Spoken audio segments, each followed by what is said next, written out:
Welcome aboard. Stay tuned and subscribe to Han Li's Wuxia Adventures for more thrilling content. Chapter 40. Lu Yin stared coldly at her. I'll say it again, help me apply the ointment. Jerlin gritted her teeth. Fine, I'll settle this with you one day. She then applied the ointment on her hand and pressed it against his back.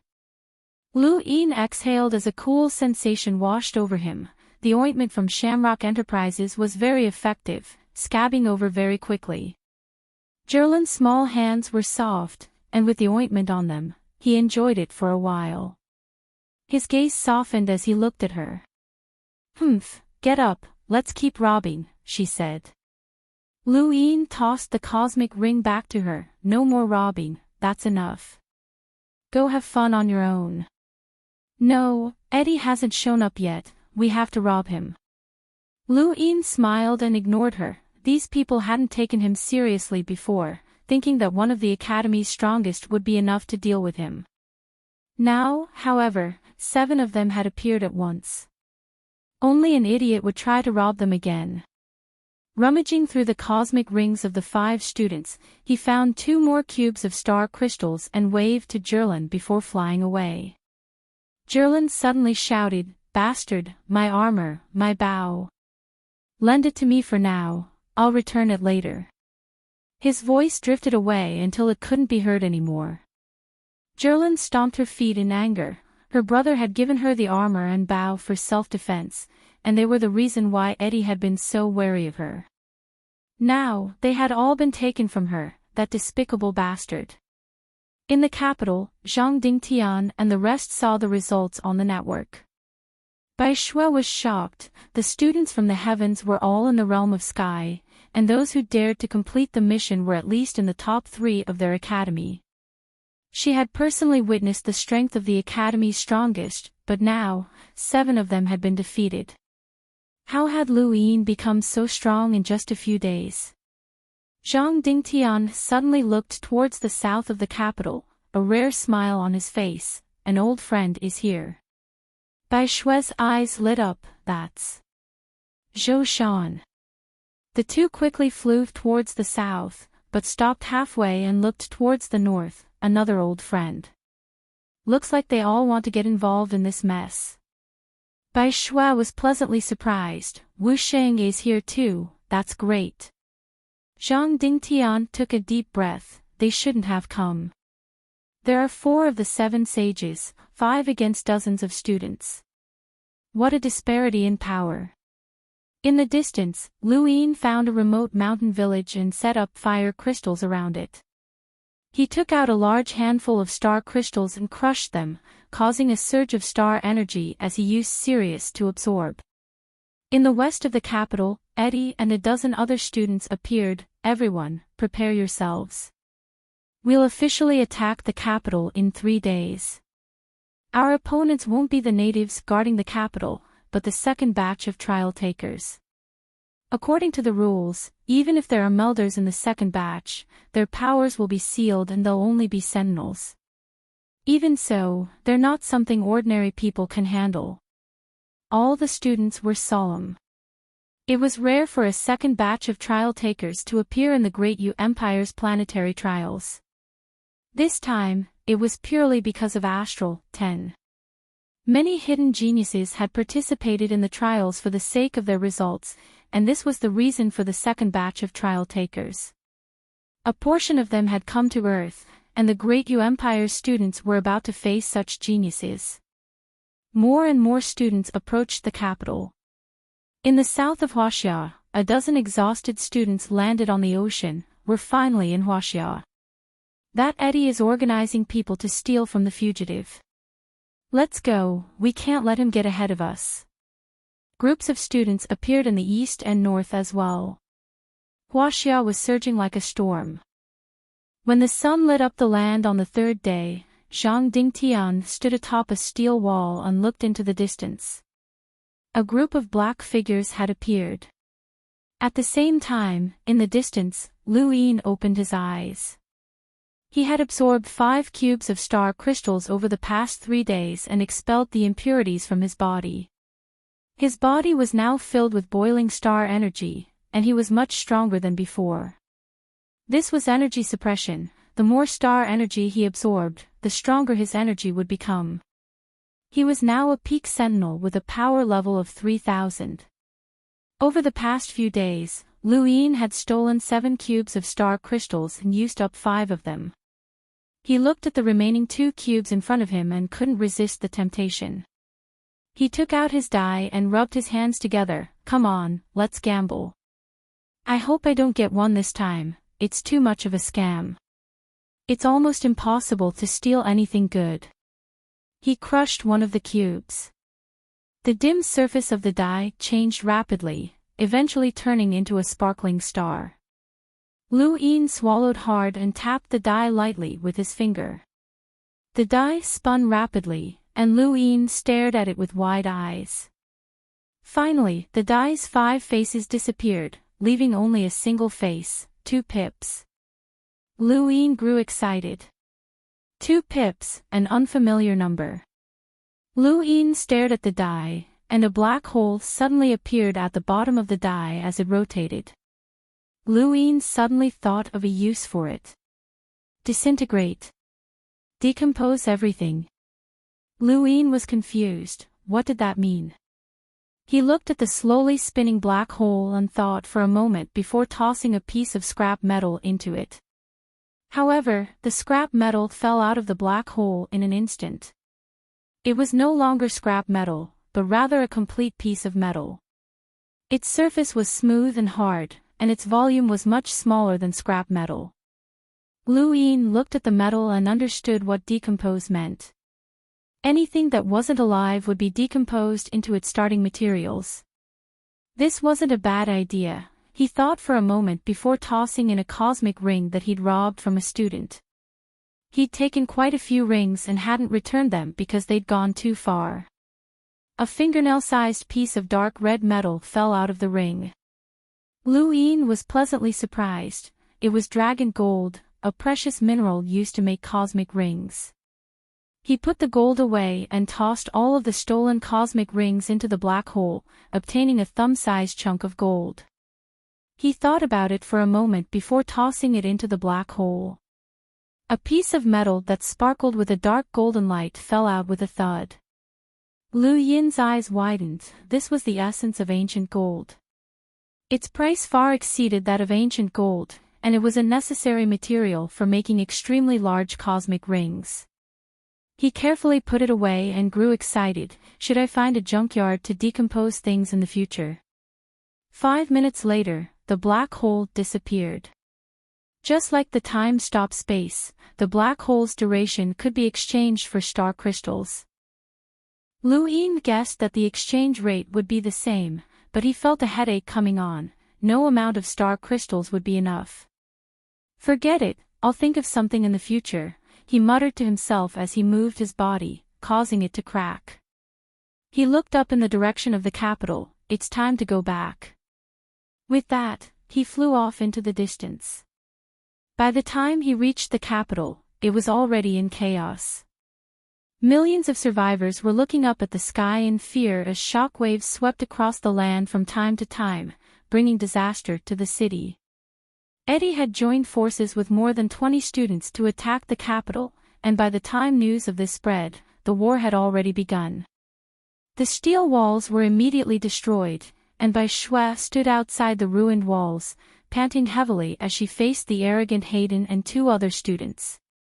A mere native wants to stop us.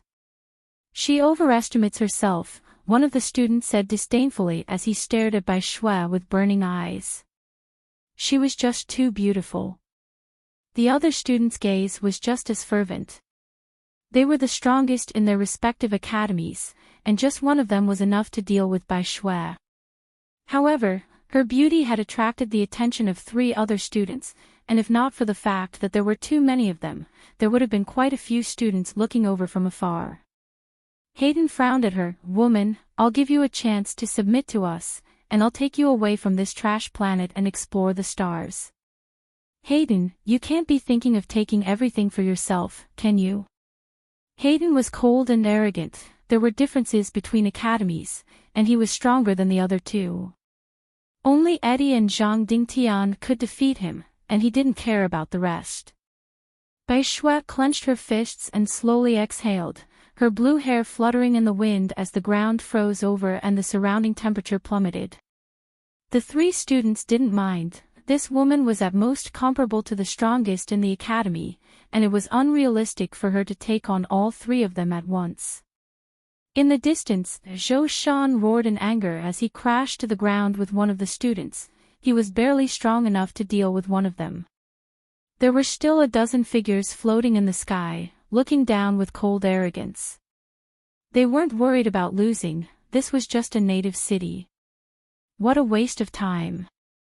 Attack, one of the students arrogantly said, raising his hand and pressing down on the capital. The pressure dropped, and countless people spat out blood as they looked up in despair.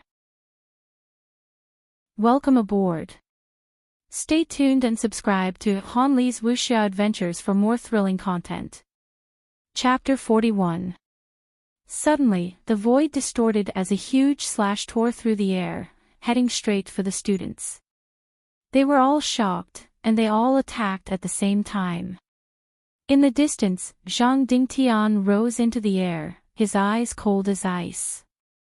Even though they had heard of him before, the students still felt numb when they saw him in person. There were realm breakers among the natives, which was simply abnormal. With a whoosh, an arrow streaked across the sky and struck one of the students. It was the same student who had attacked the capital, and blood splattered from the sky. This was Wu Xing, one of the 7 sages, the wolf sage. He had been overseeing the grasslands, but he had learned that the capital was under siege through a gadget he had stolen. He had come to help a few days ago. The 4 sages were fighting more than 20 students. The difference in power was so great that even Zhang Dingtian couldn't make up for it. In less than 15 minutes, Zhou Shan spat out blood, his body covered in wounds. Wu Xing's abdomen had also been pierced by a student. Tens of thousands of cultivators from the Chinese camp had come out to fight, but they had been slaughtered like weeds. They couldn't even get close to the students. Geraldine hid in a corner, watching the scene in horror. She wasn't from Earth, so she wouldn't throw her life away. Besides, she couldn't even stop a single student with her strength. A gust of wind blew past, freezing the world. Many students looked at the ruins of the city walls in astonishment. There, 2 students had been frozen. Hayden was shocked. Innate gift.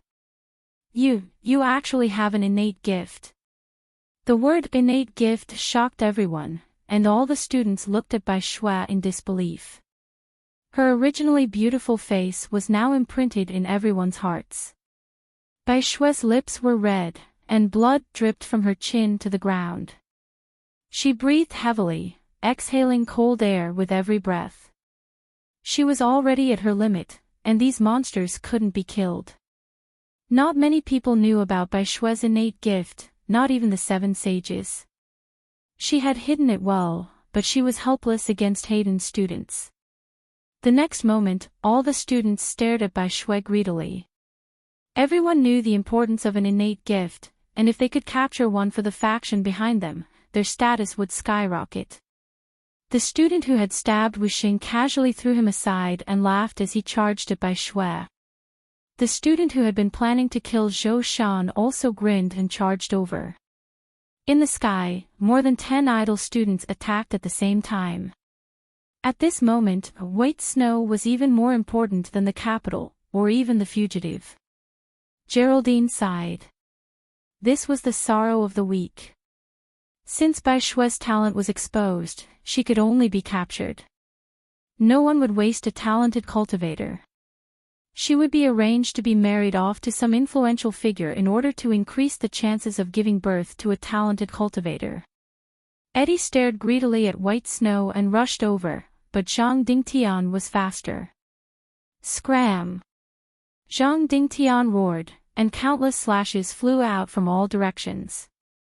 More than 20 students were forced to retreat. They were shocked by Zhang Dingtian's strength, but even so, it did not diminish their determination to snatch Bai Shui. Talented cultivators were too important. Eddie's fist slammed into Zhang Dingtian's abdomen, knocking him back 10 meters. Still standing, Zhang Dingtian slashed out with his saber, forcing Eddie to retreat. Hayden crushed the water crystal and shouted, "Waterspout!" A torrent of water rushed towards Zhang Dingtian. At the same time, all sorts of attacks came from all directions. Zhang Dingtian's eyes widened, and he clenched his teeth so hard that they bled. With a low roar, he stabbed his saber into the ground and slashed it out.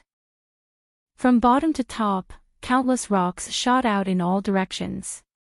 The earth trembled, and a huge crack spread from outside the city into the city, burying countless survivors. The attacks from all directions were blocked by Zhang Dingtian, and he himself was at his limit. Several students who hadn't attacked before suddenly charged out, 2 attacking Zhang Dingtian and 1 grabbing at Bai Shui. The talented cultivator is ours, haha. Zhang Dingtian was hit, and his body was pressed into the ground. He almost lost his grip on his saber. Bai Shui stared at the student and raised her hand. Frost bomb. Bang! A shock wave swept across the sky and froze the ground. The student grabbing at Bai Shui was instantly frozen solid. He had underestimated her. She was one of the 3 high saints, comparable to the strongest in the academy. Even Hayden couldn't take her down. Eddie saw that Zhang Dingtian was heavily injured and charged out again, this time grabbing at Bai Shui. The talented cultivator was just as valuable as a fugitive, and Zhang Dingtian had been eliminated. 2 other students attacked at the same time, all of them comparable to Hayden. The 3 of them grabbed at Bai Shui at the same time. Even Zhang Dingtian couldn't protect her now. Bai Shui's face paled. Is it over? What a pity. Suddenly, a familiar figure appeared in front of Bai Shui. Boom! Boom! Boom! 3 loud bangs were heard, and 3 figures were sent flying. It was Eddie's group. All the students stared at the man who had appeared in front of Bai Shui in disbelief. Who was he? He had defeated 3 of the strongest in the academy in a single blow. In the corner, Geraldine's eyes widened.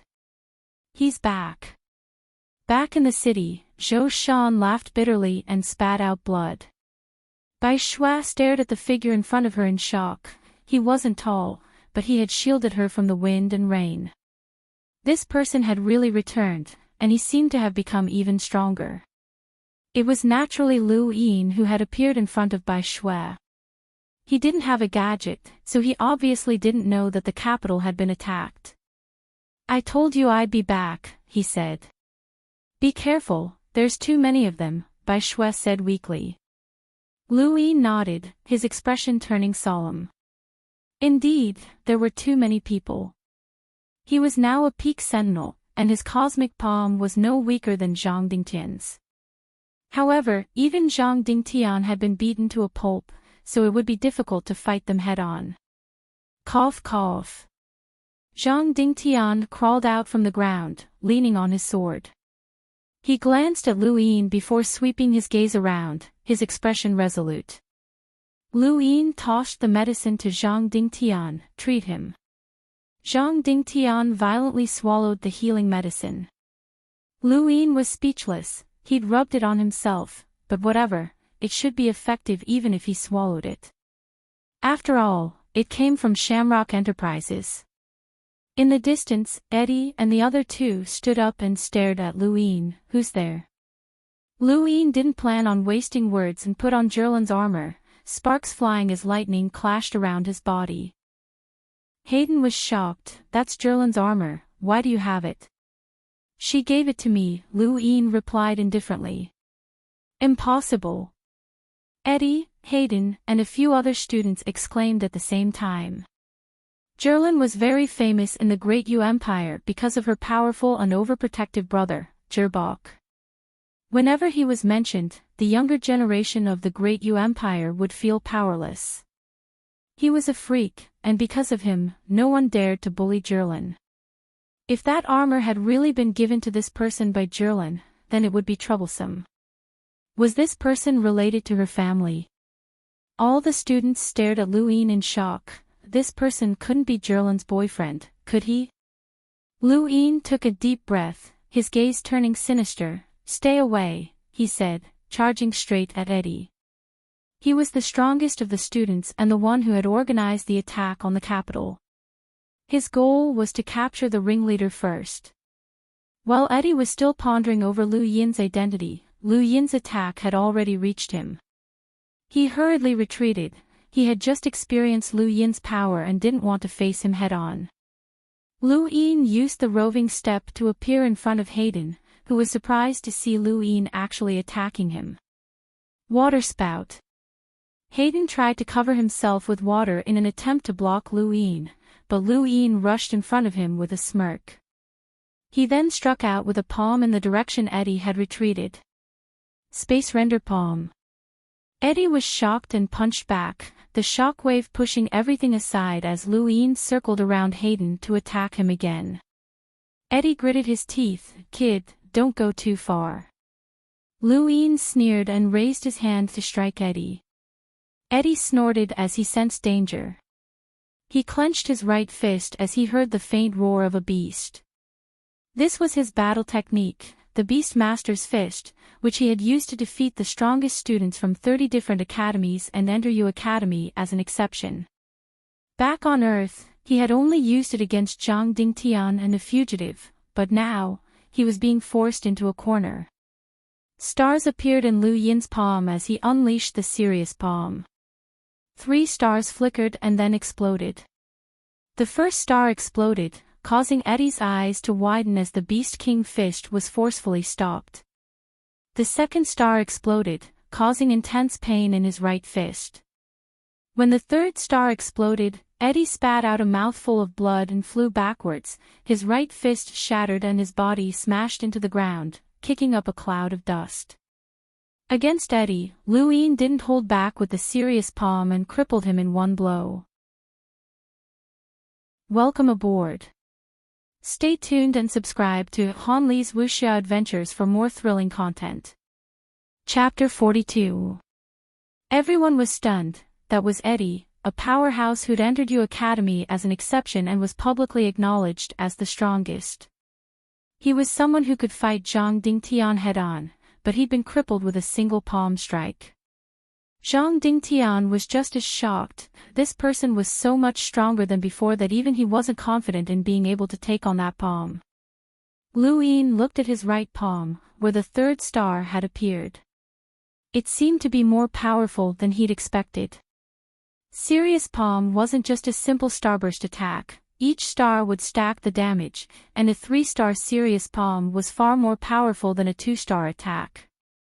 Lu Yin had once guessed that he'd be able to match Zhang Dingtian when the third star appeared, but now he knew that he'd actually surpassed the other man. In the distance, a student stared at his gadget in shock. 3,700 power level, a Realmbreaker.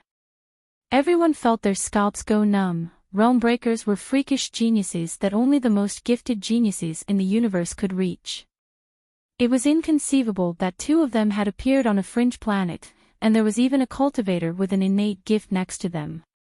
Was this really an ordinary planet?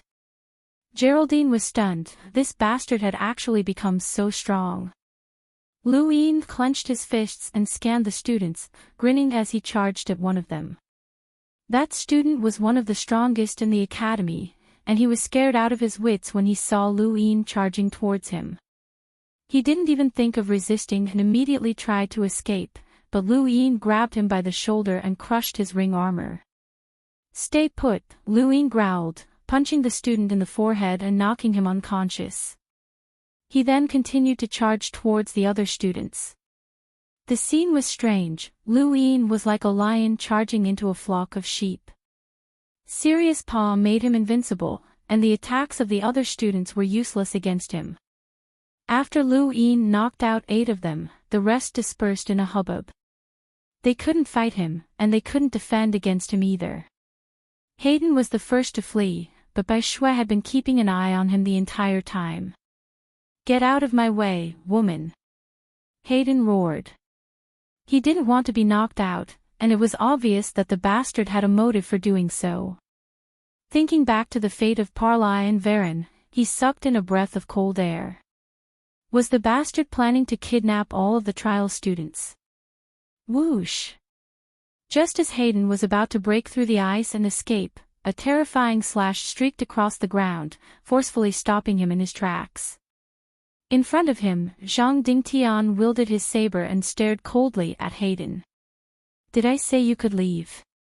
Hayden was stunned for a moment. Then, he felt a sharp pain in the back of his head and lost consciousness. Bai Shui retracted her hand. Her eyes were filled with excitement. It seemed that doing this was very satisfying. Zhang Dingtian stared blankly at Bai Shui. This was the first time he'd seen Bai Shui use a club, and he had to admit that Lu Yin's actions were quite provocative.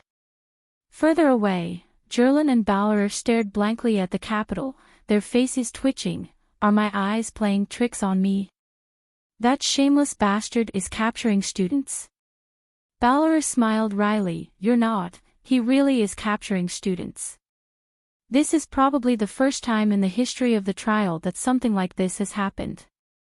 No matter which trial it was, the students were like gods standing high above the masses, able to look down on the masses. Their only opponent was themselves.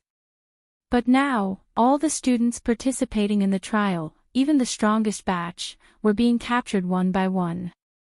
They were as terrified as rabbits, and in the end, less than 5 of them managed to escape. Welcome aboard. Stay tuned and subscribe to Han Li's Wuxia Adventures for more thrilling content. Chapter 43. At that moment, 2 black dots flew over from the distance. 2 more men had arrived, both of them quickly descending. Eddie was excited to see them. "Senior Roz, I'm here, Senior Roz." Lu Yin slapped him on the head again. "What are you shouting for? Who's here?" Eddie glared fiercely at Lu Yin. "Your end is here. Student Roz is an expert from U Academy, you're no match for him.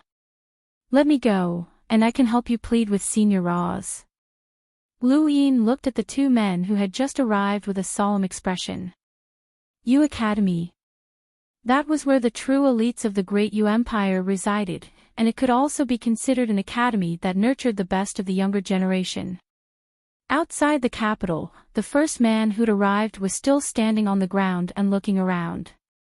The 2 who'd arrived later looked down at Lu Yin's group from above, and one of them stepped forward and looked down arrogantly. "Eddie, you really know how to make U Academy proud. You were actually captured by the natives, you useless thing." Eddie's expression turned ugly as he gritted his teeth and lowered his head. The other man waved his hand and looked down calmly. "Who captured Eddie? Let him go, and I'll spare his life." "Is he the Senior Roz you mentioned?" Lu Yin asked. Eddie was excited. "Yes, Senior Roz isn't an ordinary U Academy expert. His father is the Vice-Treasurer of the Great U Empire, Lord Sicker. He collected all sorts of battle techniques for Senior Roz, and his strength is second only to Melders in U Academy." Lu Yin's eyes lit up. "Vice-Treasurer. His family is rich." Eddie was stunned, but that wasn't the point. Lu Yin looked at Roz with a burning gaze. He was in dire need of star crystals. The 8 cubes that the students had given him were far from enough, but Roz might be able to surprise him. As for the strength that Eddie had mentioned, Lu Yin didn't really care. Roz seemed much gentler than the first man, and that person was definitely dangerous. "That person seems to have changed," Zhang Dingtian suddenly spoke up. Lu Yin turned around and looked at the man who was still standing on the ground. His gaze changed. This person gave off a very ordinary feeling, just like a normal person. He didn't seem as dangerous as he had when Roz and the others had approached him. This person had changed the moment Roz and the others had approached him. Roz frowned. "What, you're not going to let him go?" Or do you think you can protect this place by luck? Senior Roz, the fugitive left something in this city. As long as we control this place, he'll definitely come. Eddie shouted. His defeat and the arrival of the second batch of trial takers had completely destroyed his hopes of completing the mission. He might as well do Roz a favor and have someone to rely on in the future.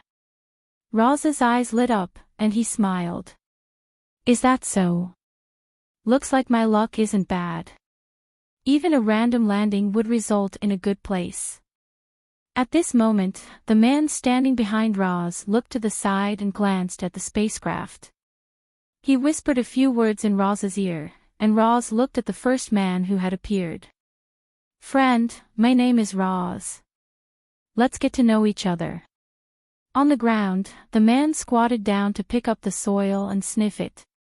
It smells like blood. High up in the sky, Roz's face sank.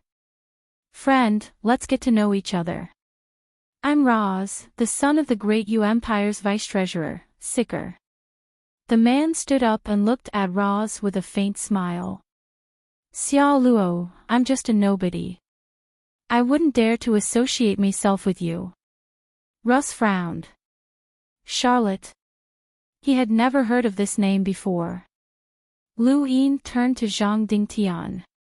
We can't let them talk, it'll be troublesome if they reach a consensus. I'll go grab Roz, you keep an eye on Xiao Luo. Zhang Dingtian nodded and tightened his grip on his sword. This was a bone-chilling cold that seemed capable of freezing star energy. Lu Yin's eyes grew cold as he activated the Sirius Art, 3 stars appearing around him. The gray whirlwind from Roz's Yin wind finger was continuously weakened as it neared Lu Yin's body. Roz was shocked. How was this possible? Lu Yin easily dodged the finger and pressed his left palm against Roz's abdomen, space render palm. He then used a huge force to slam Roz into the ground, not even having time to put on his ring armor. Lu Yin's eyes flashed, and he circulated the Sirius Art once more. The man's claw suddenly slowed down as it neared Lu Yin's body, to the point where Lu Yin could clearly see all the variations of this battle technique. Lu Yin used the roving step to dodge the attack, raised his right palm, and clawed at the man under everyone's shocked gazes. There was a thump as the man's right shoulder was injured, and he fell to the ground. Eddie stared blankly at the scene. What had he just seen?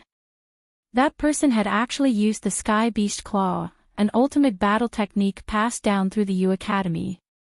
Only those who had joined the academy could learn it through the stone walls. How was this possible? Eddie wasn't the only one who was shocked, everyone else was as well, including Lu Yin himself. After defeating Eddie and capturing many students, Lu Yin had suffered countless attacks.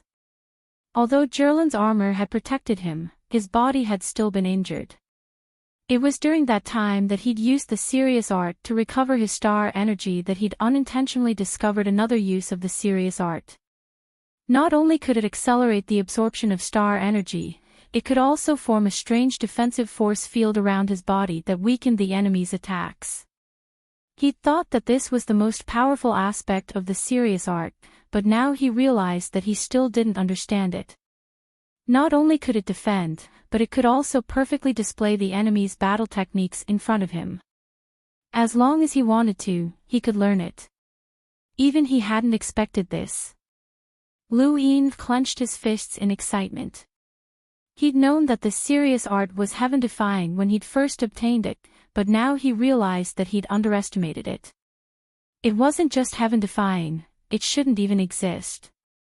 It was a technique that imitated the workings of the universe and was extremely powerful. Back on the ground, Xiao Luo's eyes widened in shock, but then his lips curled up. Interesting. I can only report this to the captain and have him decide. Sigmund's gaze turned even colder. At that moment, light footsteps could be heard, just like when Sigmund and the other two had appeared. The footsteps were light, but they exploded in everyone's ears. Everyone looked towards the passage, where a woman had appeared. The first thing they saw was a head of white hair that flowed down to her ankles, accentuating her snowy white feet. She looked pure, her eyes bright, and her pupils slightly red. She wore a cool summer dress, her skin sparkling, and her hair was tied up in a small ponytail. She looked very cute, but the most attractive thing about her wasn't her appearance, but the ring on her finger. It was a black ring with silver edges, and there were engravings of flying wings and swords. Around it were 10 black shadows. This was the ring of authority of the Universe Youth Council. The woman was called Mira, and she was from the Universe Youth Council. She represented the council in the trial of the planet's evolution. Seeing Myra's arrival, Sigmund and the other two looked grim, especially Shalosh. That was because Myra's red eyes were glaring at him, and the immense pressure almost made Shalosh kneel down. Mira turned to Sigmund with a faint smile. I heard that someone tried to interfere with the trial. Is that true, General Sigmund? Shalosh's heart trembled, and he lowered his head. He was a vice-captain of the Great U Empire's 13 squadrons and an explorer, but he had to lower his head in front of a young woman. This was Myra's strength, as well as the strength of the Universe Youth Council. Sigmund solemnly replied, "Thank you for your supervision, Miss Mira, but there's no such thing at the moment." Geraldine looked at the network and counted. There are 62 people in the second batch, and 15 of them landed in China. Although the number was much smaller than the first batch, the quality was completely different. Any one of them had the power of a peak sentinel, and of the 7 sages, only the 3 high sages could take them on. Even Zhang Dingtian wasn't confident that he could easily defeat an expert like Roz. Sometimes, battle techniques could make up for a huge gap. Many battle techniques couldn't be expressed by their power level. Northern Europe was covered in snow and wind. The picturesque region of peaceful times was now covered in snow, and countless zombies were frozen. The entire region was a vast expanse of white, and there was no blood. It was like a paradise. Several meteors crashed into Northern Europe, and one of them landed on Otto Island, an island within the Nordic Bay. The bay was sealed in ice, and not a single person could be seen within 100 miles of the island. The spacecraft crashed into the island, creating a cone-shaped crater in the ground. The hatch opened, and the young man walked out, exhaling as the white air froze and fell to the ground. The man cursed, "Damn random, where did they throw me? It's so cold, it can't be the coldest place on this planet, can it?" He walked out and looked around, cursing non-stop. Opening his gadget, the man's expression suddenly changed. There was a combat-powered display a few kilometers away from him. The man immediately flew towards it. Soon, he saw a figure sitting on a snowy peak in the distance, staring blankly at the sky as if he had lost his mind. The man floated in the air and looked down. "Hey, where is this?" The person below looked at him. "I don't know." The man's gaze turned cold. "What did you say?" "You don't know." "What are you doing here?" "Hiding," the figure said indifferently. The man landed and walked behind the figure. "Your power level isn't weak, 2,300. You don't have a gadget, are you a native?" The figure turned to look at him. "Can you do me a favor? Post a message on the local network." The man was puzzled. "What message?" The figure's lips curled up. "Just say that you've seen a fugitive." "What?" The man was shocked and immediately attacked, but the next moment, all his strength was drained away. The figure in front of him with a power level of 2,300 suddenly erupted with incomparable power, crushing him. This was the power of a melder, and his gadget kept ringing. "Thank you," the figure said indifferently before turning to look into the distance. A few minutes later, Earth's local network exploded as everyone received a message saying that a fugitive was hiding in Northern Europe and that he was a melder. They were asking for help. At first, no one believed it, as who would announce a fugitive's whereabouts? This was a mission, after all. However, when the message described the fugitive's appearance in detail, it was confirmed. After all, Eddie and the others had fought with the fugitive in Europe's Mediterranean Sea. The news was immediately verified, and many students hurriedly flew to Northern Europe. In Beijing, Lu Yin and the rest were shocked. A fugitive is hiding in Northern Europe, and his whereabouts are public? That doesn't sound right. Geraldine explained, not all students care about a trial mission. Anything that happens during a trial can affect the final score. For example, if someone loses or wins, it can affect the final score. This student admitted that he couldn't defeat the fugitive, so he might as well announce the fugitive's whereabouts in order to get a good score. Lu Yin looked at Eddie. You fought with the fugitive, how strong was he? Ever since Lu Yin had captured Roz, Eddie had become much more well-behaved. He's very strong. Even if a space-exploring powerhouse's power level is weak, their understanding of battle techniques and their use of star energy are not weak. There were more than 10 of us attacking him, but he killed 5 of us in an instant before escaping. That person said that the fugitive was a melder. Is that true? Geraldine asked. Eddie replied, not when we fought him. Otherwise, we wouldn't have dared to approach him. Lu Yin muttered to himself, feeling that something was off. How could someone who could escape from the inner verse to the outer verse be so easily discovered by students? Look, there's a student approaching Northern Europe. Geraldine exclaimed, and everyone looked at the network. From Northern Europe, 3 students flew over.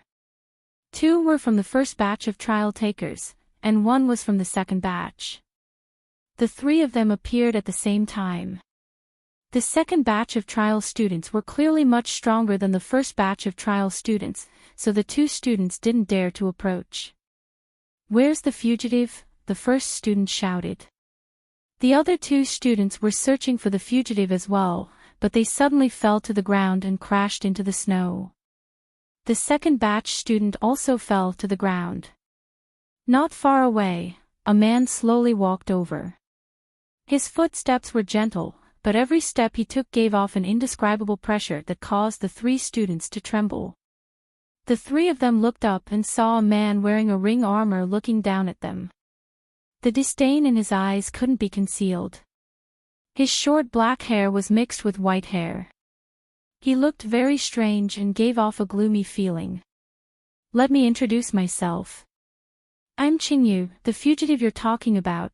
The man smiled, and under the shocked gazes of the 3 students, his star energy exploded and knocked them unconscious. For is far from enough, Qingyu muttered to himself, looking into the distance expectantly. Over the next 2 days, the network shook as no less than 12 students were captured by the fugitive. The fugitive's name was revealed for the first time, Qingyu. Thank you for your tips. Update at 2 p.m. Thank you. Welcome aboard. Stay tuned and subscribe to Han Li's Wuxia Adventures for more thrilling content. Chapter 46. Most of the students had only known of the fugitive's existence when they accepted the mission before the trial, but they knew nothing about the fugitive. The mission had clearly stated that they had to search for the fugitive themselves, but only now did they know the fugitive's name. On the 3rd day, all the students were shocked by the appearance of a woman in the skies above Northern Europe. Hua Xiaoling was the heir to the Hua family of the Great Yu Empire. She had long, fiery red hair that reached her waist, and was as beautiful as a fairy. Her status in the Great Yu Empire was even higher than Ra's, as the Hua family was a huge family. More than 10 students who had been hiding around Northern Europe all appeared the moment she appeared. They hadn't dared to reveal themselves because of Qingyu's strength, but now they dared to.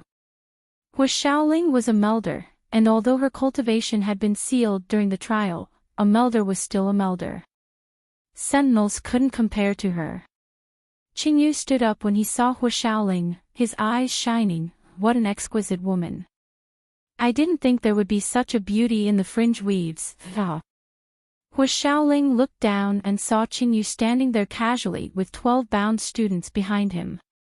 I'm so heavily injured that I can't even use my melder power. I can only use my star energy to intimidate others. Surrender yourself, Qingyu, she said coldly. Qingyu's lips curled up. How arrogant. I like this kind of woman. He then stomped on the ground, and an iron rod flew out. He casually swung it at Hu Shaoling, who frowned and dodged. Behind her, Qingyu had appeared at some point and caught the rod before swinging it downwards. The trajectory of the rod was clear, but Hu Shaoling felt as if she couldn't avoid it. Hu Shaoling sensed danger and ignited the flames around her body. The cry of a phoenix soared into the sky and burned everything in its path, shocking everyone who saw it. The snow on the ground melted in an instant, and even the sky was scorched red. Qingyu retreated with his rod and looked at her in shock. He then grew excited, an innate gift of fire. Woman, you have the right to follow me. Hu Shaoling's gaze was cold as she slowly raised a finger and pointed at him. A phoenix soared into the sky, phoenix spirit finger. Beep. Beep. Beep. Beep. Beep. In the distance, several students looked at their gadgets and their faces changed. 4,100 combat power. Qingyu smirked. Not bad. That finger is enough to make a normal melder retreat. It's a pity that you met me, Qingyu Day-Night. He then spun his Qingyu iron staff, causing countless iron rods to appear and cover the sky. The entire world was plunged into darkness, and one of the iron rods pierced the phoenix with enough force to pierce through the sky. It then struck Hu Shaoling's shoulder and sent her crashing into the ground. With a bang, the ground trembled. The melted snow formed a river, and Hu Shaoling fell into it. In the sky, Qingyu raised his head and looked around with his iron rod in hand. The spectating students immediately fled. Even Hu Shaoling had been defeated, so they didn't dare to approach. Hu Shaoling was one of the rare melders in this trial. Soon, Hu Shaoling crawled to the ground, drenched in sweat.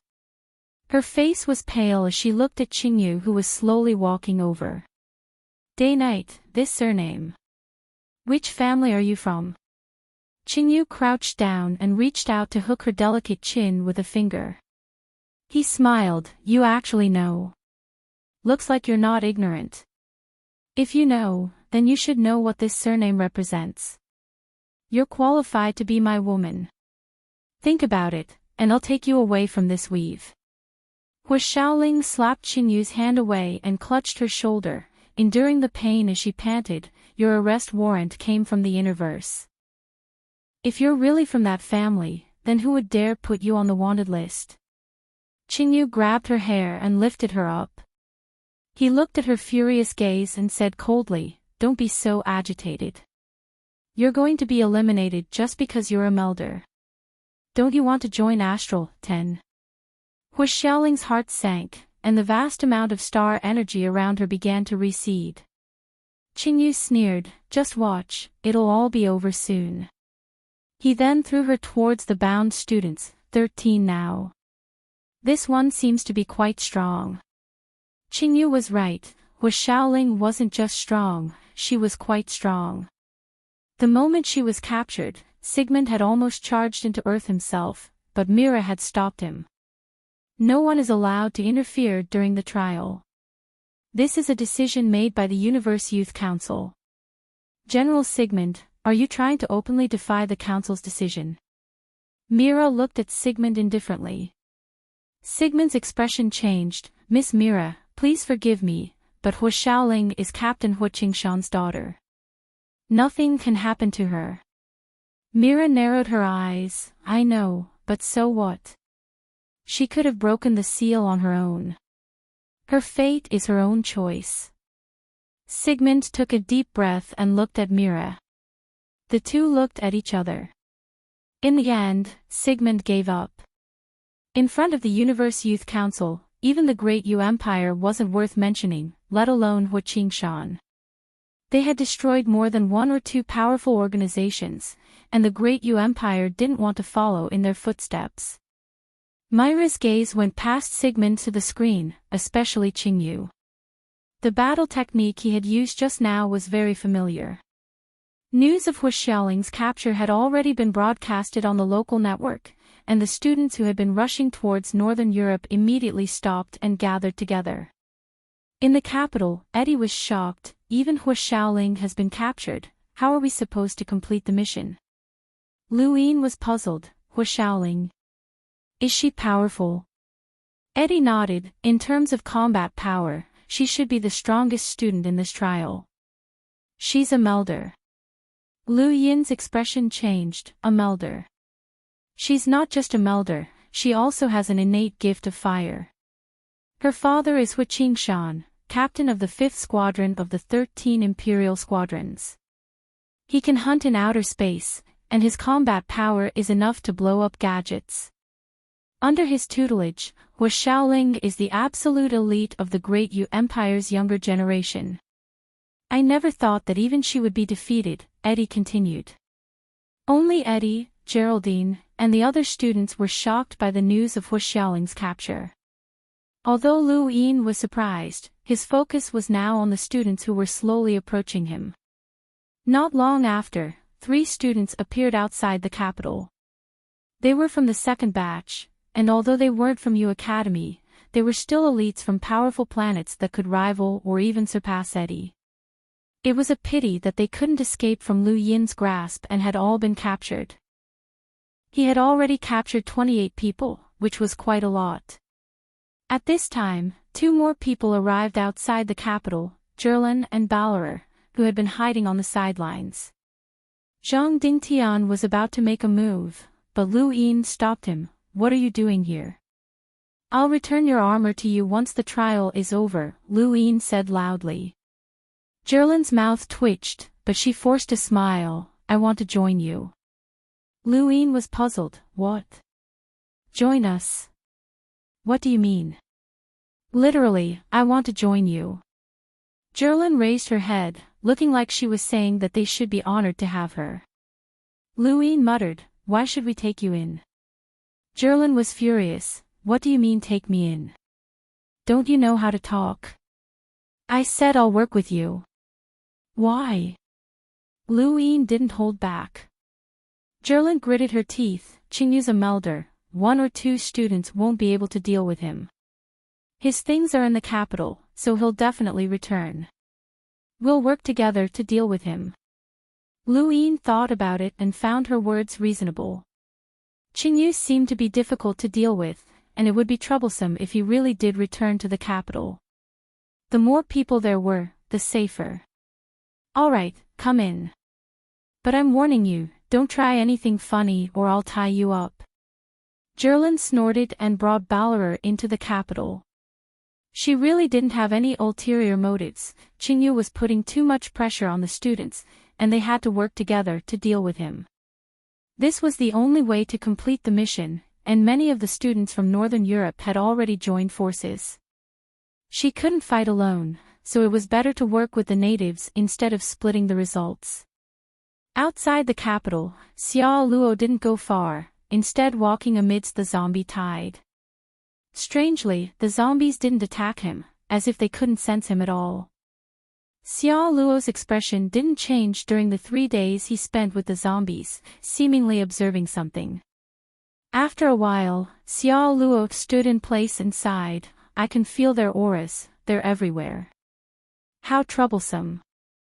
Far to the south of the capital, a beautiful woman with long green hair and wearing a green robe was slowly flying towards the north. The woman was dressed in green, and even her boots were green. There were exquisite patterns engraved on them, and she gave off a refreshing aura.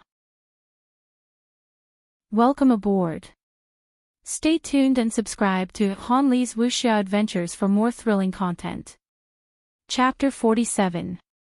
That night, Eddie was thrown back into the prison and replaced by Roz. This person's identity wasn't simple at all. Many students contacted Lu Yin, offering to trade for him, but he rejected them all. Roz's value was far greater than those resource crystals. Roz was violently thrown to the ground, not far from the defensive wall being built by the cultivators of the Chinese camp. "Jerlin, why are you here?" Roz exclaimed in shock. She beamed at him. "I'm sorry, Senior Roz, I was captured too." Roz was furious. This damned brat was lying through her teeth. How did she look like she was captured? "Hold on, you're the mastermind behind this. No wonder you dared to kidnap me, you've got guts. Don't think you'll be fine just because your brother is protecting you, my father is sicker." Jerlin blinked innocently. "Senior Roz, don't accuse me wrongly, I don't have the ability to control them. You can ask the others if you don't believe me, I was also robbed by him." Roz didn't believe her at all. He didn't believe that a mere native would dare to attack him. That native was unexpectedly strong, but so what? Without a certain background, no matter how talented he was still an ant. "Another student is approaching," Geraldine exclaimed. Lu Yin and the rest looked into the distance to see a figure rapidly approaching, eventually hovering above the capital and looking down at them. Roz was delighted to see the newcomer. "Senior Munawar, it's Senior Munawar. I'm here." Jerlin's expression changed. "Why is it him? He's here too. You know him?" Lu Yin was curious. She replied solemnly, "Munawar, an elite of U Academy who once competed with my brother. Although he doesn't take him seriously anymore, he's still one of the few Melders in U Academy." Everyone's hearts sank at the mention of a Melder. There had to be a Melder in the second batch, and Hua Shaoling was one of them. They had thought that it would be difficult to meet a Melder, but one had actually appeared here. Munawar looked down and scanned the capital, his eyes lighting up when he saw Roz. He had come for Roz's father, Sicker. As long as he could save Roz, he would be able to board Sicker's ship and have no worries in the Great U Empire. "Native, release Mr. Roz." Munawar shouted, a shockwave dispersing the clouds and pressing down on the survivors. Roz was overjoyed. Lu Yin frowned and prepared to attack. So what if he was a Melder? A sealed Melder might not be able to compare to him. At that moment, Zhang Dingtian walked out, his gaze calm. "Leave this to me." Lu Yin's eyes flashed. Ever since he'd saved everyone a few days ago, Zhang Dingtian had rarely made a move. Whenever a student came, it was Lu Yin who defeated or captured them. Geraldine, Jerlin, and the rest were all focused on Lu Yin, and even Eddie and the rest had almost forgotten about Zhang Dingtian. He was a realm breaker, the number one of the 7 sages, and had his own pride. The capital was supposed to be under his protection, but now that it was being protected by someone else, he was eager to fight. Bai Shuai looked at Zhang Dingtian worriedly. These extraterrestrial students' battle techniques were unpredictable, and their control of their strength was far superior to theirs. Zhang Dingtian could easily crush an ordinary student, but this time, he was facing a peerless elite. Roz was disdainful. Lu Yin might have been worth watching, but a mere native dared to challenge a Melder. Even if a Melder's cultivation was sealed, a sentinel still couldn't compare to a mere native. Lu Yin nodded. "Be careful." Zhang Dingtian's gaze turned cold, and he took to the skies to face Munawar. Jerlin's eyes lit up. Roz and the rest didn't know, but the first batch of students knew that the greatest threat to them back then wasn't Lu Yin, but the number one of the 7 sages. They all knew who Munawar was. There were only a few people who had reached the Melder realm in this evolutionary trial, and he could be considered one of the strongest. But now, he had been injured by a native. Their shock was no less than Munawar's. There was a loud bang, and everyone turned to look. It was Sigmund Mathers. The general's eyes were filled with excitement, a realm breaker. "I never thought that there would be someone like this on this planet. Does he lack battle techniques? He'll definitely be able to fight Munawar even better." Our army wants him, aha. To the side, Shalosh licked his lips. My apologies, General Mathers, but the 12th Squadron wants him. Sigmund was furious. The 12th Squadron's main job isn't to fight. This person clearly has an extremely high talent for battle. He was able to imitate the roving step technique in a short period of time and even fuse the shockwave palm into his blade. He's definitely a genius. On the other side, Tori Anna spoke up. General Mathers is right, this person is indeed a genius. The Anna family is willing to remodel his body, but he should be given to the 9th Squadron. The argument between the three quickly grew louder and louder. Everyone looked enviously at the heavily injured man on the screen. As long as he didn't die in the trial, his future would be bright. A Realmbreaker was a genius, and if they remembered correctly, there was also a cultivator with an innate gift of ice in this group. With the mysterious person who had captured Roz, this group wasn't simple at all. While the three were bickering, Mira looked at the screen and saw that Lu Yin and Munawar were fighting. Zhang Dingtian's outburst had injured Munawar, and he was now like a wild beast trying to inflict all the damage on the natives. Lu Yin was the first, so he used the 7 forms of the Sky Beast Claw.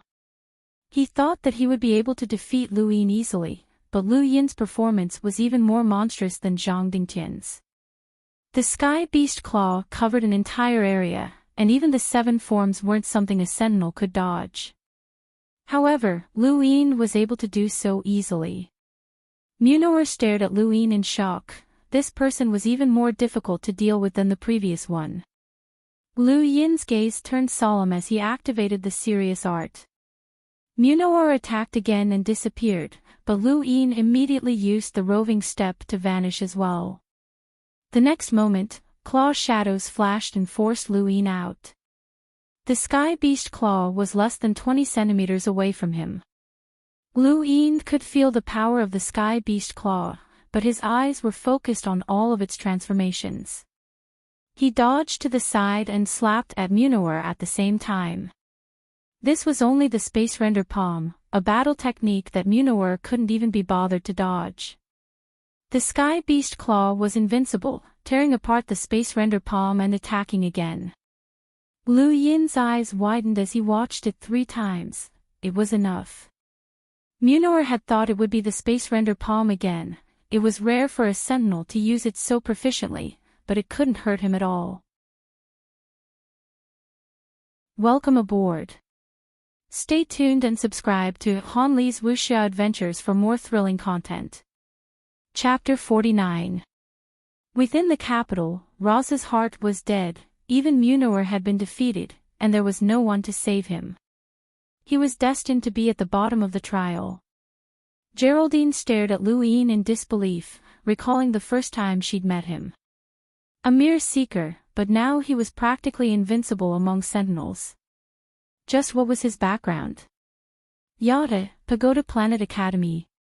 His grandfather was the dean. Could it be that his grandfather was a peerless expert? Munuo was very famous among the trial students. When the news of Munuo's defeat spread through the land, it shocked all the students. Their first reaction was disbelief, but the land would not lie. Gerlin's confirmation of the matter made the students pay more attention to the power protecting the capital. The only melders that had appeared were Hua Shaoling and Munawar, but both had been defeated. This trial wasn't simple at all. Not long after, a few more students were captured by Qingyu. Lu Yin counted 17. That fugitive took 17 students. Bai Shui looked at him in confusion. What are you counting for? Lu Yin's expression turned ugly. He's stealing the kill. Everyone was speechless. Lu Yin took a deep breath. He's not stupid, he's thinking the same thing as us. He wants to use the students in exchange for some compromise, but our natures are different. He's a fugitive, and we're natives. He's destined to be judged, so it doesn't matter how many students he captures. Then it's fine, it has nothing to do with you, Gerlin blinked. Lu Yin looked at her. Every student he captures means one less for us to capture. and we'll have one less bargaining chip in the future. Jerlin's eyes went wide. You really want to use the students to negotiate with the Empire? That's impossible. Nothing's impossible, Lu Yin replied matter-of-factly. The students who dare to participate are all elites. They're very important to the Empire. Jerlin sneered. Do you know how many students are participating in the trial? Let me tell you, this planet is just one of many, and it won't affect the Empire even if all the students die. Do you think the Empire will compromise with the natives for these students? Dream on. Hearing Jerlin's words, Bai Shui, Zhou Shan, and the others' expressions changed. The Great Yu Empire was too big, and there were too many students and too many academies to count. The students from Earth's trial were only a small portion, so negotiating with the Empire was impossible. Not necessarily. Lu Yin grabbed Roz. This person's status is enough for us to get some promises. Russ was furious. Let me go. Lu Yin shook him off and smiled, the vice-treasurer of the Empire. He has a very high position, and I heard that he has connections with the 12th Imperial Squadron. That's perfect. The greater his background, the higher our chances of success, right? Jerlin muttered to herself and looked at Roz. That made sense. He was Sicker's only son. Sicker would risk her life for him. Roz glared furiously at Lu Yin. This bastard was actually using him to threaten the Empire. Regardless of whether he succeeded or not, he would become the laughingstock of the Empire's younger generation. In Northern Europe, a group of students were also furious. More than 20 students from all over the world had gathered together to find Qingyu. The leader of the group was Yan Gang, and he was not from the Great Yu Empire. Instead, he was a young powerhouse from the Frostwave Weave's Firesmelt planet. Firesmelt planet was a powerful force that was on par with the Great Yu Empire. Although it was only a single planet, it was massive and covered in a sea of flames. It was rumored that all the creatures on Firesmelt planet had great resistance to fire, and they could even use powerful fire-burning battle techniques. It was a terrifying force. Yan Gang was a melder like Hua Shaoling, and his cultivation had been sealed as well. However, many students felt that he was even stronger than Hua Shaoling. Qingyu, let Hua Shaoling go. Yan Gang stood high in the sky and stared down coldly. His body was dark red, and even in the cold of Northern Europe, he emitted a scorching heat that melted the snow on the ground. Qingyu sat leisurely on the ground. Behind him were the 17 captured students, including Hua Shaoling. There's quite a lot of people here. Kid, do you think you can take her from me? Qingyu teased Yan Gang, his eyes full of contempt. He had once been an explorer, and these mere students were nothing to him. Yan Gang coldly replied, I'm warning you, Hua Shaoling is the fiancée of Firesmelt planet's young master Yan Feng. If you touch her, you'll face the wrath of Firesmelt planet. Qingyu disdainfully replied, it's just a wild border weave, you really think you're so great. However, I'll give you one chance to take her from me. Let's see if you can do it. Speak, Yan Gang growled. Qingyu's lips curled up, go to the capital and bring me something in exchange for this woman. Yan Gang's eyes flashed, let Hua Shaoling go first, and I'll go get it for you. Qingyu laughed, are you an idiot or do you think I'm an idiot? Let her go first. Has your brain been burned away by the fire? Yan Gang was furious and clenched his fists, causing the air around him to distort. Fine, I'll bring it over, but you have to promise not to hurt Hua Shaoling. Qingyu shrugged, that depends on how long it takes you to get it. I can't guarantee that she'll be beautiful if you wait too long. Yan Gang was furious, Hua Shaoling is a melder. If you dare touch her, we'll kill you even if we have to break the seal. If you do that, you won't be able to enter Astral. 10. The Astral Combat Academy won't accept trash like you if you can't even handle a sentinel mission. How will you explain it to your young master then? Qingyu teased. Yan Gang snorted and whispered to the students behind him, "Keep an eye on him, I'm going to China." "Munawar just left China, can you do it alone?" one student asked. He was from the Hua family and didn't care about Yan Gang, but he cared about Hua Shaoling. Yan Gang disdainfully replied, "Don't compare me to that kind of trash." With that, he soared into the air, distorting the air in his path, forming a white streak of air. It would take a sentinel at least 2 days to fly from northern Europe to the capital of China, and that was if there were no mutant beasts in the way. If there were any powerful mutant beasts, the delay would be unpredictable. Only a few places in the capital had light at night to avoid attracting mutant beasts. Lu Yin arrived at the Science and Technology Institute and was led by President Lien to the item left behind by Qingyu. It was a stone about the size of a human head. It was round in shape but had 16 sides, each one smooth and flat with an indecipherable imprint in the middle. Lu Yin glanced at Xiao Luo before starting. He was sure that if he attacked now, he wouldn't have an easy time. Although these people seemed unprepared, they definitely had their own defensive methods. He stopped thinking about it and dripped a drop of blood onto one side of the stone. As he watched the blood being absorbed, a fist that seemed to pierce through the heavens suddenly appeared in front of him, crossing through time and space to attack him. Pfft!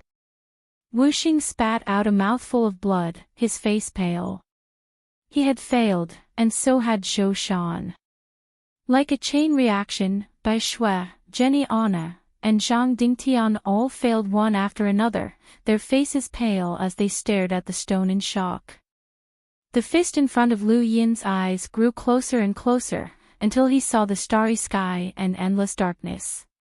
It was as if he was looking at the river of time, and countless people had died to this fist. This fist had turned day into night. Lu Yin subconsciously channeled the serious art and gritted his teeth so hard that his lips bled. The fist gradually slowed down, and he could see it clearly.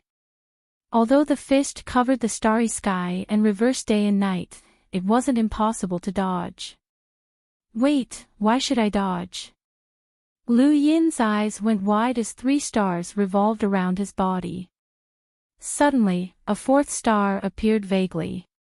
He had been observing his star chart all this time, and the moment the fist pressed down on him, the 4th star barely managed to form a phantom image.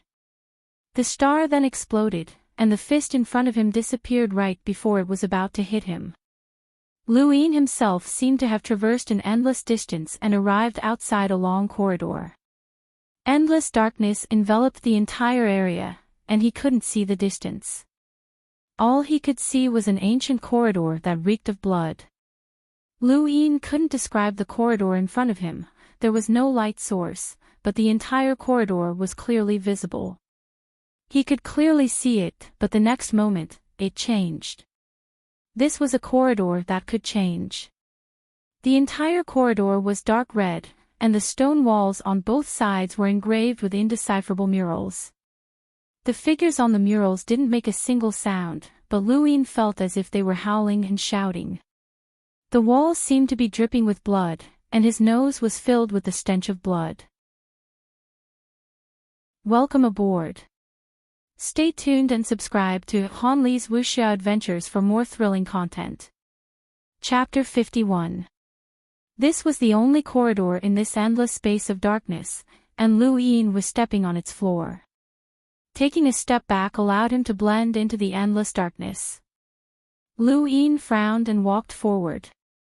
There was a stone slab at the entrance of the corridor that merged with the rest of the corridor. Rows of names were engraved on it, and most of them ended with the word Day-Night. Day-Night was a surname that represented some sort of inheritance. Thinking back to the powerful clans in the universe that Xiao Luo had mentioned, Lu Yin knew that this stone was the Day-Night clan's inheritance. At the top of the slab was a name, Night King Jinwu. The moment he saw this name, Lu Yin's gaze seemed to pierce through the boundless space to see a domineering man standing in the heavens. However, he quickly sobered up, and his eyes widened in shock. Just a name was enough to make him lose focus. Night King Jinwoo, Night King, Day Night. Who was this person? Suppressing the shock in his heart, he shifted his gaze to the interior of the corridor. He lifted his foot and took another step forward, this time into the corridor. At the same time, in the depths of the universe, at the center of an ancient continent, there was a towering stone stele that seemed to pierce through the heavens. It emitted a terrifying aura that caused the stars to tremble.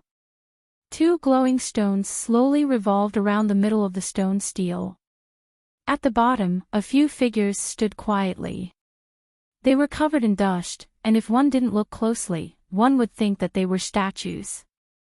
The moment Lu Yin stepped into the corridor, his image appeared at the bottom of the stone stele.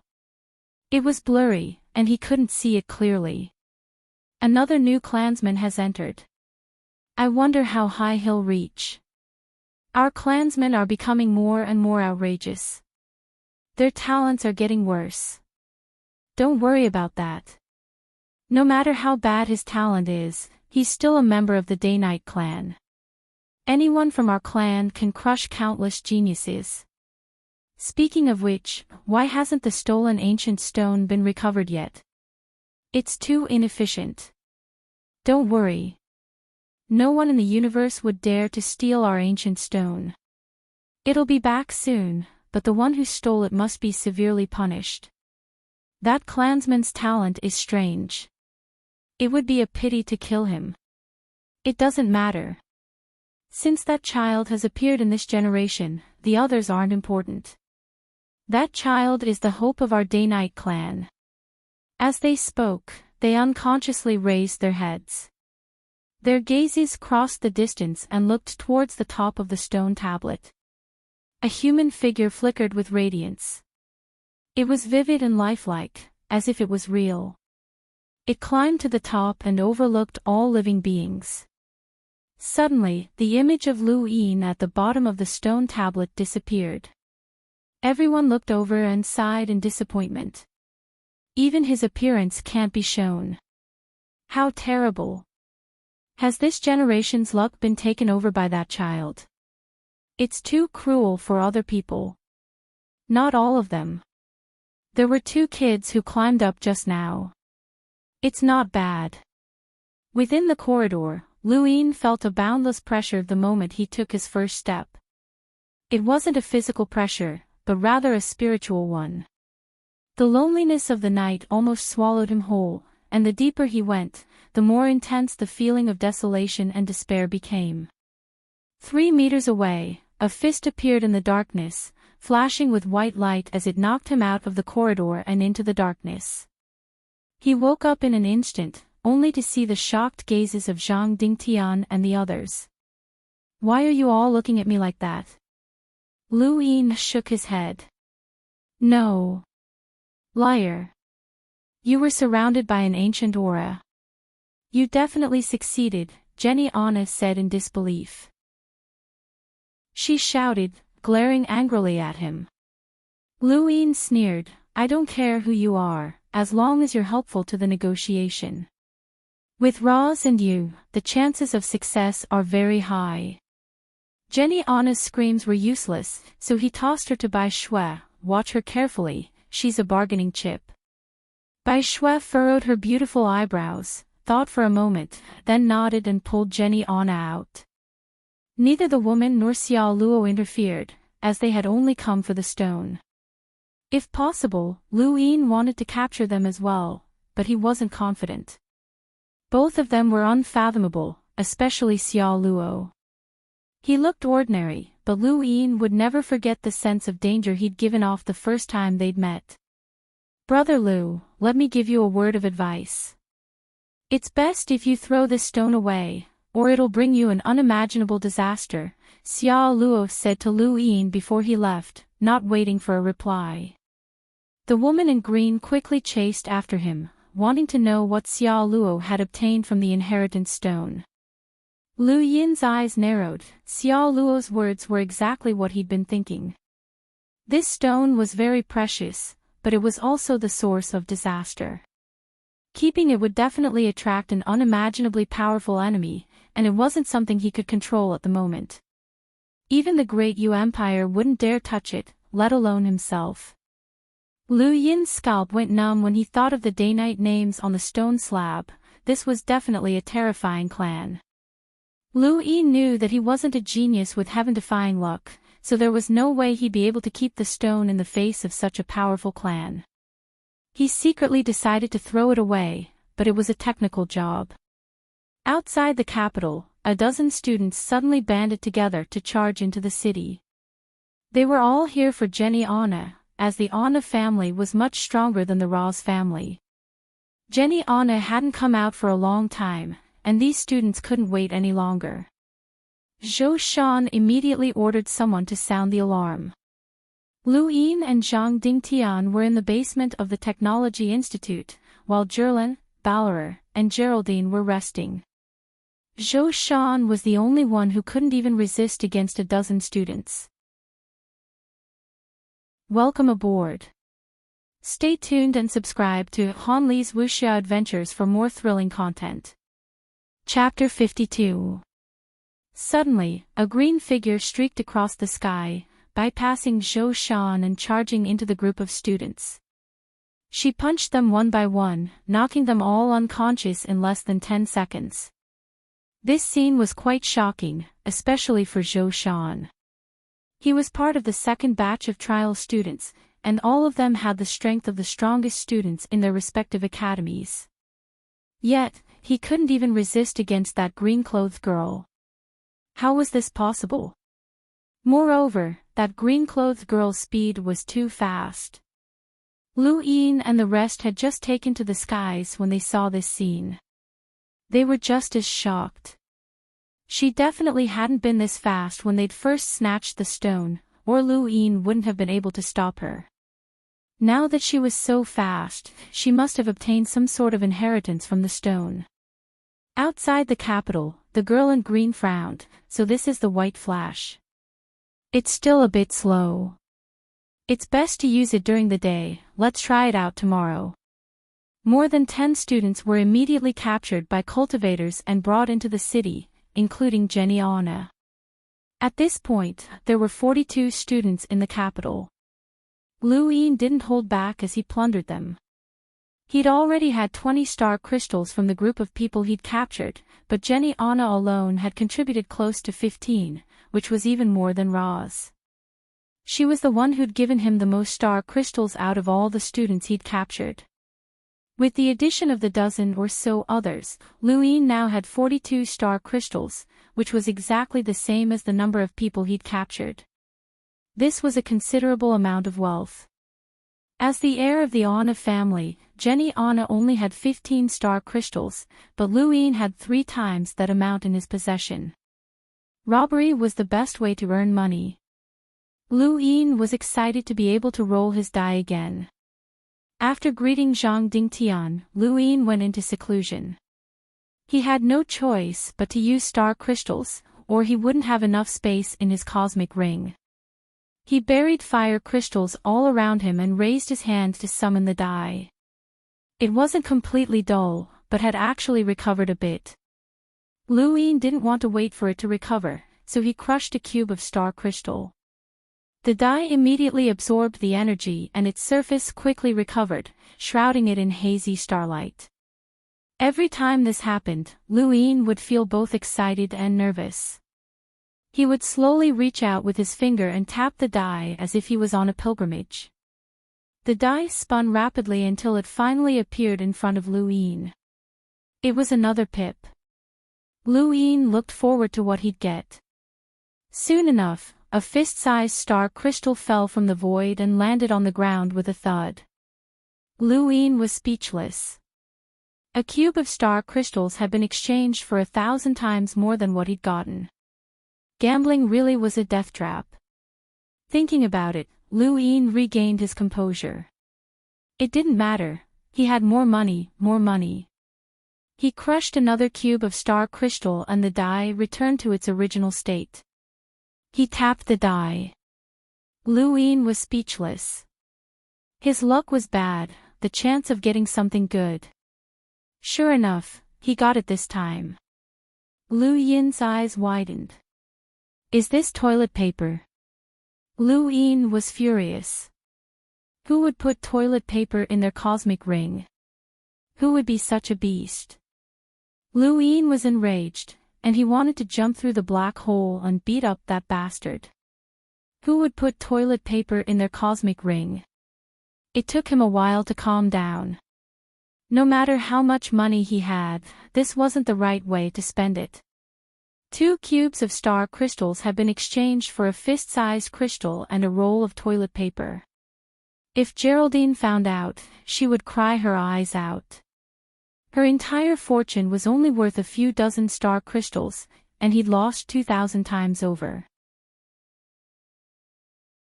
Welcome aboard. Stay tuned and subscribe to Han Li's Wuxia Adventures for more thrilling content. Chapter 53. Bai Shui was furious. That bastard was definitely out for revenge. She had stopped him from looking at what Qingyu had left behind, but he'd waited until now to take revenge. What a bastard!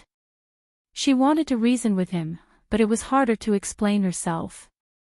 Who knew what rumors would spread? Bai Shui had no choice but to endure it. The next afternoon, a figure descended upon the capital, causing the air to distort as an enormous amount of star energy swept across the sky. Zhang Dingtian and the rest immediately rushed out and looked up. It was Yan Gang. Hand over what Qingyu left behind in the capital immediately, he barked, looking down at the crowd. Zhang Dingtian gripped his sword and soared into the sky. Who are you? Yan Gang, from Fire's Melt Planet, he replied arrogantly, looking at Zhang Dingtian with disdain. Fire's Melt Planet? Zhirlin exclaimed from below. Bai Shui was puzzled. What about it? Zhirlin answered solemnly, Fire's Melt Planet is one of the largest powers in the Frostwave Weave, on par with the Great Yu Empire. The planet was burned by flames, and the people there are all very strong. Their fire techniques are unparalleled. Geraldine spoke up, normal fire techniques are useless against them. Their skin has long since mutated from years of being burned. Anyone from Fire's Melt Planet who can appear in the Great Yu Empire is at least a melder. This Yan Gang must be one as well, and he's definitely stronger than Munawar. Bai Shui looked up at Zhang Dingtian with worry. Each enemy was stronger than the last. If you want something, tell Qingyu to come get it himself, said Zhang Dingtian solemnly. This saber was Qingyu's. His saber had been destroyed by Munawar, so this saber was his weapon. Yan Gang sneered. How dare an ant like you talk to me? He then waved his hand, causing a scorching wave of star energy to blast towards Zhang Dingtian. Zhang Dingtian's eyes widened, and he used the roving step to rush towards Yan Gang. He slashed out with his blade, the blade vibrating rapidly as it fused with the transformations of his shockwave palm. This was the attack that had injured Munawar. Zhang Dingtian's attack was very powerful. He was already a realm breaker, and his attack was infused with battle techniques. Even Yan Gang was shocked. Yan Gang clashed his hands together, and flames suddenly surged out and turned into a spear that pierced towards Zhang Dingtian. The saber and the spear collided, and the flames fell like meteors in the capital, causing panic and burning the earth. The air in the sky was pushed away, and the airwaves spread in all directions. With a loud bang, Zhang Dingtian was no match for Yan Gang. He was swept away by the spear and smashed into the ground. High up in the sky, Yan Gang looked at Zhang Dingtian in amazement. Not many sentinels can survive my spear. Not bad, you can follow me. Bai Shui, Shou Shan, and the rest looked at Yan Gang angrily. These trial students always acted high and mighty towards the people of Earth. Asking them to follow them was like giving alms. This was a blatant case of the strong preying on the weak. Geraldine was shocked. Fire innate talent. Zhirlin replied in a low voice, no, the Fire's Melt Planet skin has mutated and can produce flames through high temperatures. It's actually an unconventional innate gift. This person is really strong.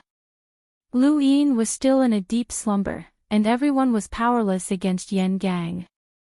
Yan Gang was cold and arrogant as he pointed his flaming spear downwards. I'll say it one more time. Hand it over, or I'll burn you to ashes. Zhang Dingtian coughed up blood. Give him the stone. Everyone felt sorrowful. Jerlin raised her eyebrows. Stone. What stone? At that moment, a green figure soared into the sky from afar and disappeared in a flash, reappearing behind Yan Gang. Welcome aboard. Stay tuned and subscribe to Han Li's Wuxia Adventures for more thrilling content. Chapter 54. Lu Yin soon arrived. Yan Gang was already impatient, and without Lulu around, he was once again arrogant. Lu Yin saw him, but ignored him. Instead, he glanced at Bai Shui, remembering that he had done something before he fell asleep. Bai Shui's expression was ugly, both because of Yan Gang and Lu Yin. The rumors in the city were growing, and she couldn't stop them. Where's Lulu? Lu Yin asked Geraldine. She returned to the city, she replied. Lu Yin nodded and looked at Zhang Dingtian. Are you injured? This person is very strong, he's from the Firesmelt planet. Lu Yin raised a brow. The Firesmelt planet. He had never heard of it. He had rushed straight to Earth after arriving in Frostwave Weave, so he didn't know much about the weave. Not far away, Yan Gang's gaze turned cold. Who's in charge? Come out and talk. Lu Yin turned back to look at him. What do you want? Yan Gang laughed in anger. Are you ignoring me? Lu Yin's lips curled up. So what if I am? Yan Gang's eyes went wide, his body temperature rising and distorting the air around him. However, he seemed to have thought of something and scanned the city fearfully. Cut the crap and give me Qingyu's item. Why should I? Lu Yin retorted, his tone unfriendly. Many people who had just woken up were in this state. Yan Gang's eyes flashed with murderous intent. Impudent, do you know who I am?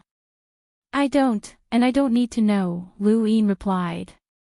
Yan Gang was furious. If not for Lulu, he would have attacked already. A mere native wouldn't be able to stop him. State your conditions. I must take Qingyu's item. Lu Yin had never planned on keeping the stone, even if Xiao Luo hadn't warned him. The stone's origins were too great, and it wasn't something he could possess. Even if he had to give it away, he would still need to obtain sufficient benefits. Are you representing Qingyu or the trial students? Qingyu, Yan Gang replied coldly. Lu Yin replied, I can give him the item, but he must hand over all the students he captured. Everyone was shocked, not expecting Lu Yin to raise such a condition. Recalling that he had once mentioned using the students to negotiate with the Great Yu Empire, Zhang Dingtian and the rest grew resolute. In reality, Lu Yin only cared about the student star crystals, and the negotiations were only secondary. Yan Gang frowned. What do you want students for? By the way, you seem to have captured quite a few students as well. Is Jenny Anna among them? Now that many students had removed their gadgets, the information naturally couldn't appear on the network. Lu Yin's gadget didn't have a name, so some battle reports couldn't be published. There seems to be such a person, Lu Yin replied. Let her go. Yan Gang shouted. Lu Yin sneered. Who do you think you are? Yan Gang's eyes widened in anger. How dare you? He slammed his palms together, creating flames as he leapt towards Lu Yin. The Firesmelt planet had a fiery temper to begin with, and it was already quite good that they had been able to suppress it for so long. Now, Lu Yin's words had caused them to erupt once more. Everyone was on high alert. Lu Yin clenched his right fist tightly, causing the light around it to distort as he punched out from the ground. Yan Gang, who was charging towards Lu Yin, was shocked. It was clearly daytime, but this punch made Yen Gang see the darkness of the night, as if day and night had changed. His body felt an indescribable pain, as if he was experiencing some sort of contradiction. He growled and transformed his flame spear into a spear that stabbed out. The shockwave crushed the ground, and with a loud bang, Yen Gang was sent flying backwards. The spear was destroyed, and he was forced to take a few more steps back in the air. Lu Yin took a step back as well, staring at Yen Gang solemnly. This person was indeed strong, even stronger than Munawar. He was definitely a melder whose cultivation had been sealed. The Day-Night Fist was an inherited battle technique of the Day-Night clan, and its power surpassed even the 3-star Sirius Palm and the 7th form of the Sky Beast Claw. Yet, it had been blocked by this person without any injuries. This person's power couldn't be underestimated. Lu Yin was surprised, but Yen Gang was even more shocked. A mere sentinel had made him feel a sense of danger, and he had even used his full strength at the last moment. If this person's attack had been just a little stronger, he wasn't sure if he would have been able to break the seal. Zhang Dingtian's eyes narrowed. He had fought Yen Gang before and knew how terrifying he was, but Lu Yin had actually been able to force him back. This person's strength was far too different from when they had first met. Lu Yin's strength earned Yen Gang's respect, and he descended a little before looking at Lu Yin solemnly. Jenny Anna is a descendant of the Anna family of the Great Yu Empire. Capturing her will bring you a lot of trouble. This planet belongs to the Great Yu Empire, and the Anna family has 10,000 ways to exterminate the humans here. Think carefully. Lu Yin calmly replied, I understand, no need to say more. If you want something, tell Qingyu to hand over the captured students, or there's nothing to discuss. Yen Gang nodded helplessly, all right, I'll contact Qingyu. He then activated his gadget. Just as Yen Gang was about to contact Qingyu, Lulu Mavis suddenly appeared, startling everyone. I knew you'd obtained an inheritance. That punch wasn't bad, let's spar, she said excitedly as she stared at Lu Yin. Lu Yin smiled faintly, I refuse. Lulu Mavis blinked. Refuse? Why? Powerhouses should learn from each other more often to improve. I'm not a powerhouse, Lu Yin said calmly. She shook her head, you're not bad among the sentinels, you're qualified to spar with me. Don't talk nonsense, come on. Zhou Shan and the rest had strange looks on their faces as they watched a beautiful girl tell a man to come on. This girl was clearly stupid. Lu Yin's head hurt, he really didn't want to fight this girl. She was too strong, and a single punch from her would be unpleasant. Coupled with the speed she'd obtained from the stone, he was sure that he would only be able to passively take a beating if they sparred. It would be difficult to catch her, and he didn't want to look for trouble. Hey, are you still a man? Come on, come on. Lulu shouted. Lu Yin remained indifferent as he looked at Yen Gang. Lulu grew anxious, but there was nothing she could do if Lu Yin didn't move. She couldn't sneak up on him, could she? She was a lady, and she wouldn't sneak up on good people, only bad people. Lu Yin suddenly thought of the art of Sirius. If he could learn the 7 forms of the Sky Beast Claw from Sirius, then could he learn her speed from her movements? It seemed possible, and his eyes flashed. Should he spar with her? Suddenly, Bai Shuat cried out, and everyone looked over to see her talking to someone on her gadget. Not long after, she looked up with an ugly expression, the blue camp has been destroyed. Zhang Dingtian's gaze turned cold, who did it? Lu Yin looked at her as well. The blue camp in the northeast was a power founded by the Luo Xing, and he remembered that Zhao Yu had been one of the 3 snow maidens. Bai Shuai spoke in a low voice, it wasn't destroyed by a human, but by a mutant beast. A huge flying turtle. A turtle. Everyone was shocked, their gazes strange. Bai Shui nodded. According to the Blue Camp's gadget, the turtle's power level was over 10,000, but we couldn't determine its exact power level. Everyone was shocked. Over 10,000. That was the power level of an explorer. The Sentinel realm had a power level of 3,000, and above that was the Melder realm, with a power level of 6,000. Above that was the Lamita realm, with a power level of 10,000.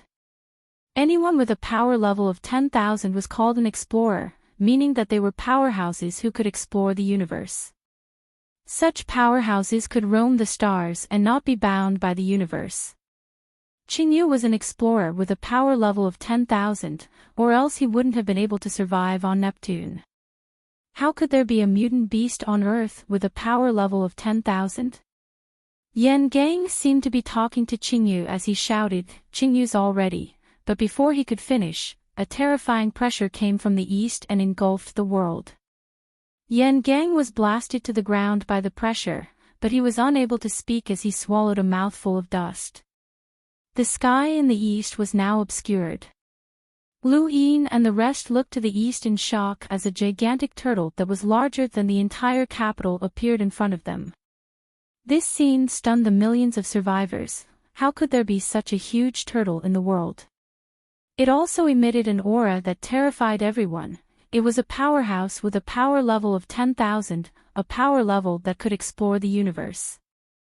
Yan Gang was about to stand up and curse, but he froze the moment he looked up. Where did this crazy turtle come from? The turtle was very fast, its huge shadow covering the entire capital for a second before it disappeared towards the west. Its huge eyes didn't even look down. To it, Lu Yin and the rest were nothing more than ants that could be easily crushed. Welcome aboard. Stay tuned and subscribe to Han Li's Wuxia Adventures for more thrilling content. Chapter 55. On a huge spaceship outside Earth, Sigmund and the others stared intently at the screen, which showed the turtle's image. General Sigmund, a creature with a power level over 10,000, can't be considered a trial anymore. Capture it, Tori said urgently. Jenny Anna was still in the capital, and if this creature attacked the capital, everyone would die. Sigmund clenched his fists and looked at Mira. Myra's expression was calm as she smiled. Is death really that frightening to the young elites of the Great Yu Empire? Tori's expression changed, but he didn't say anything. The giant turtle quickly disappeared. From the beginning to the end, no one said a word. No one dared to attract the attention of the giant turtle. It was too terrifying. It didn't even need to attack. Just its body alone was enough to crush everyone. Lu Yin sighed. Wait, where's Lulu? He looked to the west again and saw a green figure quickly leave. That crazy woman couldn't have gone after the turtle, could she? Outside the capital city, Yan Gang was coughing. He had choked on the dust and only managed to recover after much difficulty. Everyone was still immersed in the terror of the turtle when Yan Gang spoke up. Qingyu agreed, he can trade with you. Tell me who's Qingyu in the network, Lu Yin said. Yan Gang told him. Lu Yin immediately contacted Qingyu. You're Qingyu? He asked. In Northern Europe, Qingyu looked at his gadget and smiled. You're the native who oversaw the capital and captured a few dozen students? Your item is in my hands. If you want to trade, give me the students you captured. That kid just talked to me. Sure, do you want Hua Shaoling? I can give her to you if you want, Qingyu teased. Lu Yin's eyes narrowed. He knew that Yan Gang was running errands for Qingyu because of Hua Shaoling. He already had Roz and Jenny Anna, so there was no need for Hua Shaoling. Otherwise, Yan Gang would go all out. Hua Shaoling doesn't matter, but you have too few students. Qingyu's eyes flashed. Kid, I'm only trading because I don't want to run errands. Do you think you can stop me with just the few of you? Of course not. You still have the strength of a melder, but if you can escape, so can we. We'll take that stone and hide. Once we fail the trial mission, the Great Yu Empire will personally come to capture you. Can you stop them? I know that you want to use that stone to escape. Compared to your own life, my conditions are much better, Lu Yin said. Qingyu chuckled. Very smart. That's right. I want to use that rock to escape. Alright, I can capture some more students. I have a batch here. There are 32 in total. Is that okay? Sure. 10 days from now, at the foot of the Tibetan peak in India, Qingyu said. Lu Yin agreed and hung up the gadget. 10 days later. Yan Gang stared at Lu Yin. You can go to Northern Europe to pick up Hua Shaoling. Yan Gang's eyes lit up. You better hand Jenny Anna over to me. You don't know how powerful the Anna family is. Impossible, you can leave now, Lu Yin said impatiently. A cold glint flashed in Yan Gang's eyes as he left without saying anything. Once Yan Gang left, Lu Yin explained the situation to the rest. Zhang Dingtian spoke up, I'll go with you. Qingyu is the main culprit behind Earth's evolution. Because of him, countless people have died. I want him to pay with his life. I'll go too, Bai Shui said resolutely. Lu Yin looked at Geraldine, spread the news that Qingyu will appear at the foot of the Tibetan peak in 10 days. You want to use the students to get rid of Qingyu? Geraldine asked. Lu Yin nodded, isn't that your mission? Get rid of him and complete the trial mission. It'll be good for you. What about you? Do you want to take revenge for the people of this planet too? Geraldine asked.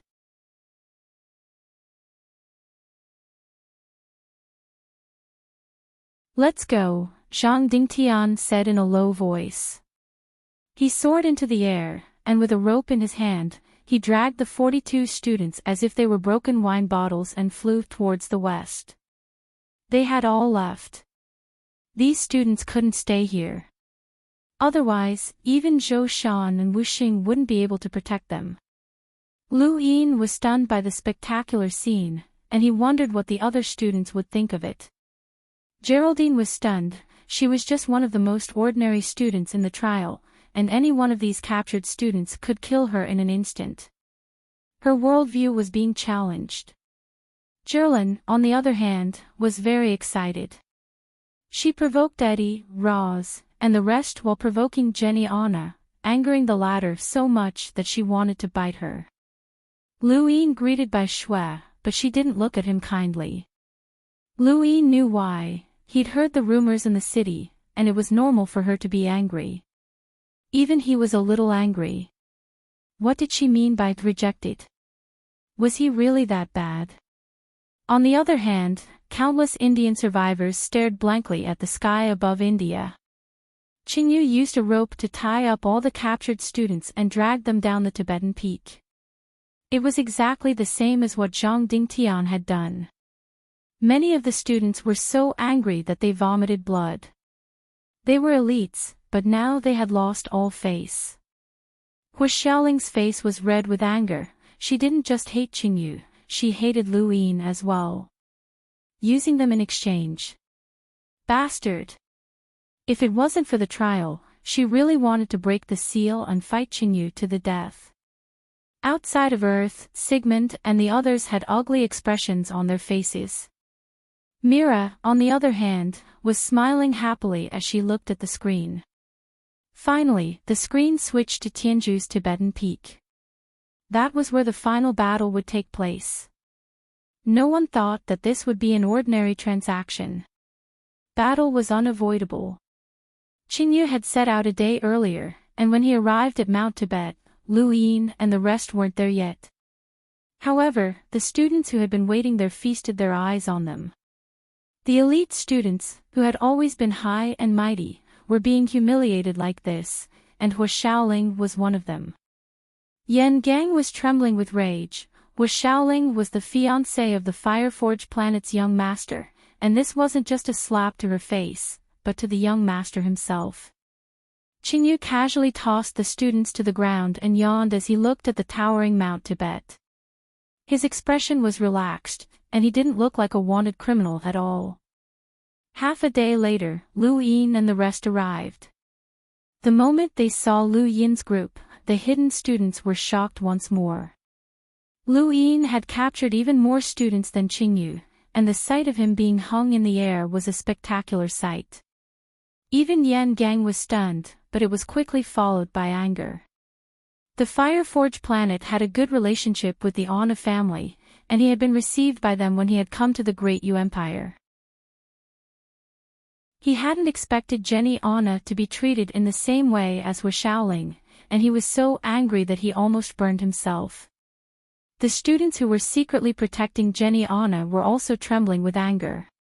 If news of this spread back to the Great Yu Empire, the Anna family would lose all face. Compared to these two women, Roz didn't seem that important.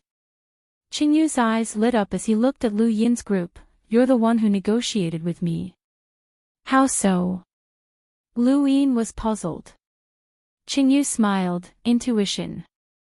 Lu Yin waved a hand, and Zhang Dingtian tossed the 42 students to the ground, not far from the 32 that Qingyu had tied up. Both sides looked at each other awkwardly, especially Hu Shaoling and Jenny Anna. The Hu family didn't have a good relationship with the Anna family, but they were on the same level. They had known each other since they were young, but they hadn't expected to meet under such circumstances. "I'll give you all the students, 32 in total." "Where's my stuff?" Qingyu asked with his hands behind his back. Lu Yin took out the stone and casually tossed it to Qingyu. Qingyu took it and looked at the 16-sided stone with a burning gaze. He then looked at Lu Yin in astonishment. "Don't you want to know what this thing is used for?" "Nope," Lu Yin replied indifferently. He didn't want to reveal the Day-Night Fist to this person. Who knew if it would be exposed to the Day-Night clan? He didn't want to be hunted down, so it was best to get rid of it as soon as possible. Qingyu praised, "Smart and tactful, you didn't try to fool me. Unfortunately, if you hadn't threatened me, I could have given you a bright future." Qingyu's words caused Lu Yin's gaze to turn cold. Zhang Dingtian took a few steps forward, his eyes flashing with killing intent. "Did you cause Earth's evolution?" Zhang Dingtian asked in a low voice. Qingyu looked at Zhang Dingtian and sneered, "Who do you think you are to question me?" His gaze fell on Zhang Dingtian's saber, and he couldn't help but laugh. "My saber is actually in the hands of trash like you." "What an insult." "Hand it over." His figure vanished as he charged at Zhang Dingtian. Zhang Dingtian slashed out with his sword, the blade vibrating rapidly as he used all his strength to attack Qingyu. Qingyu was astonished, a realm breaker. "Interesting," he said as he pulled out his iron staff and smashed it down, easily shattering Zhang Dingtian's attack as it pierced through the void and covered the sky. Not just Zhang Dingtian, but Lu Yin, Bai Shui, Zhilin, and the rest were all caught in the attack.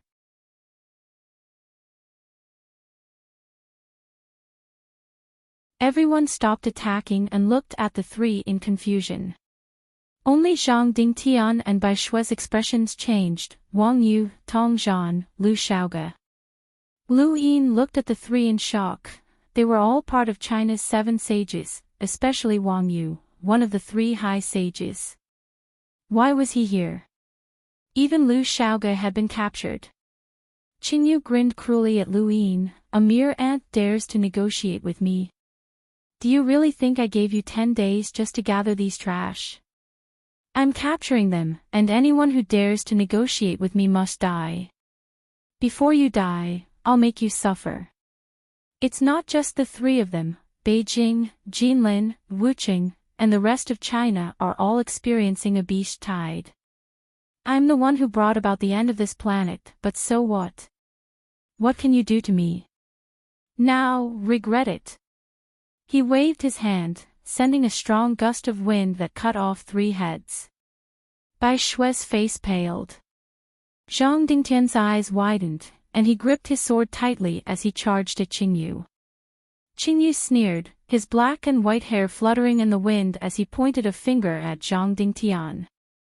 No one saw it clearly, but Zhang Dingtian's right chest was pierced and his body was flung away.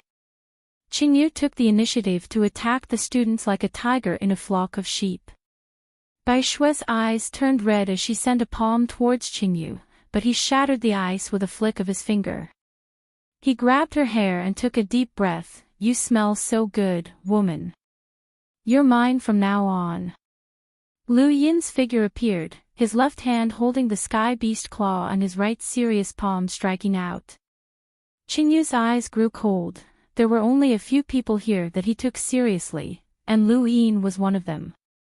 Bai Shuai was flung away once more, and Lu Yin's sky beast claw was broken by Qingyu. Sirius' palm collided with Qingyu's finger, causing the stars to explode. Still, Qingyu's right palm was pierced through, and Lu Yin was forced to retreat. All the students stared at Qingyu in shock. This monster.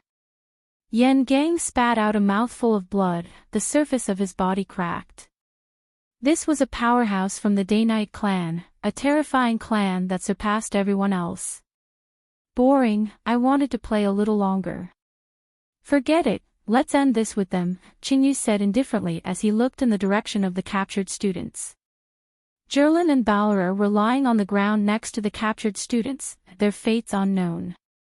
A handsome man with a gentle gaze had taken their place. Lu Yin clutched his bleeding right hand, his expression changing when he saw the man. Lu Xiaoge. Lu Xiaoge. Zhang Dingtian roared, blood staining his clothes as he spat out a mouthful of blood. You're not dead. Lu Xiaoge was astonished. As he spoke, he slowly raised his hand. A ray of light bloomed and blasted towards Zhang Dingtian. Along the way, Zhang Dingtian's attack was easily shattered. Bai Shuai appeared in front of Zhang Dingtian, layers of ice erected in an attempt to block Lu Xiaoge's attack. However, facing the power of the three saints of Bai Shuai, Lu Xiaoge displayed terrifying strength. The light crushed and blasted Bai Shuai and Zhang Dingtian back at the same time. Zherlin and Ballerer woke up from their stupor and were about to attack again, but they immediately stopped. This native seemed to be extraordinarily strong. Don't break that woman, Qingyu said coldly as he glanced over. Lu Xiaoge bowed and grunted in acknowledgement before turning back to Zhang Dingtian and Bai Shuai. The so-called Seven Saints are a joke. Wang Yu and Tong Zhan were captured by me, they're too weak. Zhang Dingtian, you might have been able to fight me at your peak, but you're nothing now. You have no idea how strong I am. Zhang Dingtian spat out a mouthful of blood and couldn't even hold his blade properly. Bai Shuai's eyes were bloodshot, her gaze cold. Not too far away, Lu Yin was vexed. He had rolled 2 pips the first time, which allowed him to disintegrate things. He immediately crushed a second star crystal and rolled 5 pips. He glanced at the smug Qingyu and Lu Xiaoge, who had defeated both Zhang Dingtian and Zhang Dingtian. He took a deep breath and tried again. When the die stopped spinning, the 5 faces disappeared to reveal a 4. Lu Yin was excited, this was it. The next moment, he entered a grayish-white space, the time-stop space. He took out all the star crystals he had left from his cosmic ring and threw them at the numbers. Immediately, the number increased from 25,920 to 43680. 5 days. He had used up all the star crystals he had left to increase his time by 2 days. He then began to treat his injuries, took out his star chart, and immersed himself in it. 5 days was enough time for him to simulate the 4th star. As for how strong the cosmic palm with 4 stars would be and whether or not it would be able to block Qingyu, he would have to give it a try. 5 days was a long time in the grayish-white space. There was no sound or scenery, only loneliness. By the end of the 3rd day, Lu Yin's injuries had healed considerably, and the fourth star of the serious art was becoming clearer and clearer. By the end of the fourth day, the fourth star had appeared. When the number reached 0, Lu Yin's vision changed and he left the grayish-white space. Time had not changed in the real world. Qingyu was still looking up at the sky, Lu Xiaoge was still as indifferent as ever, and Bai Shui and the rest were furious. Many of the students were lying on the ground, heavily injured. Are you not going to answer me? Do you really want to kill me? Qingyu shouted, his figure vanishing and reappearing in front of the captured students. He grabbed Hu Xiaoling's long red hair and sneered, I'll bury her with me. Hu Xiaoling was furious, her terrifying power spiraling as she tried to break through her seal. Qingyu was cold and arrogant, you want to break through? Think carefully. A melder who failed a sentinel trial mission can join the Astral Combat Academy. Hu Xiaoling's face paled. Qingyu had told her this many times already, which was why she had willingly allowed herself to be captured. She was a dignified melder with an innate gift, yet she had failed a sentinel trial mission. To the Astral Combat Academy, such students were trash.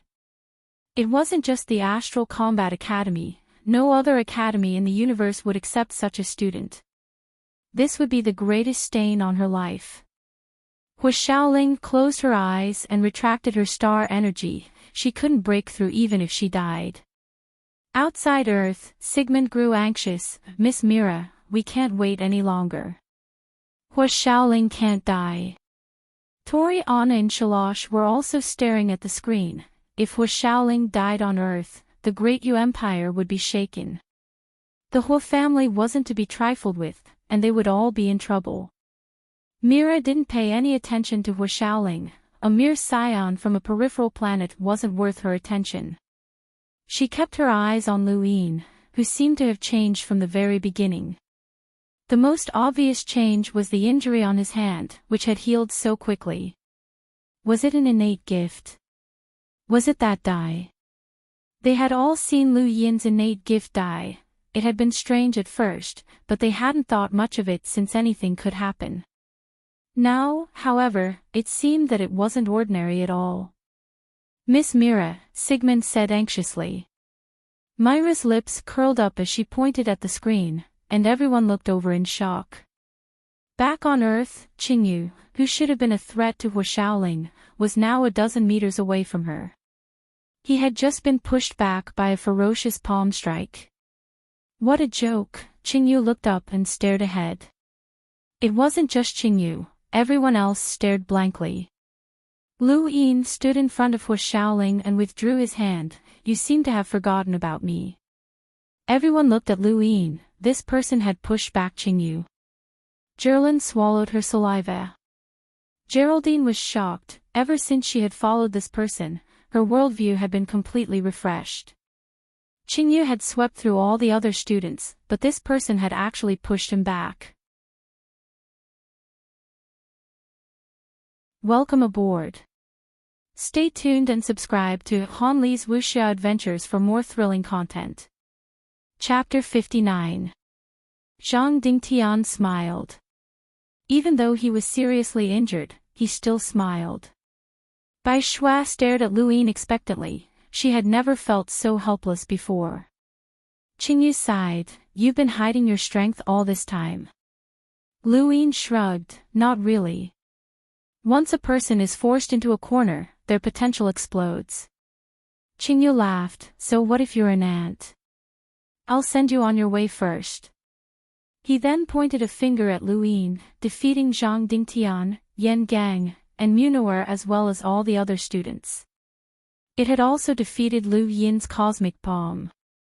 Lu Yin's gaze turned cold, and he raised his hand, for stars revolving around him as he struck out.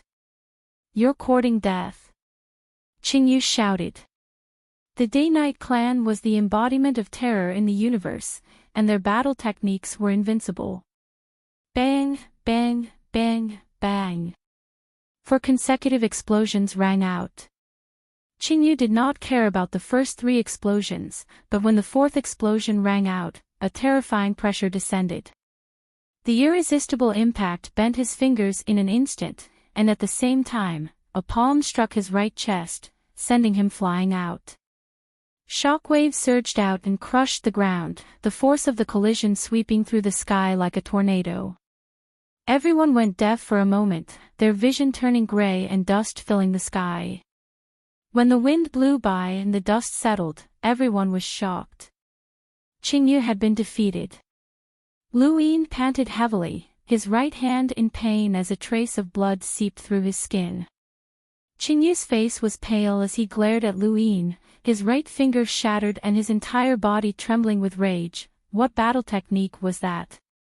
Lu Yin exhaled, a battle technique that will kill you. He then used the roving step to rush towards Qingyu, raising his palm to strike out once more. He wanted to kill Qingyu. Others might not understand, but as someone from a terrifying clan, Qingyu knew full well just how terrifying the cosmic palm was. This person might bring him trouble in the future. Qingyu roared, "You ant, I'll let you experience the power of the Day-Night clan." Boom!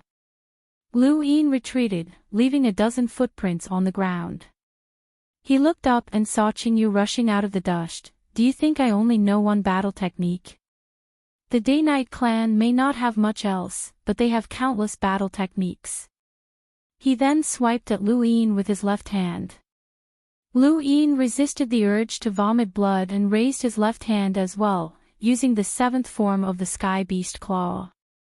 Bang! The earth shook again. Terrifying shockwaves engulfed the ground. Shattered rocks flew everywhere, piercing through the mountain walls. Everyone was shocked as they watched the two fight amidst the dust. How could a sentinel reach such a level? Outside of Earth, Sigmund and the others were also shocked. How is this person so powerful? That was the Sky Beast Claw. It should have reached the seventh form. Wasn't that a battle technique of U Academy? He really did learn U Academy's battle techniques. What's really amazing was blocking Qingyu's attack. That was Qingyu's strongest battle technique, but he still lost. This person is not simple. We must investigate him. Myra's eyes lit up as she looked at Lu Yin. While others were looking at Lu Yin's battle technique, she was looking at his fully healed palm. It had clearly been pierced through by that finger, but it was now completely healed. The tremors seemed to explode in everyone's hearts, causing many of the students to go pale with shock. There was a loud boom as the two figures retreated at the same time. Qingyu glared at Lu Yin, panting heavily. Lu Yin's hands trembled. He had not only healed his injuries in the time-stop space, but he had also recovered much of his physical strength. He had rested for 5 days before fighting Qingyu again, but even so, it was still difficult to defeat him. Even a 4-star serious palm hadn't been able to injure him. This person was truly terrifying, worthy of being an explorer. Even a melder might not be able to withstand a full-powered attack from him. "Young master, let me teach him a lesson for you." Lu Xiaoge suddenly charged at Lu Yin, his palm glowing brightly. Zhang Dingtian roared. Lu Yin glanced at him and raised his left hand, using the Sky Beast Claw. The void howled and the light shattered as it struck Lu Xiaoge, sending him crashing into the ground. Qingyu snorted, "Trash, is my battle something you can interfere with?" Lu Xiaoge coughed up blood and said weakly, "I'm sorry, young master." Lu Yin was surprised. He had intended to kill Lu Xiaoge with that attack, but he was still alive and able to speak. He was much stronger than he had expected. "I didn't expect to meet someone like you on a fringe planet. You're quite outstanding even in the Innerverse," Qingyu said in a low voice. Lu Yin clenched his fists. "I don't need you to judge my strength." Qingyu grinned, "I've seen too many geniuses fall at the hands of my Day-Night clan. You won't be able to escape today, and don't expect the Great Yu Empire to save you. Every trial is supervised by the Youth Council, and unless all of you lose the ability to fight and fail the mission, the trial will continue. I'll kill you the moment you lose the ability to fight." A layer of star energy appeared around Qingyu's body, but he didn't release it completely. Instead, it wrapped around his body and gradually moved down until it wrapped around his legs, making it look like he was stepping on clouds.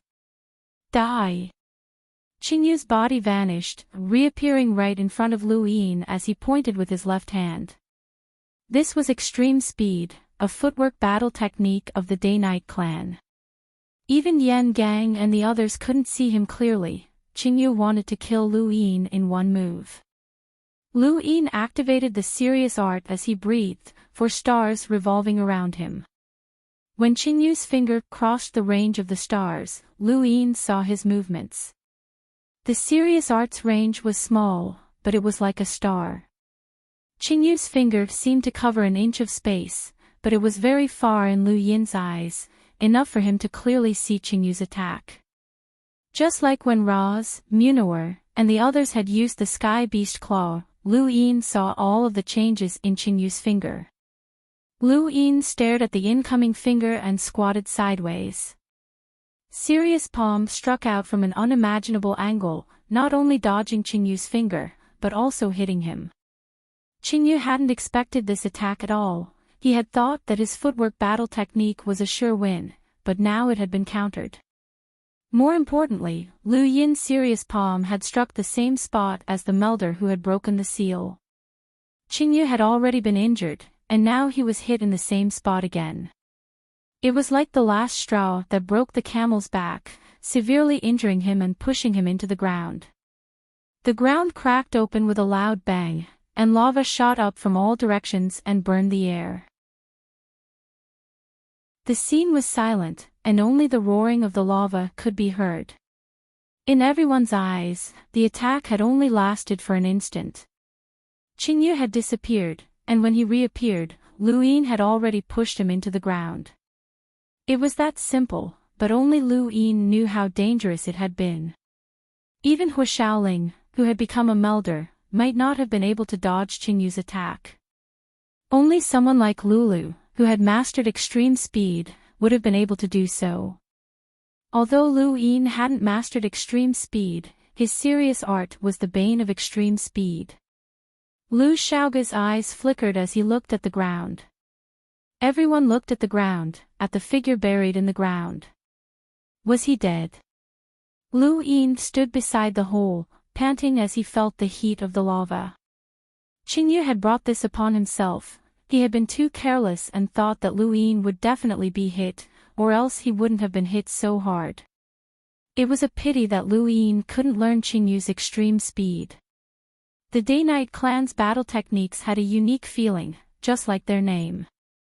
One couldn't feel the rhythm of the battle techniques, and it was useless even if they could see the changes. Lu Yin had thought that he could use the serious art to learn all sorts of battle techniques in the universe, but that seemed impossible now. Some battle techniques could only be learned in a specific environment. Hiss! Hiss! Within the cone-shaped hole, the ground cracked, and Qingyu pressed one hand against the ground and slowly stood up, glaring at Lu Yin with bloodshot eyes. "You've really angered me, you ant." Lu Yin frowned. This guy was truly a space-exploring powerhouse. Even with his cultivation sealed, his physical body was still difficult to defeat. Qingyu hadn't died even after taking an all-out attack from Lu Yin and a melder, and his recovery speed was incredible. If this continued, Lu Yin would definitely lose. "No matter what you do, you won't be able to defeat me." "Despair, ant!" Qingyu growled as he charged at Lu Yin. Lu Yin's expression changed, and he suddenly looked at the spectating students in the distance and rushed over.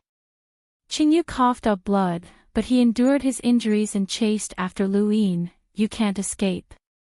Lu Yin rushed towards the spectating students, causing many to flee in fear. "This bastard is trying to distract us. Run! Don't let him catch you," someone shouted. All of the students quickly slipped away. Lu Yin didn't care about the others. He was only focused on one person, Munawar, the sealed melder, who was relentlessly chasing after him. Munawar's face went pale. "What are you doing?"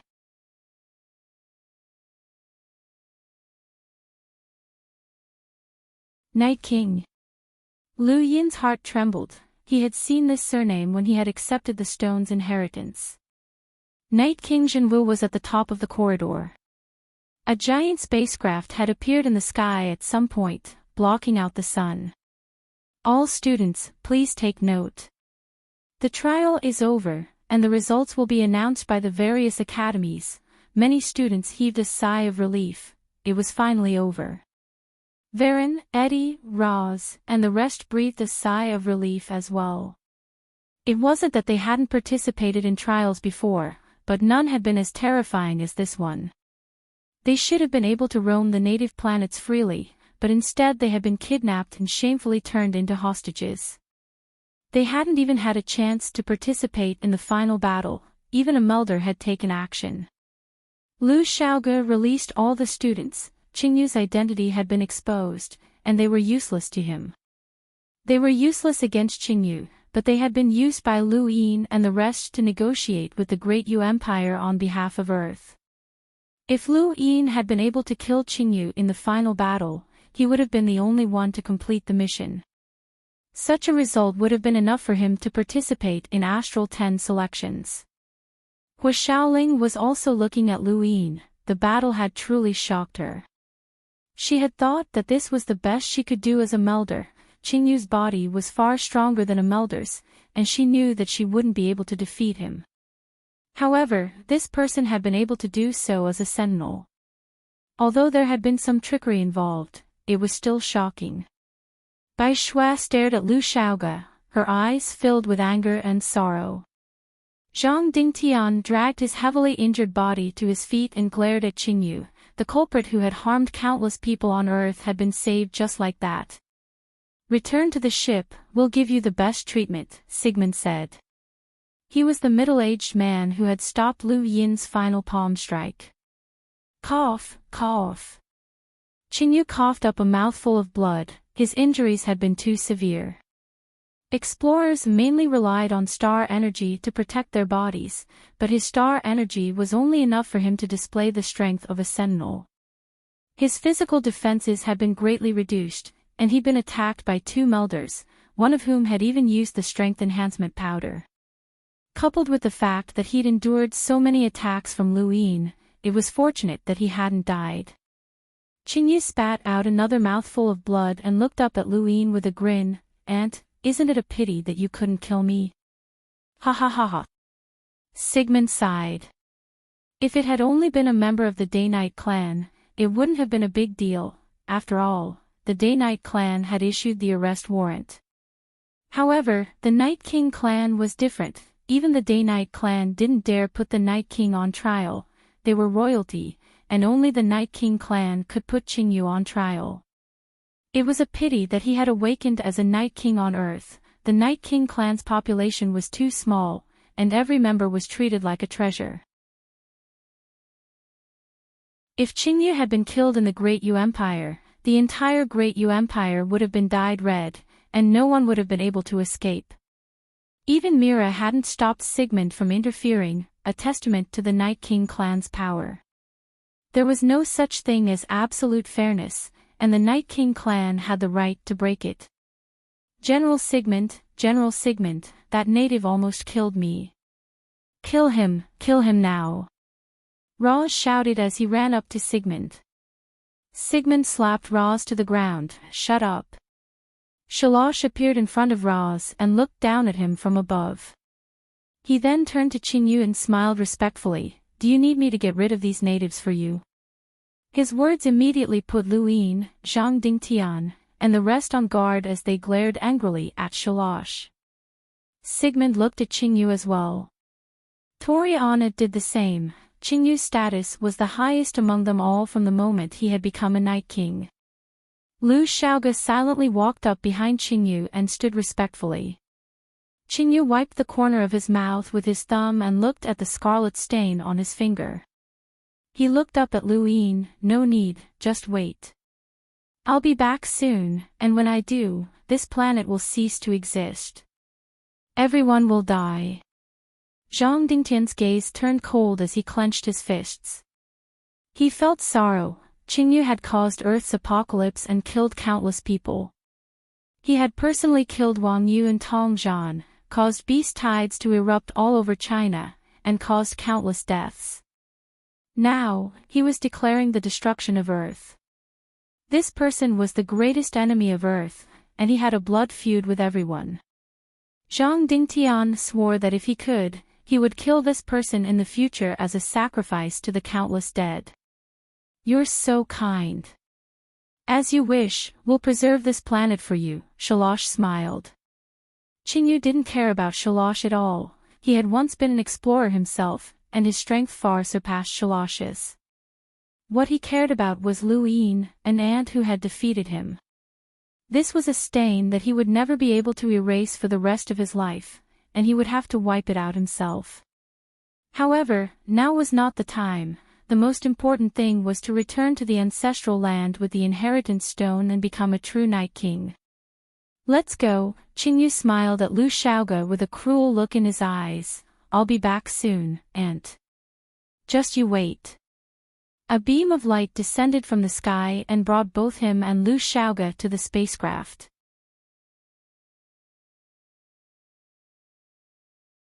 Welcome aboard. Stay tuned and subscribe to Han Li's Wuxia Adventures for more thrilling content. Chapter 61. Lu Yin didn't say a word from start to finish.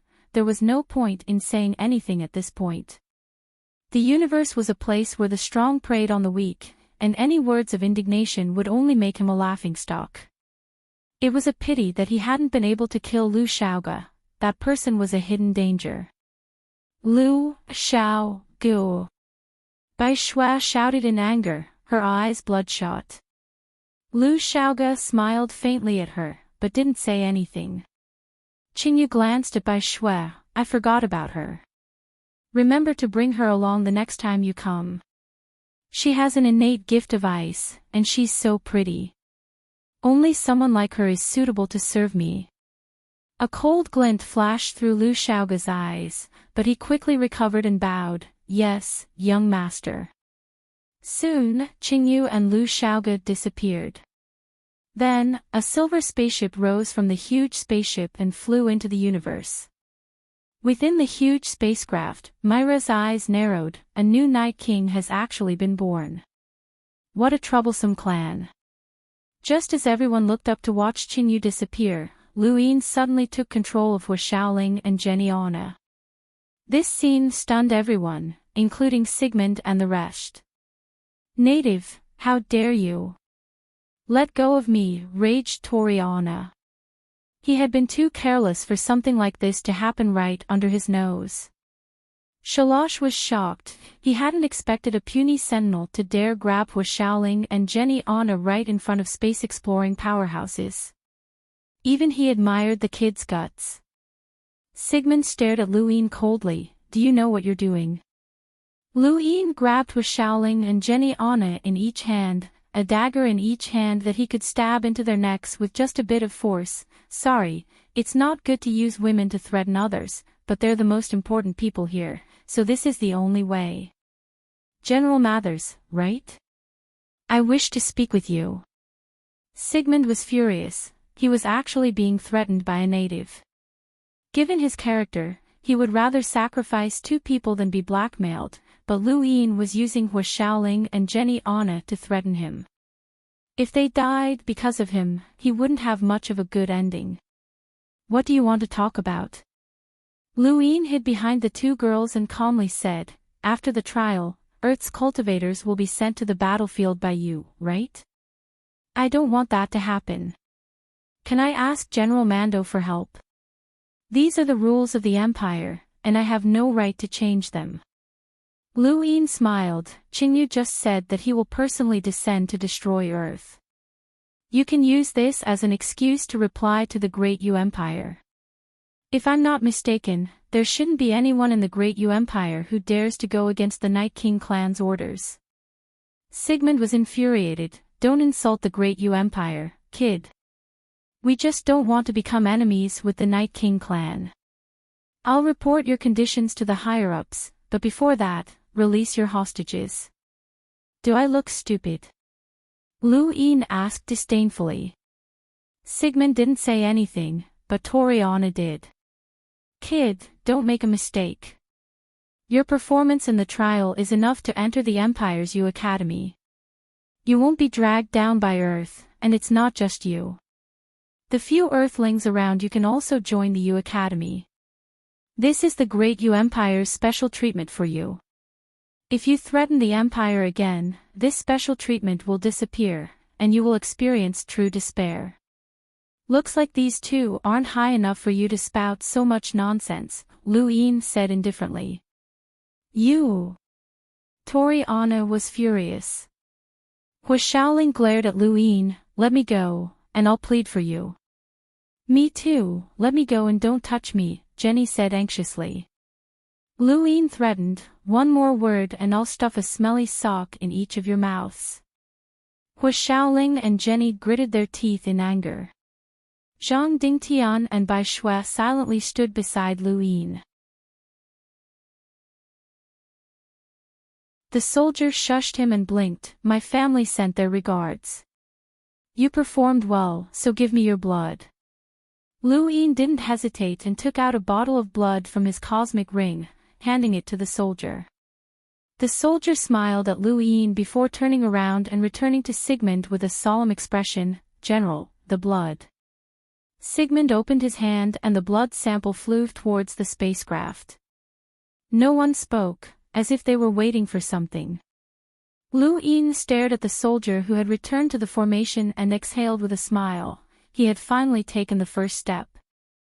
The blood sample he had left at Jinlin's camp had finally yielded results. The Great U Empire was very strict when it came to testing cultivators, and Lu Yin's display of strength was enough to attract them. They naturally wanted to collect his blood for testing, and the blood he had left at Jinlin's camp had been for this very moment. His performance had been so that the Great U Empire could test his blood in Jinlin, and everything had gone according to his plan. After a while, Sigmund listened to the answer on his gadget and looked at Lu Yin excitedly. He immediately appeared beside him and helped him up. Tell me, why are you on Earth? What's your name? Who else is at home? How old are you? The others were puzzled. Shalosh and Toriana quickly made contact with some people and looked at Lu Yin in shock. The Great U Empire was about to be shaken. Within the spacecraft, Mira looked at the data displayed on the screen in astonishment. Are you sure? Isn't this too much of a coincidence? The person in front of the device stared at the data nervously. There's no mistake. There's absolutely no mistake. This is the Zishan bloodline, and that child is definitely a descendant of the Zishan family.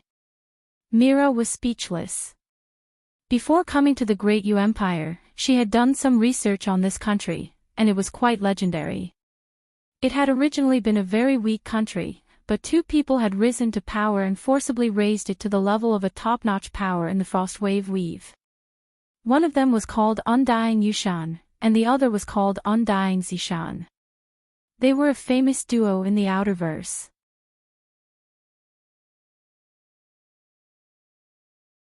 Welcome aboard. Stay tuned and subscribe to Han Li's Wuxia Adventures for more thrilling content. Chapter 62. Undying Yushan was the name of the emperor of the Great U Empire. Undying Zishan had died long ago, and the Zishan family had gradually died out along with him. Eventually, the entire family had gone into seclusion and disappeared. A few hundred years ago, the Zishan family had been confirmed to have completely died out, and no one had survived. Who would have thought that a member of the Zishan family would actually appear on this planet? It was too coincidental. The Zishan family's influence on the Great U Empire couldn't be ignored. The Undying Yushan had once promised that the Zishan family would forever enjoy the title of King Zishan, a status second only to the emperor. If this person really was a descendant of the Zishan family, it would be a pity. Back on Earth, Zhang Dingtian and the rest looked on in confusion, unsure of what was happening. Lu Yin stood up with great difficulty, his body swaying as he almost fell over again, but he managed to hold on. Tori's kick had been too heavy. What are you doing? Sigmund asked solemnly, "Child, tell me, where are you from?" Luin sneered, "Earth." Sigmund shook his head, "Earth's trial, everything was within our observation. You're definitely not from Earth, they don't have any battle techniques." Luin wiped the corner of his mouth, "I'm from Earth, I left when I was young. Believe it or not." Sigmund wanted to ask more questions, but seeing Lu Yin's tired and pale face, he immediately ordered someone to bring him to the spacecraft for treatment. "Wait, what about them?" Lu Yin pointed at Zhang Dingtian and Bai Shui. Sigmund replied, "Don't worry, the Empire won't touch Earth. Everything will remain the same. Not only that, we can also send people to help Earth clean up the powerful mutant beasts." He then shouted, "Men!" A group of soldiers immediately stepped forward. There were several hundred of them, all sentinels and melders. These soldiers had cultivated using the energy crystals of their respective planets without using formcast models, and were the lowest level of cultivators in the Empire. Being able to cultivate to the melder realm was already the limit. Spread out immediately to protect China and the other cities on Earth, especially the ones where there's a beast tide. Move out immediately. Sigmund barked. "Yes, General." Hundreds of soldiers rose into the air and flew out. Zhang Dingtian and Bai Shui heaved a sigh of relief when they saw this. No one stopped them, not even Tori or Shalosh. Lu Yin's identity had been confirmed, and he had even been teleported to the Empire. A descendant of the Zishan family wasn't someone they could make things difficult for. The undying Yushan had ruled the great Yu Empire for 800 years, and with his strength, he could live for at least 1,000 years. His iron rule had made the great empire, and no one dared to disobey. There was an iron rule, and the Zishan family's throne. The Zishan family's rule was an eternal ruler. Though it didn't have any actual power, it was, with the families of family in Shalosh. Lu Yin was sent to a spacecraft, and everyone inside was on high alert. The moment Lu Yin appeared, they immediately arranged for him to be treated. Their attitude was extremely cautious. Yusu's. The sentinels were fine, but Hu Shaoling and the others were in an even worse mood. They'd failed a sentinel trial as melders, and this record had almost shattered their dreams of joining the Astral Combat Academy. There was something else that most students didn't care about, but those at Hu Xiaoling's level had their eyes fixed on the Great Yu Empire's Youth Council. The Youth Council had a lot of power, overseeing trials, interfering with the Academy's education, and even having their own army. It was a force that couldn't be ignored, and all of them wanted to become members. However, this trial's blemish greatly reduced their chances of joining. The atmosphere was heavy. Only Zhang Dingtian and Bai Shui were rejoicing. Many things had happened, and there had been sorrow and despair. But in the end, Earth had been saved. They were grateful to Lu Yin. Even if they had been saved, the countless cultivators on Earth would have been sent to the battlefield with no chance of survival. Roz looked at the spacecraft unwillingly. He wanted to kill Lu Yin, but Shalosh had warned him not to be impudent. Yen Gang was also sullen after his conversation with Toriana. He'd thought that this trial would be easy, but he'd ended up as a foil instead. He hadn't even qualified to participate in the final battle, and Hu Shaoling had even been threatened by Lu Yin. He couldn't explain himself when he returned, but he couldn't do anything to Lu Yin. As for Eddie, Varen, and the others, they didn't even dare to show any hostility towards Lu Yin. They didn't know about the Zishan family, but they could tell from Sigmund's attitude that there was something wrong with Lu Yin. It was best not to provoke him in the future, even on Earth. He had a realm breaker, an innate gift of ice, and who knew what else he had. Suddenly, the spacecraft sounded an alarm, and Sigmund and the others looked to the north where a huge shadow was approaching. All of the students looked over, their mouths hanging open. What a huge turtle, someone exclaimed. Zhang Dingtian and the rest were shocked. It was the flying turtle that had destroyed the blue camp in the northeast and appeared in the capital. Yan Gang's face turned ashen. This was the same turtle that had made him eat dirt. Sigmund Mathers, Tori Anna, and Shalosh soared into the sky at the same time, releasing a terrifying amount of star energy that stirred up the clouds and caused the sky to change color. The three of them were explorers, and so was the tortoise. An explorer-level mutant beast has actually appeared in such a short time. This planet is truly surprising, Tori sighed. Sigmund's expression turned serious. This turtle wasn't simple, nor was it weak. Seeing the three little things blocking its way, the turtle's eyes remained calm and unperturbed. It slowly opened its mouth, and just as the three were about to attack, a girl suddenly appeared on its head. Little turtle, don't be naughty. They're good people, you can't hit them. The trio looked at her in shock. Lulu Mavis. Lulu greeted them from atop the turtle's head. Long time no see, how have you been? The three were speechless. Long time. It hadn't even been a month. Miss Lulu, this turtle. Sigmund was both puzzled and shocked. A Sentinel student had subdued an explorer turtle. What a joke. Lulu immediately went on guard. It's mine. It'll always be mine. Sigmund forced a smile. Yes, it's yours. Forgive me for asking, but how did you subdue it? Lulu's lips curled up in a strange smile. That's a secret of the Mavis family. Come, I'll tell you. Sigmund quickly waved his hands. No need. Since it's a secret of your family, it's not convenient for me to listen. Anyway, the trial is over, what do you think? Lulu felt it was a pity, so soon. What about the fugitive? Was he caught? There's no news from the local network. All the students who had come here had thrown away their gadgets to prevent their information from being exposed, so there was naturally no news from the local network. Tori Anna recounted the events that transpired here, and Lulu's expression changed. The Night King. You mean that fugitive from the Day-Night clan awakened and became a Night King? The three nodded. Lulu sighed. That's interesting, no wonder you didn't dare to kill him and even tried to save him. It was clearly a fair trial.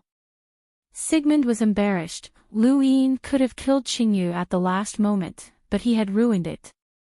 They were the ones who had not followed the rules of this trial.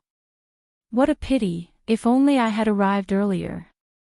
Killing a Night King with my own hands would have been a great accomplishment. The clan would have definitely praised me, Lulu lamented. The three didn't interrupt. The Day-Night clan and the Mavis family were not people the Great Yu Empire could afford to offend. Lulu Mavis looked at Sigmund and said, forget it. Since we missed it, we can't catch up even if we wanted to. The trial is over, so it's time for me to leave. Little Turtle can follow behind the ship, right?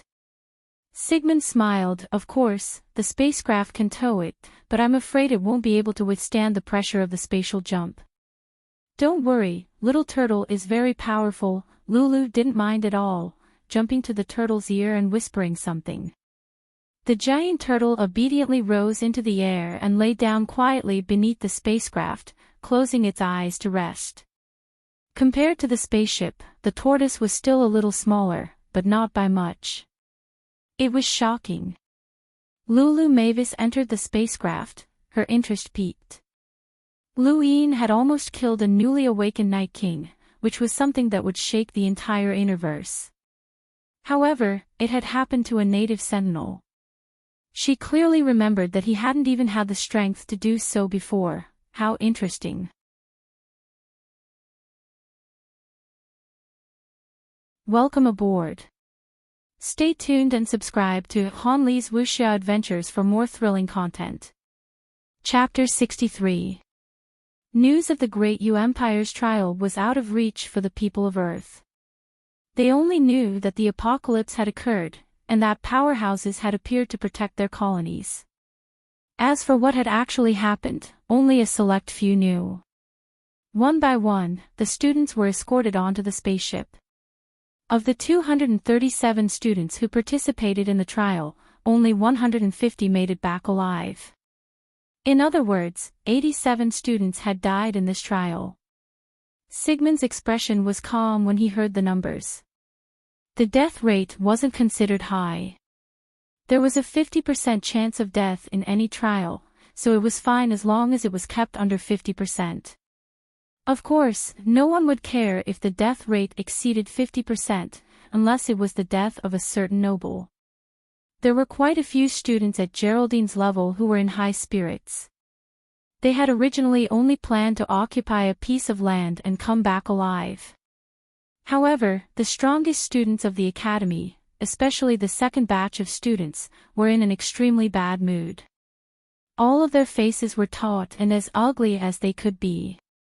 Zhang Dingtian and Bai Shui had made an exception to join the Great Yu Empire.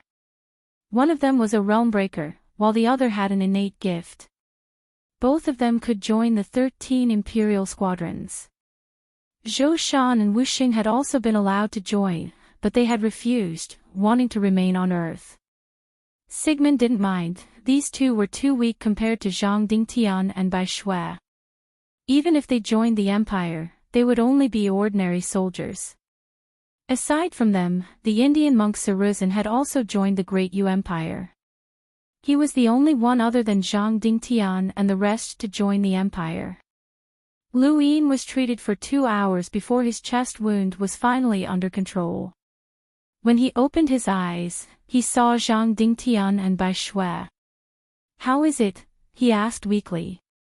Zhang Dingtian's voice was low. "It's over, but Earth hasn't changed. The Great Yu Empire will continue to monitor the situation and send soldiers to clean up the zombies." "Thank you, Lu Yin." "Thank you," Bai Shui said gratefully. Lu Yin coughed and got off the ground, looking at the white clouds floating by. "Are we leaving?" Zhang Dingtian nodded. "Zhou Shan and Wu Xing have decided to stay on Earth. Aside from the three of us, the Indian monk Saruzin has also joined the Great Yu Empire." Lu Yin was surprised. "The Indian monk? Is he powerful?" Zhang Dingtian was full of admiration. "He's an amazing person. Take a look for yourself. He's outside, and the Great Yu Empire will arrange for us to join Yu Academy." Lu Yin walked out of the treatment room and immediately saw the Indian ascetic. He was barefooted and half-clothed, and his entire body was bronze in color. He was so thin that he looked like a bag of bones. At first glance, he looked like an exquisite bronze statue. More importantly, his right hand was raised high up in the air. Nobody knew how long it had been raised there, but it had long since withered and deformed. It no longer looked like a hand, but more like a tree branch. His beard had been tied up in circles around his withered right hand. The passers-by all looked over in surprise. Lu Yin was stunned. "This is the Indian monk, Saruzin." Zhang Dingtian was a strong-willed person, but even he looked at Saruzin strangely. Bai Shui was even more shocked. "He's Saruzin, the only person on Earth who broke through to the Sentinel realm without receiving anything from Qingyu. He defeated Hayden and is the strongest in the academy," Zhang Dingtian said solemnly. "How did he become a cultivator?" Lu Yin was bewildered. Saruzin would find it difficult to even fight a mutant beast in his current state, let alone mutant beasts. He wouldn't even have an advantage against a normal person. "I don't know, he hasn't spoken yet," Zhang Dingtian said. "I can answer that." Sigmund walked over, and the people around him immediately bowed. Zhang Dingtian and Bai Shui were indifferent. They had joined the Great Yu Empire to become stronger, and they didn't have a good impression of it. Of course, they didn't hate it either. The planet's evolution had been brought about by Qingyu, and it had nothing to do with the Great Yu Empire. Lu Yin looked at Sigmund and asked, despite knowing the answer, "You seem to treat me differently, why?" Sigmund smiled. "I'll explain it to you. The spaceship is about to leave Earth. do you have anything you want to tell me? Lu Yin muttered to himself, go to Jinling and pick up someone called Su-san. He's my little brother. Sigmund nodded and didn't ask any more questions, instead giving some instructions to his gadget. I can answer your question. He glanced at Saruzin. This is a person with great perseverance. He sat alone in the middle of two groups of mutant beasts, his body covered in blood, but his face showed no fear. He picked up energy crystals after the fight and swallowed them to reach the Sentinel realm. His perseverance is rare, and his heart has unimaginable perseverance. Lu Yin and the other two looked over in shock. This person had sat alone in the middle of a battlefield of mutant beasts and was still a normal person. Was this person crazy? How had he not been eaten? I made an exception for this person and allowed him to join the Great Yu Empire. His perseverance has piqued the interest of some people, and he might have a bright future, Sigmund told Lu Yin. Saruzin looked up at Lu Yin with murky eyes and stood up, his bare feet stepping on the cold metal floor as he slowly bowed in front of Lu Yin. Lu Yin didn't understand. Thank you, Saruzin's voice was hoarse, as if he hadn't spoken in a long time. You're welcome, Lu Yin replied, you don't look like an Indian. Saruzin straightened up, I was born in the Tibetan peak of Huaxia and trained in India. He bowed again and turned to leave. Sigmund left as well. He was in charge of the aftermath and had many things to do. Let's go, we'll take a look around. This is a huge spacecraft from the Great Yu Empire, and it's worth as much as an entire planet, Lu Yin said. I'm not going, there's a gravity room and a small library here. I want to take a look, Zhang Dingtian said indifferently and left. Lu Yin looked over at Bai Shui. She was breathtakingly beautiful and comfortable to look at. Bai Shui still hadn't recovered from the incident with Lu Shaoge, so she apologized to Lu Yin and left as well. Lu Yin was helpless. He might as well have left Saruzin behind. That guy's appearance was terrifying, and most people wouldn't dare to make a move on him. This super-large spaceship was called the Perseverance. It was a spaceship specially used to transport students. Its range was larger than the capital, and it had all the necessary facilities. Just the gravity rooms alone had over 100, and it could carry over 300 personal spaceships. All the personal spaceships of the students were stored on the Perseverance. The Perseverance was divided into training areas, machinery areas, living quarters, observation areas, control areas, and so on. Lu Yin was currently in the living quarters, and on the top floor. He had his own courtyard, and it was even equipped with a swimming pool, medical facilities, and so on. There were only 3 such accommodations on the Perseverance, and he occupied one of them. His living quarters were even better than Shalash's. The other students lived on the lower floor, which had hundreds of rooms. Each room was quite large, but the difference was like night and day when compared to Lu Yin's quarters. Lu Yin walked down to the lower floor, where most of the students lived. The staff lived on the other side, while the soldiers lived on the lowest floor. The living quarters were surrounded by layers of transparent metal, and Lu Yin tested them to find that they were quite sturdy. This kind of metal can only be shattered by space-exploring powerhouses. With your strength, you won't even be able to leave a mark on it, Xiao Luo said with a gentle smile as he slowly approached from a short distance away. Lu Yin turned around. Why didn't I see you during the battle in India? Xiao Luo smiled, not interested. Lu Yin raised an eyebrow. As a trial student, how can you not be interested in the trial mission with your strength? I'm really curious. Xiao Luo walked to Lu Yin's side and peered through the metal to see a giant tortoise's tail sweeping back and forth. You just need to achieve your goal in the trial, there's no need to worry about the mission. Xiao Luo turned to Lu Yin. Congratulations on defeating Qingyu. This is enough to make the Great Yu Empire look at you in a new light. Lu Yin shrugged. It was just a trick, I couldn't have defeated him. There are no tricks in this universe, a win is a win. Lu Yin, no, brother Lu, do you know what it means to defeat a Night King? Xiao Luo smiled. Lu Yin shook his head. Xiao Luo looked outside. It means that you've entered the Day-Night Clan's sights. Unless you don't go to the Innerverse, the Day-Night Clan will target you. Lu Yin shrugged. That means I'm in trouble.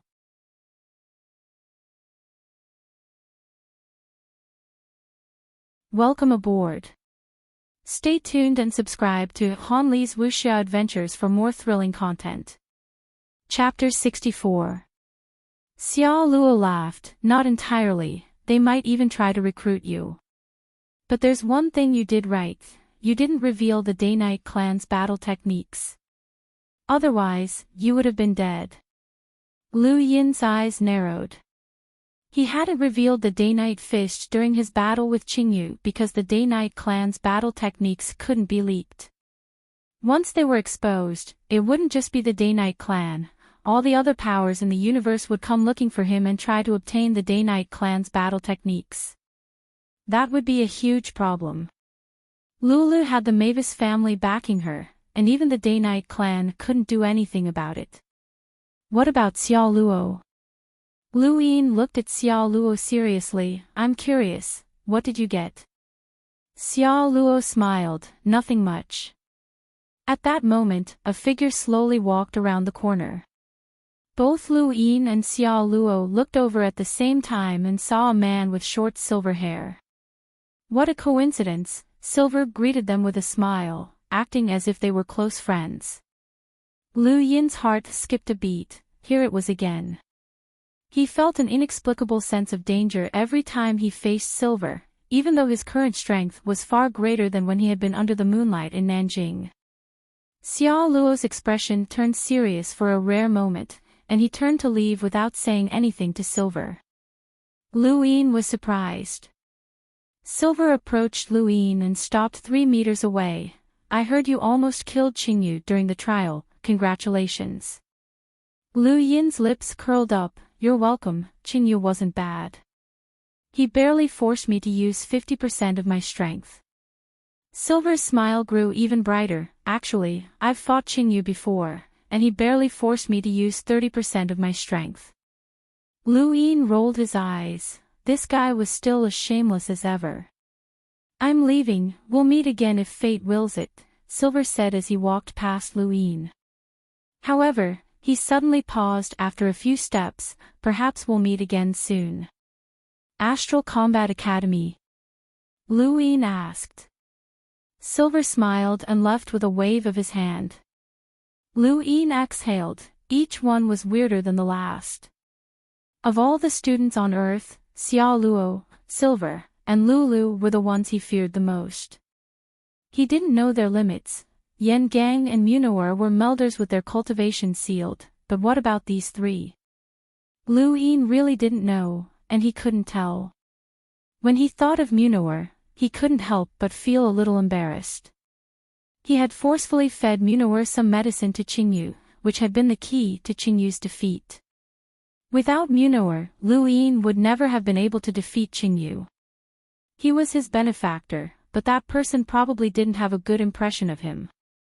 After looking around for a while, Lu Yin left as well.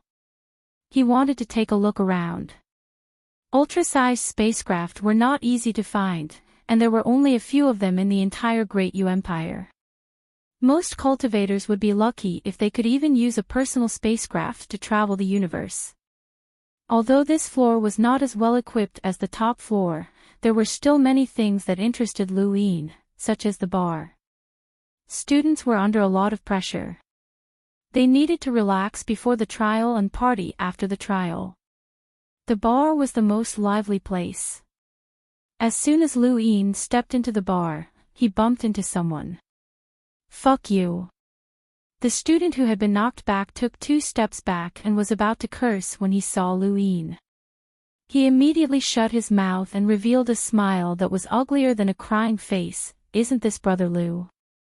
Big Brother Lu, please come in. It's spacious inside. Lu Yin looked at him suspiciously. Excuse me, do we know each other? The student's mouth twitched, but he forced a smile. I'm one of the 42 students you caught. Louis nodded and walked into the bar without a hint of guilt. The student heaved a sigh of relief and hurriedly left. He didn't want to stay with this troublemaker, who was the public enemy of all students. The bar on the spacecraft was just as noisy as the ones on Earth, filled with singing and dancing. The only difference was that there was no sex or drugs here, it was just students partying. Louis found a random corner and ordered a drink, looking around as he drank. The bar was huge, and there were not only students, but also off-duty staff and military officers. There were people of all ages in the bar. There were many battle scenes on the screens, as well as news and songs from the Great Yu Empire. Liu Yin's head hurt, it was too chaotic. Not far away, a dozen or so students raised their glasses. Congratulations, senior, for finding the rare mutant metal. Your results in this trial are the best in the academy. Congratulations, senior. Congratulations, senior. Thank you, juniors. I told you that the trial wasn't easy, but that idiot Hayden still charged forward and didn't even touch Qingyu's hair. He was even captured by the natives, That's not all, senior. He was even defeated by some Indian monk. Eddie had to help him get back at them, How can an idiot born at the bottom of the sea compare to us? His brain isn't working well, so he's done for this trial. On the other side of the bar, there were people celebrating as well. They were all students who hadn't reached the top of the academy, but they had gained quite a bit from this trial. They didn't have much ambition and didn't plan on entering Astral 10. Louis couldn't help but laugh at the self-comforting words of these insignificant people and took a sip of his drink. The door to the bar was blasted open with a bang, and everyone looked over. Eddie and Hayden slowly walked in. Everyone instantly fell silent, they knew their place. They had only dared to cause a ruckus because the strongest students weren't around, but now that they were here, they didn't dare to say a word. Following closely behind Eddie and Hayden was Jenny Anna. She had a look of displeasure on her face. Many students hurriedly left, afraid of being made difficult for. Scram, all of you, Hayden barked as he walked over to the group of students who had just celebrated. The students were furious, but they obediently stood up and gave up their seats. Eddie and Hayden took up a spot that could fit a dozen people, their expressions gloomy. Jenny Anna went to the second floor, where there were private rooms. Hey, make way, Louis was drinking when he heard a voice. He looked over and saw that it was the group that had been chased away by Hayden. Are you talking to me? He asked, pointing at himself. Cut the crap and scram, a tall student said unhappily. Louis laughed and looked past the students to Hayden and Eddie. Hey, you two over there. You're taking their seats, and they're trying to make trouble for me. Help me deal with them. The students were stunned, this person knew Hayden and the others. Not far away, Eddie and Hayden stared at Louis as if he was a ghost. They froze for a moment, but when they saw that Liu Yin's gaze was getting worse, they immediately shouted at the students, Scram! Don't disturb others while they're drinking. Louis laughed. Among the students, a man called Senior stared at Hayden with a gloomy expression. Hayden, don't go too far. We're drinking, what does that have to do with you? Hayden stood up, his gaze cold. Although the students were afraid, they didn't retreat. Many people were looking over, and they would rather be beaten up than lose the courage to face Louis. Who's making so much noise? Scram if you want to fight. Ross suddenly walked out of a private room on the second floor and looked down. Many students went silent when they saw him, and even the music stopped. Munor was behind Ross. He had already regained his Melder strength, which put a lot of pressure on the students. People walked out of the private rooms one after another, all of them from the second batch of students. Yen Gang was among them, an arrogant Fireforge planet native. Ah, it's Senior Roz. Sorry for disturbing you, the tall student hurriedly apologized. Roz arrogantly swept his gaze across the crowd, enjoying the feeling of looking down on them. These people didn't even have the right to speak to him. The moment he walked out, all of the students and even some of the soldiers went silent. This was the kind of aura Roz should have. Hold on, Roz's gaze froze when he saw someone still drinking. He frowned. Who dared to ignore him? This was intolerable to Lars. You, get up! Lars shouted as he stared down. Everyone looked over and saw that it was Luin. Eddie and Hayden looked at him strangely. The tall student's eyes lit up and he glared at Luin. Kid, Senior Roz told you to get up, didn't you hear? Luin put down his glass. I can't even drink in peace. He slowly raised his head and smiled at Roz. Roz's face darkened, and it wasn't just him. Munor, Yen Gang, and even some of the students behind them were annoyed. What was this bastard doing here?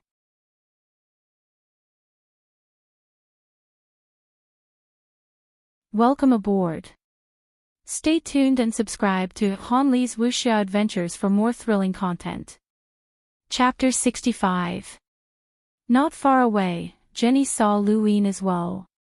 She was stunned at first, then furious that this bastard dared to threaten her. Isn't this Roz? Did you miss me already? Luin greeted with a smile. Roz's face twitched. You've recovered. Thank you for your concern, I'm mostly healed now. What can I do for you? Luin took another sip from his glass.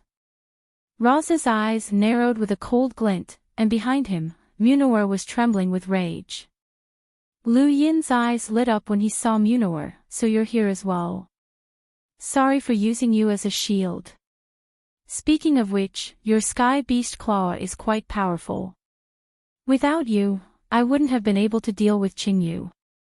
Munor was furious, clenching his fists and gritting his teeth. Luin. Don't be so arrogant, Luin. Jenny suddenly shouted from nearby, glaring at him. Luin looked at her in surprise. Arrogant? I don't think so. By the way, I've always had a question. I heard you and Hua Xiaoling are rivals, but why is she a melder and you a sentinel? Bastard! Jenny gritted her teeth in anger. The dozen or so students were scared out of their wits. They'd thought that Luin was just a small fry, but he'd provoked a monster instead. They'd all heard of Luin, the person who'd almost killed the fugitive Qingyu. Roz and the others had all been his spoils of war. More importantly, he was rumored to be a descendant of the Zishan family. How could they have run into such a monster? At this moment, a soldier entered the bar and whispered something to Luin. Luin put down his glass and smiled at Jenny and the rest before getting up and leaving the bar. Roz and the others glared at his departing figure, wanting to teach him a lesson, but they didn't dare. They would be the ones suppressed if they did, and Lu Yin's identity was terrifying. Su San was brought over, and the soldier had come to inform Luin of the news. Cultivators with innate gifts were rare. Only Hua Xiaoling had been confirmed to have an innate gift, and only Bai Shui had been confirmed to have one on Earth. Even Qingyu hadn't revealed his innate gift, and Luin didn't know if he had one, but innate gifts were a sign of geniuses in the universe. Su San's innate gift, and he'd definitely be useful in the future. As soon as he walked out of the bar, he saw a group of soldiers pass by. His eyes flashed as he slowly walked forward, and as he brushed shoulders with the soldiers, a sentence entered his ears. Your family wants you to find a way to join the Great Yu Empire's youth council that's about to be reorganized. Luin was the only one who heard this, no one else did. Soon, the soldiers turned the corner and left. Luin's the Great Yu Youth Council. This wasn't simple, but it wasn't impossible. Being a member of the Zishan family didn't have any authority, but being a member of the Youth Council was a symbol of power. Formcast models could only be used by youths, and once one's body passed the age limit, they wouldn't be able to withstand the formcast model. Thus, some youths with innate cultivation talent could transform their power very quickly, and some even became terrifying. The Youth Council was an organization in charge of the younger generation's trials, education, and trials. Whether it was in the Great Yu Empire or elsewhere, the Youth Council was a special organization. The Zishan family had some status in the Great Yu Empire, but they were useless outside. However, being a member of the Youth Council was a status regardless of whether it was in the inner verse or the outer verse. The Great Yu Empire couldn't interfere with the selection process, and if Lu Yin wanted to join, his status as a member of the Zishan family would only play a supporting role. Not long after Lu Yin returned to his residence, Su San was brought over. "Boss, I finally get to see you," Su San cried out when he saw Lu Yin. He had suffered a lot during this time. Ever since Lu Yin had left Nanjing, he had been like a rootless duckweed. Because of his shifty appearance, no one wanted to be on good terms with him. He didn't even have anyone to talk to, not even Feng Hong or Luo Yi. If not for his Earth Realm strength, he might not have been able to survive in the camp. Even so, his combat ability was still very poor. Fortunately, Zhou Shan had treated him well out of respect for Lu Yin and hadn't arranged for him to go to dangerous places. However, ever since Zhou Shan had left Nanjing for the capital, Su San's good days had come to an end. All the captains with Earth Realm strength were stationed in different places, and Su San was no exception. He often faced powerful mutant beasts and almost died there. This was especially true during the recent beast wave. If not for a few Realm of Sky powerhouses mysteriously appearing to help Nanjing, he really would have died. He had thought that he would be stuck in Nanjing for the rest of his life, but who would have thought that he would be brought to a spaceship in the blink of an eye? Su San had always been trembling in fear, afraid that he would be dissected and studied by the aliens. When he saw Lu Yin, he was so excited that he almost cried. He had always been wary of Lu Yin, but now that he was in a foreign place, Lu Yin was his only family. He decided to follow this person to the death and hold on to him tightly. Lu Yin laughed, "All right, you can continue to follow me from now on. I'll get someone to prepare a room for you, so feel free to stay there." Su San cried out, "Boss, I'll stay with you. I won't go anywhere else." "No, I don't like staying with men." "Don't worry, you'll be safe here. There will be people to protect you." "My status here isn't low," Lu Yin said calmly. Su San was shocked. "Boss, this is an alien spaceship. Your status isn't low." Lu Yin didn't have the time to explain. He had the soldiers take Su San away and arrange for him to stay next to Zhang Dingtian's. Including Su San, there were a total of 4 people who had walked out from Earth. If he was included, that would be 5. 5 people had joined the Great Yu Empire, which wasn't a small number. In the past trials, no more than 3 people had walked out from the native planets, and most of them had been sent to the battlefield. To the elites of the Great Yu Empire, the so-called geniuses of native planets weren't even worth mentioning. Earth was already pretty good, especially with Lu Xiaoga who had entered the Innerverse. A day later, Lu Yin was immersed in his star chart when the Perseverance vibrated, followed by a loud roar from the turtle. Lu Yin walked to the window, and the scenery in front of him quickly receded. In the blink of an eye, he was surrounded by darkness. They had entered the universe, and outside the window was the beautiful blue of Earth. Lu Yin's gaze was complicated. He had stayed on this planet for nearly 2 years, and in his limited memories, this was the place he remembered the most. Now that he had left, he didn't know when he would return. At the same time, Zhang Dingtian, Bai Shui, Su San, and Saruzin all stared at the beautiful blue of Earth. They had left this place, their home, and they didn't know if they would ever return. Perhaps this would be an eternal farewell. The cosmos was vast and boundless, but it was filled with danger. Whether it came from people or the environment, they didn't have the ability to protect themselves. Zhang Dingtian gripped his sword tightly and turned around, his gaze resolute. Bai Shui's gaze was complicated, and no one knew what she was thinking. Su San muttered to himself, his eyes full of reluctance. He didn't want to leave, but he was smart enough to know that he didn't have a choice, so he didn't tell anyone. Saruzin was the calmest, simply watching the blue planet disappear from his sight. After an unknown amount of time, the Perseverance steadily shuttled through space. Lu Yin arrived at Sigmund's command room. He was both a general and the captain of the Perseverance. The command room was located at the top of the spacecraft, and the interior was very ordinary. There were no dazzling buttons, only various screens displaying various star charts. Sigmund looked at the shuttling space with his hands behind his back. How does it feel to leave Earth? Sad and reluctant, Lu Yin answered. Sigmund turned to look at Lu Yin. I've investigated you, but aside from the information on Earth, we couldn't find anything else about you. Can you tell me where you're from? I've lost my memories, Lu Yin answered. Sigmund's brows shot up. Lu Yin smiled. Believe it or not, I've lost my memories. I only have memories of Earth. Sigmund nodded. That's none of my business. I called you here to tell you something. The Zishan family? Lu Yin asked.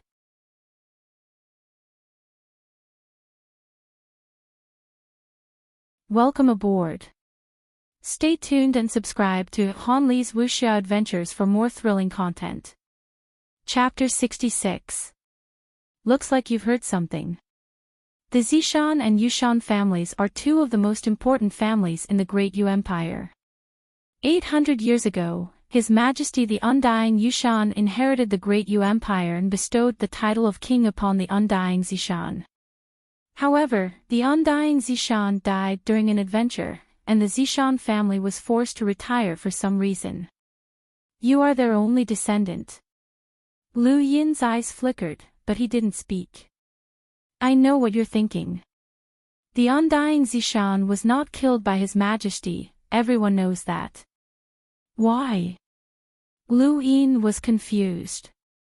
Sigmund sighed. Before His Majesty inherited the throne, the Great Yu Empire was a very weak power in the Frostwave Weave. It was His Majesty and the Undying Zishan who worked hard to bring the Great Yu Empire to its current state, but that wasn't enough. His Majesty's wish was to bring the Great Yu Empire into the Innerverse, and without the Undying Zishan, it would have been difficult for His Majesty to accomplish this alone. His Majesty's vision was far, and he would not have killed the Undying Zishan at that time. Enough, I don't have time to listen to the Great Yu Empire's past. I just want to know my current status, Lu Yin said impatiently. Sigmund spoke solemnly. I have received orders from His Imperial Majesty to be the heir to the Zishan throne.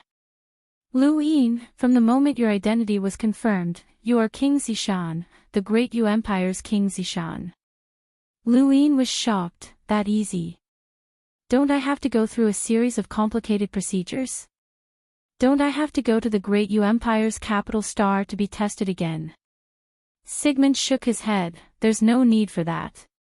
All of the data on the Perseverance is connected to the Empire, and everything about you is in His Majesty's eyes. He has already acknowledged you as the official King Zishan. Once you return to the capital star and meet His Majesty, all of King Zishan's rights will be bestowed upon you. Lu Yin's eyes lit up. This was what he liked the most. In order to fight Qingyu, he had used up all of his star crystals to extend the time-stop space to 5 days. All of the star crystals he had stolen during the trial were gone, and he had been fretting over how to get more. By the way, if you need any help on the capital star in the future, you can look for the Mathers family. I've already told them to help you as much as possible, Sigmund said, handing over a very ordinary gadget. Take it, it's convenient. Lu Yin glanced at him and nodded. Thank you. If there's nothing else, I'll take my leave. Sigmund nodded, but just as Lu Yin reached the door, he suddenly said, "There's a woman called Mira. Be careful if you see her." Lu Yin grunted in acknowledgement and left the command center. Sigmund's attitude was strange. Even if he was the so-called Zishan king, he was at most an idle prince with no real power. There was no reason for him to treat him so well. Was he related to the Zishan family? At the same time, Roz met Shalash. What? That bastard is really a descendant of the Zishan clan, and he was even acknowledged by His Majesty as the next king of Zishan. Roz shouted in disbelief. Shalash's gloomy eyes stared at Roz. Roz felt a chill run down his spine and hurriedly took 2 steps back, not daring to speak again. "Remember, don't yell at me in the future, or I'll cut your tongue off," Shalash said coldly. Roz's forehead broke out in cold sweat as he hurriedly apologized. Although his father was the Vice Minister of Finance, his authority couldn't compare to the 13 Imperial squadrons.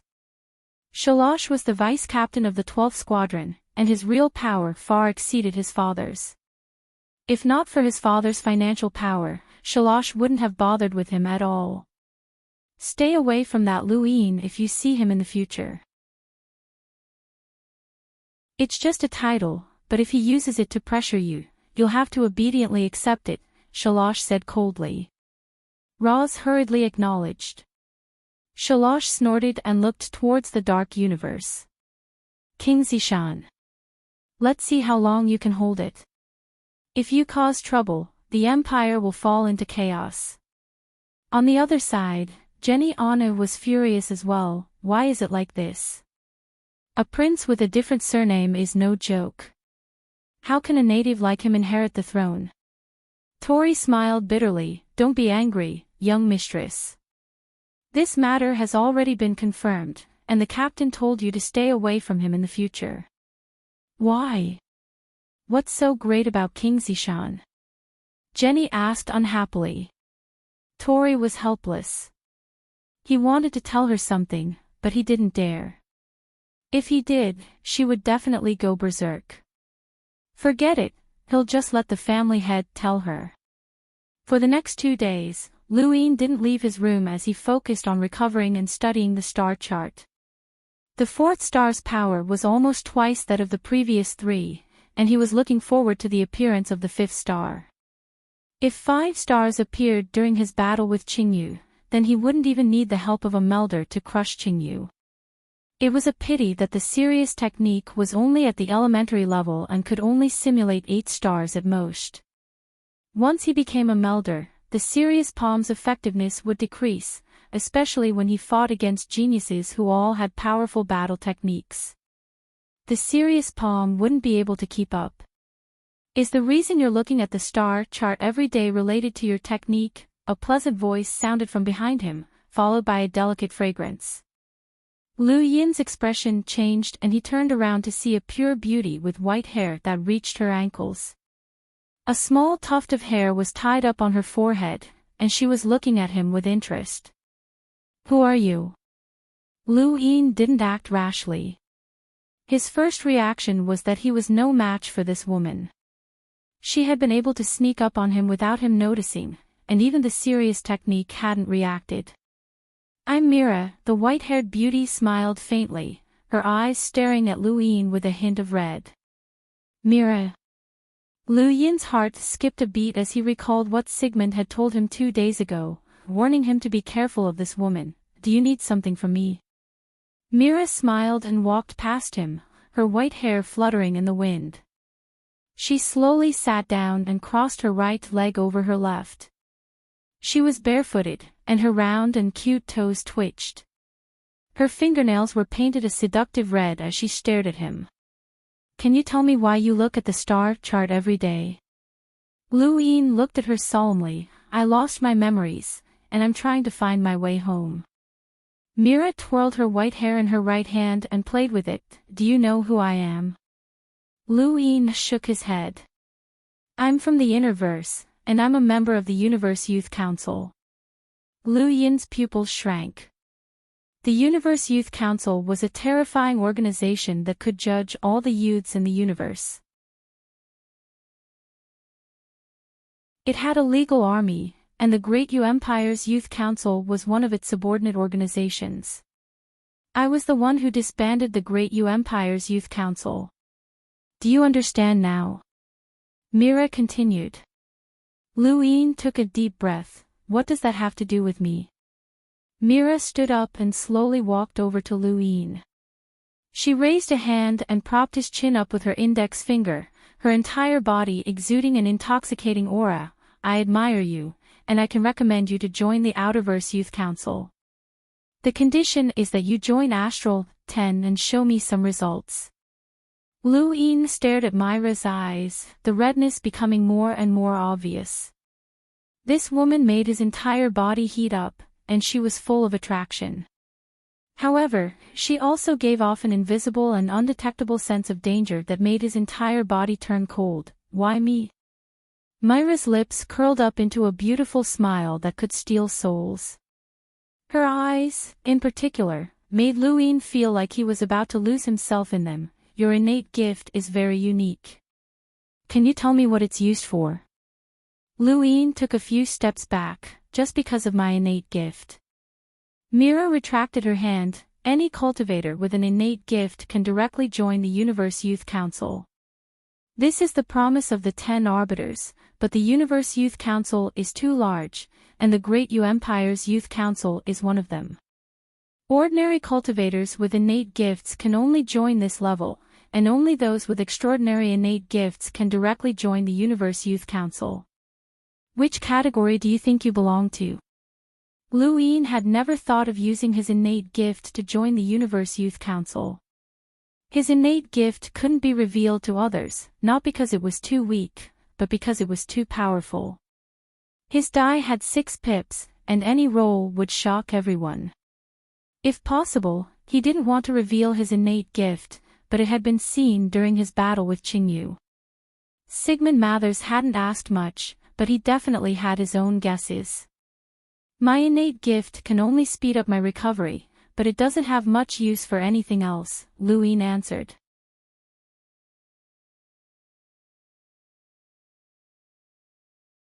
Welcome aboard. Stay tuned and subscribe to Han Li's Wuxia Adventures for more thrilling content. Chapter 67. Myra's eyes twinkled when she heard about his innate gift, but then she smiled. It's very simple. Do you need me to recommend you to the Great U Empire's Youth Council? Or rather, agree to my conditions, and I'll recommend you directly to the Outerverse Youth Council. If I agree to your conditions, you'll be my referrer. Mira replied lazily, that's right. I'm your referrer, but you have to be able to do it. Not only do you have to join Astral 10, but you also have to do something that I, the Red Lotus Witch Bow, can be proud of. She smiled at Luin again, gave him a series of numbers, and then turned to leave. Lu Yin's eyes narrowed. Red Lotus Witch Bow. Right, you were right to protect that native planet. Who knows, it might give birth to talents like Zhang Dingtian and Lu Xiaoge in the future. Treasure them well, Mira said before leaving. Luin was shocked. He understood Zhang Dingtian, but why did she mention Lu Xiaoge? Luin felt that it was a pity that he hadn't been able to kill Lu Xiaoge. Had Mira discovered something? Luin immediately left and headed for the control room. The control room wasn't a place that just anyone could enter, but Luin was unimpeded. His status on the Perseverance made him second only to Lulu and Mira. Even Sigmund couldn't compare to him in terms of status. Show me all the footage from the battle in India, Luin ordered without hesitation. The people in the control room were stunned at first, but then they obeyed.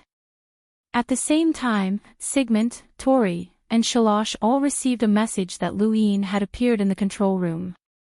Sigmund was surprised, but didn't pay much attention to it. He'd already told Luin to do whatever he wanted as long as he didn't go overboard. Luin carefully watched the footage and stared at Lu Xiaoge, his gaze gradually turning from surprise to fear. The holographic screen was playing the scene of him defeating Lu Xiaoge with his sky beast claw. This scene should have been very normal, but if one looked at the scene before the attack, they would find some clues about Lu Xiaoge. Lu Xiaoge was deliberately injured by him. With his strength, it was not that he did not have the ability to fight back, but he did not fight back. Moreover, it seemed that he was deliberately injured. Lu Xiaoge had sided with Qingyu, and Qingyu had been injured in the final battle. If Lu Xiaoge hadn't been injured at all, what would Qingyu think of him?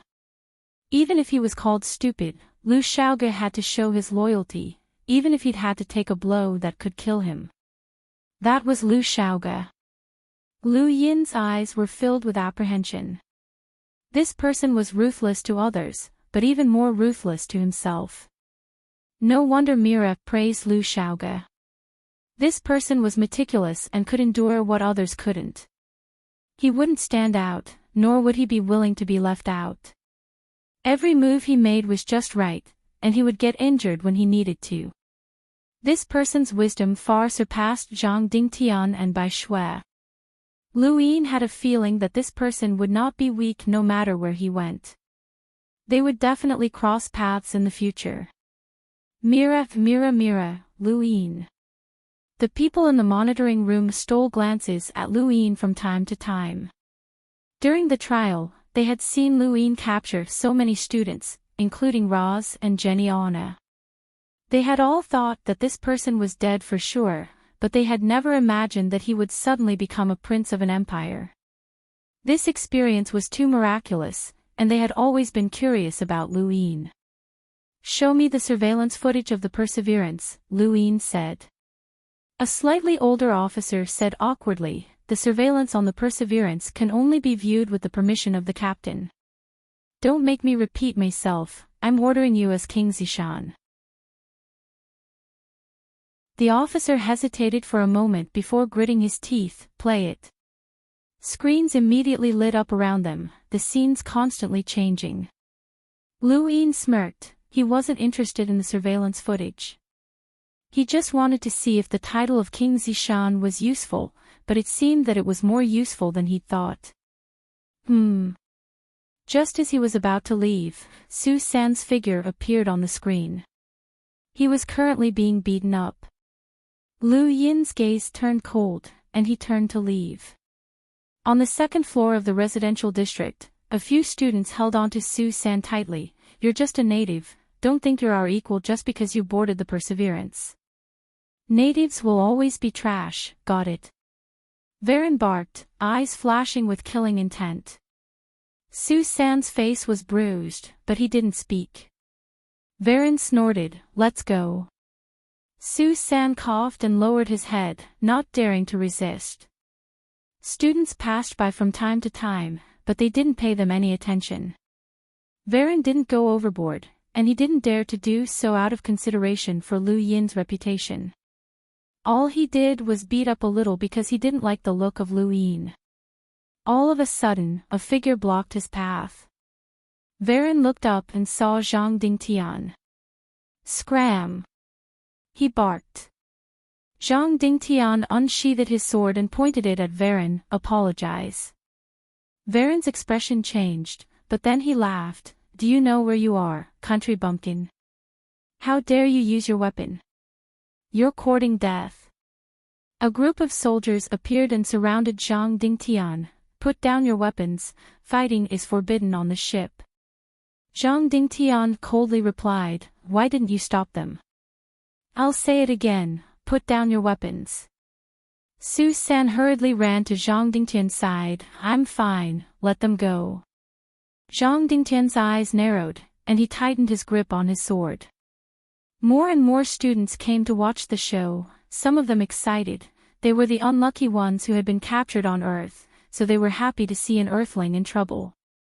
Xiao Luo suddenly appeared in front of Varen, his body weaving through the crowd and landing a knee strike on Varen's stomach. Varen screamed and retched, his body curling up in pain. This scene shocked everyone, including Zhang Dingtian. Xiao Luo turned around and smiled at Zhang Dingtian. "How was it?" Zhang Dingtian sheathed his sword. Thank you. Xiao Luo looked at the soldiers. Do what you can, and you may leave. The soldiers gave Xiao Luo a deep look, then shot Zhang Dingtian a warning look before leaving. Varen coughed and glared at Xiao Luo, but he had no choice but to lower his head in the face of Xiao Luo's icy glare. Let's go. Zhang Dingtian looked at Xiao Luo one more time, but didn't say anything and left as well. It was only after they had left that Lu Yin arrived. Boss, he helped us, Su San told him. Lu Yin nodded. Thank you, brother Xiao. Xiao Luo replied warmly, you're welcome, I just didn't like the look of those people. I still have things to do, so I'll take my leave. Lu Yin thanked him again and watched as Xiao Luo left.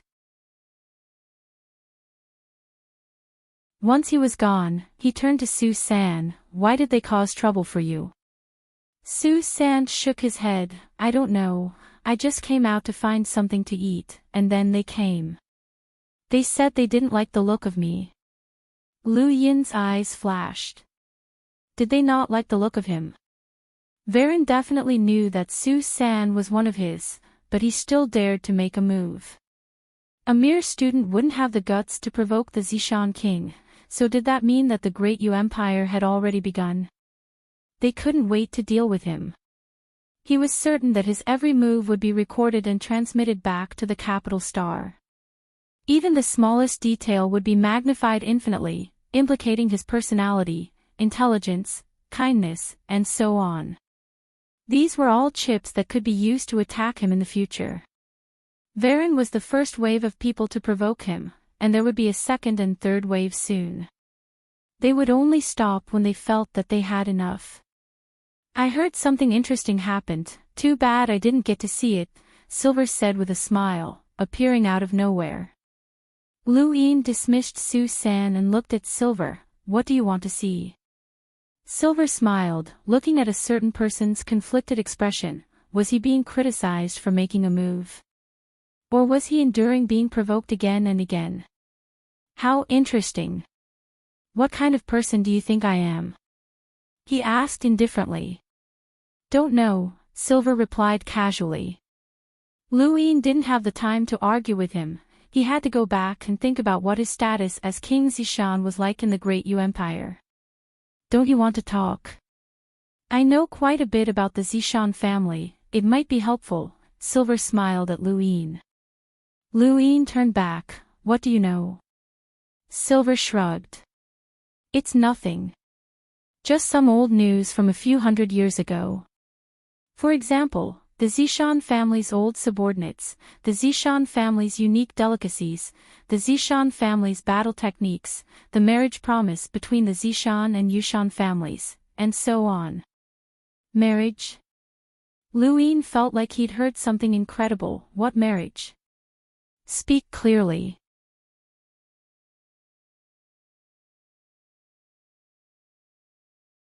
Welcome aboard. Stay tuned and subscribe to Han Li's Wuxia Adventures for more thrilling content. Chapter 68. Silver's lips curled up as he looked at Lu Yin enviously. You're so lucky, kid. You're enjoying the shade from your predecessors, huh?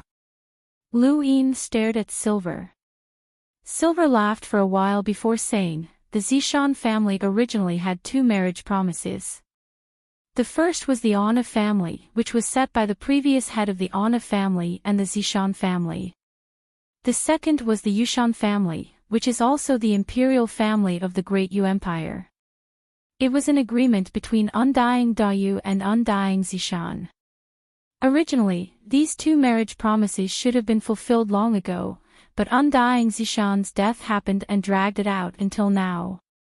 Logically speaking, the Zishan family should have already been annihilated, so this promise should have naturally disappeared. However, you appeared, and you're the only successor of the Zishan family. Lu Yin's brows twitched, and he frowned. That promise from a few hundred years ago no longer counts. Silver sneered. A few hundred years ago? Is that a long time ago? Explorers usually live for more than 500 years. Do you know how long the undying Dayu has been on the throne? 800 years. A promise from a few hundred years ago is like the first half of his life to him, so it's not that long ago. At least, aside from the undying Zishan, everyone else who made that promise is still alive and well. Lu Yin muttered to himself, feeling a headache coming on. He had thought that the undying Yushan was just an idle prince, but he hadn't expected him to be so troublesome. He even had a marriage agreement with the imperial family. Lu Yin understood that the undying Yushan was an iron-blooded emperor who valued promises the most. Perhaps, this marriage agreement would not be cancelled. That's not all you have to consider. The Zishan family once controlled nearly half of the Great Yu Empire's military power. Although they've been wiped out, many of their former subordinates are still alive, such as Sigmund Mathers. The Mathers family used to belong to the Zishan family. What else? Lu Yin asked. Silver rolled his eyes. There's a lot more, but why should I tell you? You've already said so much. What are your conditions? Tell me, Lu Yin said. Silver's lips curled up as he stared at Lu Yin. Did you pick something up? Lu Yin's eyes flashed. No. Silver replied, don't deny it. I can feel it. It's in your cosmic ring. Then tell me what it is, Lu Yin said indifferently. Silver smiled and shook his head. His smile was very creepy as he pointed at his eyes. Red. Lu Yin's eyes narrowed. Yours? It's not a coincidence that we met for the first time. Although the things we're looking for are different, the locations are the same, Silver said. I can return it to you, Lu Yin said. Silver turned to look into the distance. No need. You can keep it. It'll be useful in the future. That kind of thing is useless to me. That's because you don't know what it means. You tried to assassinate Zhang Dingtian in the capital. Was it related to this? You really want to know? Silver looked at Lu Yin with a sly smile. The first time I met you, I saw a corpse king. The second time I met you, it was also a corpse king. You killed Zhang Dingtian and destroyed the firearms warehouse because Zhang Dingtian ordered us to use firearms to exterminate the corpse tide. What's your connection with a corpse king? Silver made a shushing gesture. Don't spout nonsense. How could I have anything to do with the zombie king? That's just a product of the planet's failed evolution trial. It has nothing to do with me. I'm just a porter at most. Lu Yin didn't understand. There were too many things in the universe that he couldn't understand. Student, we're actually the same type of people. I can feel it, which is why I came to you. Don't worry, I'll help you, Silver smiled. When I reach a certain position, I'll help you instead. Lu Yin asked. Silver smiled. I told you that you're smart. It's a win-win situation. I don't even know who you are, so why should I work with you? Lu Yin sneered. Silver shrugged. You can refuse, but I believe that you'll be my best partner in the future. He then turned to leave, tossing a piece of paper to Lu Yin before he left. On it was a series of numbers, names of people in the Great Yu Empire, and background information. The universe is cruel. Without you, Earth's future would be bleak. Think about Qingyu. Why didn't you kill him in the end? In the universe, you can only think about yourself. Silver's voice faded into the distance. Lu Yin sighed, looked at the paper, and put it away. Lu Yin believed in the saying that one would never gain an advantage when making a deal with the devil, but who was the devil between him and Silver? Only the future could judge. What Lu Yin wanted to do now was cause a ruckus, the bigger the better. He had to understand the extent of his influence in the Great Yu Empire before he reached the capital star, or it would be difficult for him to do anything on the planet. If someone dared to make a move, then they had to be prepared to lose their hands. Bang! The door to the bar on the Perseverance shattered once more, attracting the attention of everyone inside. Ever since the students had returned from their trials, the door had never been safe. Lu Yin stepped into the bar and looked directly at Varen, who was sitting in a corner. Varen's expression changed when he saw Lu Yin, and he hurriedly stood up to flee. Lu Yin raised a hand and unleashed a space render palm, blasting away the students around him and shattering their tables and chairs. The next moment, a shock wave blasted towards Varen. Varen was shocked and raised a hand to block, but was smashed into the wall with a bang. He spat out a mouthful of blood as he gritted his teeth and glared at Lu Yin. No one dared to intervene, including the soldiers who happened to be patrolling the area. Everyone in the bar immediately retreated. On the second floor, Hu Shaoling and Yan Gang walked out from a private room and looked down in astonishment. What was this guy up to again?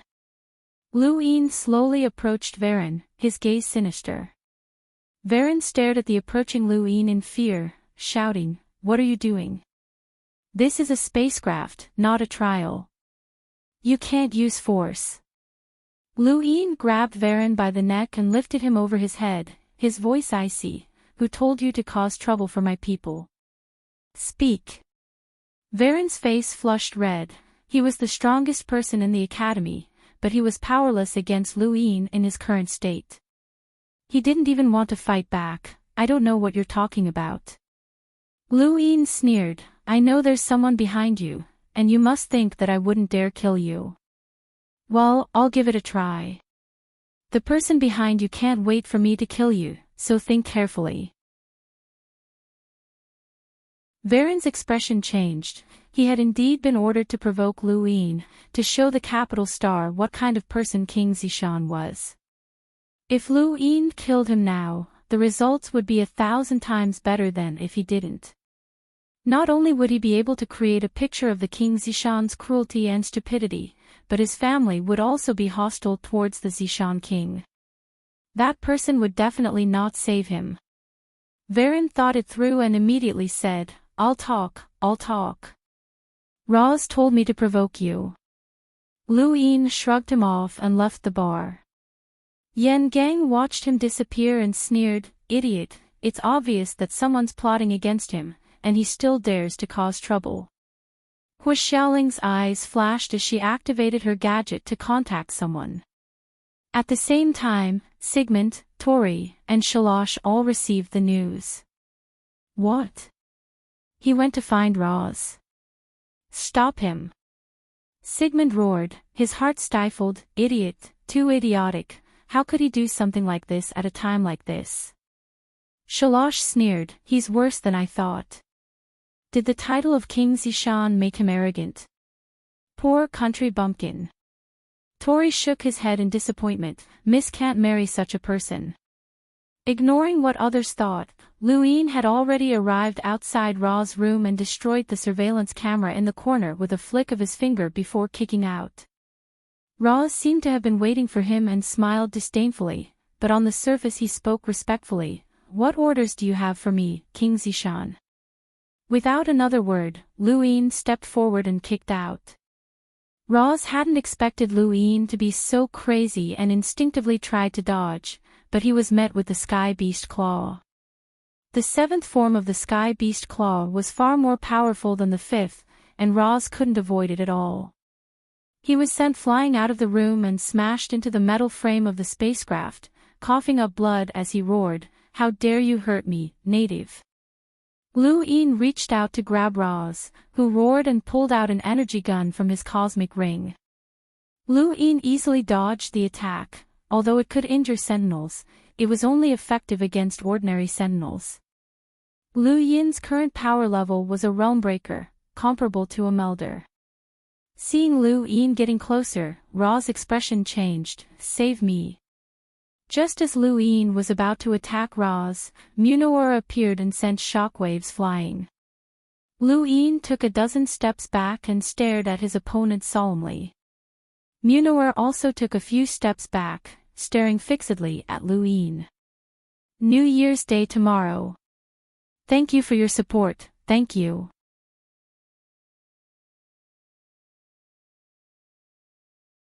Welcome aboard. Stay tuned and subscribe to Hanli's Wuxia Adventures for more thrilling content. Chapter 69. At this point, Sigmund, Shalosh, and Tori Anna arrived as well. General Mathers, he's trying to kill me, he's trying to kill me. Roz shouted angrily. Sigmund looked helplessly at Luin. Why did you kill him? Luin stared at him coldly. I didn't. How dare you deny it in front of so many people? Evidence. Luin scoffed. Roz and the rest looked up at the monitor, only to find that it had long since been destroyed. Roz immediately wanted to remove his gadget, recording the moment he'd learned of Lu Yin's arrival to serve as evidence for the people behind him. However, his face paled as his gadget had been destroyed at some point. Lu Yin was disdainful. He wasn't an idiot, and even if he wanted to probe, he couldn't go overboard. He needed a good reason, these were the rules, and no matter what he did, he couldn't break them unless he was strong enough. Shalosh glared at Roz, inwardly calling him a piece of trash. Roz pointed angrily at Luin. It's you, you're the one who injured me. Munawar saw it too, right? I saw it, Munawar hurriedly replied. If I hadn't intervened, Mr. Roz would have been killed. Luin sneered, only an idiot would believe the testimony of two losers. You! Munawar was furious. Sigmund secretly sighed in relief and stared coldly at Roz. Do you have any more evidence? Roz's expression changed, but then he angrily replied, this is my room, he attacked me in my room. This is the evidence. Everyone looked at Luin. Luin took out the gadget he'd been keeping in his pocket all this time and opened the screen, revealing Varen's confession. This person bribed Varen to deal with me, so it's not unreasonable for me to settle the score with him. Everyone fell silent, and even Roz couldn't refute it. He'd been beaten up for nothing, and if news of this spread back to the capital star, not only would the people there not blame Luin, they would even praise him for not acting rashly and acting reasonably. Roz, on the other hand, was the exact opposite. Sigmund spoke up, now that things are clear, let's disperse. Wait, Luin said. Sigmund looked at Luin, do you have any other requests? Lu Yin's gaze swept across the crowd before finally settling on Shalosh. What I want to say is that even though I'm from a remote, primitive planet, I'm not someone to be trifled with. Some people better keep their claws to themselves, or I'll chop them up sooner or later. Shalosh's gaze was cold as he stared at Luin. Luin stared at him as well. An explorer wasn't someone that a newly appointed prince like him could deal with. Furthermore, this person was a member of the 13 Imperial Squadrons, so it didn't matter if Lu Yin's status was higher than his. However, a warning was still necessary, as this was a test. Lu Yin wanted to see how the Emperor of the Great Yu Empire would react after this incident blew up. This would depend on how the Emperor would act in the Great Yu Empire in the future. Soon, the crowd dispersed, and Roz was taken away for treatment. Shalosh did not say a word from beginning to end. Sigmund didn't say much either, as if the matter was settled. The Perseverance continued to sail through the dark universe. A few hours later, a punishment was announced. Student Roz of Yu Academy has disobeyed the rules and defied his superiors.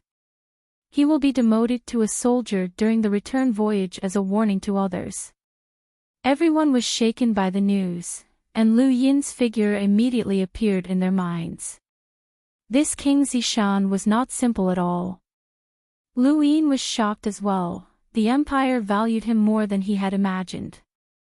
The son of a finance minister was demoted just like that, and the entire crew was notified without mercy. It seemed like he would have to adjust his style in the future. Shalosh's face darkened as he clenched his right fist. He was the one behind Roz, so the blame would definitely fall on him. Because of Roz's incident, the Perseverance quieted down considerably, and no one dared to cause trouble. A day later, while Lu Yin was observing the star charts, a middle-aged man in the Empire's military uniform requested an audience.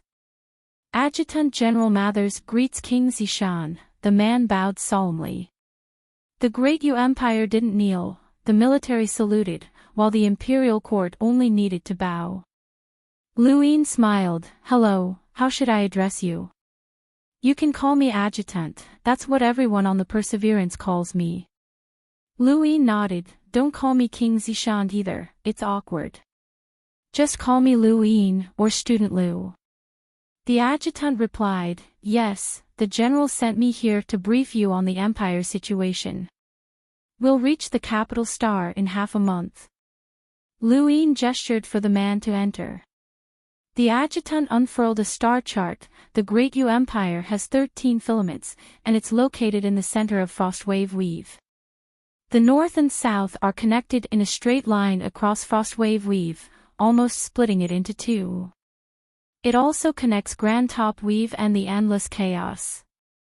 Lu Yin had learned a little about the Great Yu Empire over the past few days, and it was similar to what the adjutant had told him. He was curious about the capital star, but the Great Yu Empire was so vast that it was impossible for him to understand it in detail. He only wanted to know his destination, which was the capital star. However, the description of the capital star in his gadget wasn't very detailed. He only knew that it was called Xenius Star, and it was 10,000 times the size of Earth. It was surrounded by 3 continents, but there was nothing more specific. The adjutant pointed to a location on the star chart. This is where Xenius Star is located. The 3 continents around Xenius Star are where the Empire's troops are stationed. From the inside out, they are called the First Ring, Second Ring, and Third Ring. As he listened to the adjutant's introduction, an image of a huge habitable planet appeared in Lu Yin's mind. It was surrounded by an iron-blooded army that dominated the 13 filaments. After a long time, the adjutant put away the star chart. Is there anything else you want to ask? I want to know about the Imperial Palace and the 13 Imperial Squadrons. I'm sorry, I can't reveal that with my authority. If you want to know, you'll have to ask General Mathers. Lu Yin felt that it was a pity. How long did you say it would take to reach the capital star? Half a month, said the adjutant. That's too slow, Lu Yin said helplessly. That's the speed of a normal spacecraft, and that's only because our empire has spread wormholes all over the 13 filaments. A single wormhole can often cover an endless distance. Otherwise, if we just relied on a spacecraft to fly, we wouldn't be able to reach the capital star even if it took 100 or even 1,000 times longer. Speaking of this, Lu Yin recalled that his family had once told him about a type of spacecraft called the Aurora. It could increase a spacecraft's performance by decomposing matter. In theory, such a spacecraft could be upgraded without limit, and it was rumored that the best Aurora could tear apart black holes and defend against attacks from powerhouses. It was also 100 or even 1,000 times faster than a normal spacecraft. That was a man's dream. Unfortunately, such a spacecraft was extremely expensive, and it wasn't something he could afford. All right, thank you, Adjutant, Lu Yin said to the man. The adjutant bowed once more before turning to leave. Lu Yin looked at the star chart and narrowed his eyes. Looking at the overall situation, the Great Yu Empire's territory was like a sharp sword that pointed straight at the universe. Streaks of light streaked across the dark sky. They might have been meteorites, but they might also have been star energy attacks from powerhouses. A spacecraft was cruising through space, speeding into the distance. Qingyu stood at the highest point of the spacecraft and looked at the stars, swirling the wine in his cup. I feel like I'm forgetting something. Right, I remember now, it's Starsabil's invitation. It's a pity that I forgot about it. Young master, Lu Shaoge came to Qingyu's side and respectfully greeted him. Qingyu glanced at him. Remember not to raise your head or look around when you get back. Otherwise, anyone can kill you instantly. Yes, young master, Lu Xiaoge replied respectfully. Of course, you can't let anyone bully you either. After all, I'm the one who brought you here, and I'm the Night King. Lu Xiaoge hurriedly acknowledged. Qingyu was very satisfied with Lu Xiaoge's attitude, as it was precisely because of this attitude that he was willing to bring this native along. However, this person's surname was rather troublesome, as it was a primeval surname. Fortunately, that native planet had been monitored by the Great Yu Empire for a long time, so it could be considered a legal identity. Speaking of which, I should be thanking you. Without you, I wouldn't have been able to wake up from my slumber. Lu Xiaoge's eyes flashed. Young master, it's your luck that allowed you to awaken as a Night King. The future will definitely belong to you. Qingyu's lips curled up. Well said, ah. When I officially inherit the title of Night King, I'll go to that native planet again and slaughter that bunch of trash. At that time, you'll have returned home in glory. Thank you, young master. Lu Xiaoge lowered his head even more, but his eyes shone brighter than the stars. Happy New Year to all my brothers and sisters. Third update at 2 p.m. Thank you for your support.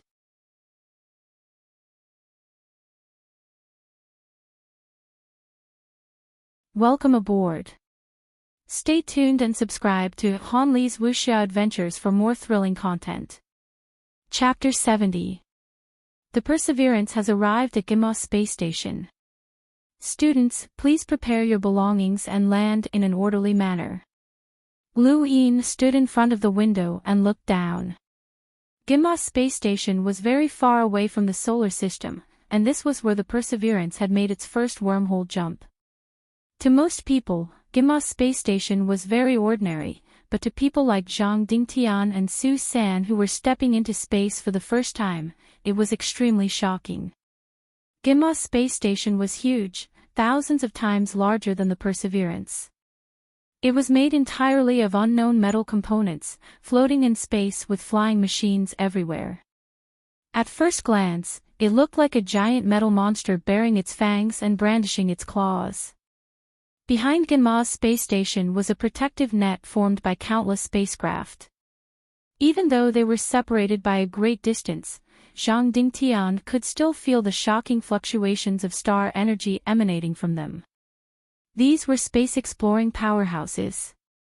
Within this space station, there was a space-exploring powerhouse. The Perseverance was placed on top of a giant frame, and below it, beams of light descended to reveal students one after another. Most of the students didn't need to go to the capital star, they came from all over the Great Yu Empire and needed to transfer stations. There were more than 20 students who had landed on Gima Space Station, and they were visibly more relaxed after leaving the Perseverance. Geraldine was one of them. She had finally left Lu Yin. Before leaving, she turned back to look at the Perseverance and saw Lu Yin waving at her.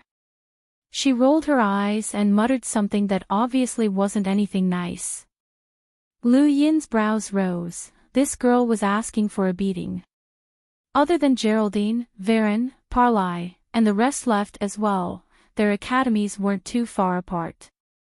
What surprised him was that Silver had left as well. Lu Yin stared at Silver's back, deep in thought. This person was hard to fathom. Cooperate. Let's see who can outplay who, but before that, he had to figure out the power behind Silver. A silhouette tore through the sky. It was Sigmund.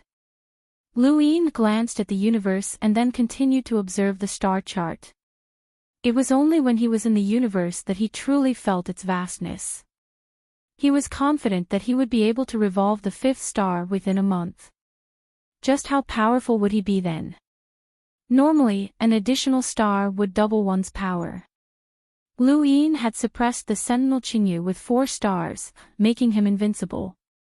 With 5 stars, he might be able to challenge a melder from Yu Academy, and even someone like Munoer might not be his match. The head of the Gima Space Station was named Baruda. He was an explorer with a combat power of over 10,000. He could wander the starry sky and had guarded the Gimos space station for more than 200 years. A space station master like Baruta did not need to personally oversee the wormhole, but Baruta was different. He had personally guarded the wormhole for over 200 years, and his name had spread throughout the Great U Empire. Sigmund crossed the distance and appeared behind the space station, gazing at the huge wormhole before looking at the dense net of spacecrafts not far away. Right in the middle was Baruta's spacecrafts. The door opened with a creak, and a middle-aged man in armor stepped out. He crossed several thousand meters in a single step and appeared in front of Sigmund, commander of Gimos space station. Baruta, greetings, General Sigmund. Sigmund was very respectful of the man before him. Station Master Baruta, it's been 13 years since we last met. How have you been? Baruta solemnly replied, there have been no enemy invasions in 13 years. That's good. His Majesty has mentioned you many times.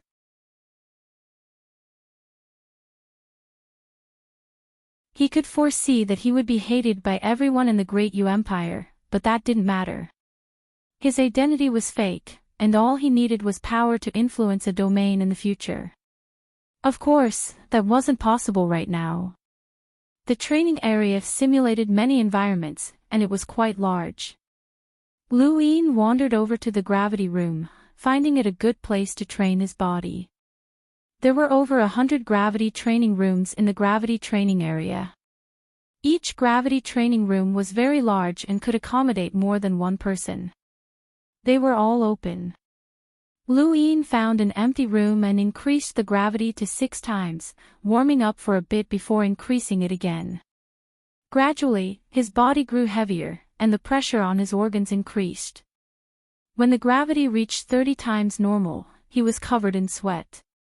This was the limit of a sentinel's body. Most sentinels could only withstand 30 times normal gravity. Alright, let's train, Lu Yin muttered to himself, starting a simple training session. It was just some basic movements, but they were very effective. He relied on these movements to train his body to the point where he could use the shockwave palm without star energy. As his battle techniques grew stronger, the effects of the shockwave palm and space render palm weren't that great, but he didn't want to give up on them. Without star crystals, he had to strengthen them as quickly as possible. Outside the gravity room, the students stared at the numbers in shock. 30 times the gravity. Which senior is training? Is it Senior Munawar or Yengang? Or Hua Shaoling? Someone guessed. Maybe it's a veteran. There are melders among the soldiers. It's most likely the soldiers. They can't absorb star crystals, so they can only train their bodies. I've heard that many sentinels have the strength of a melder's body. They're just a bunch of trash. What's the point of having strong bodies? They're just war slaves.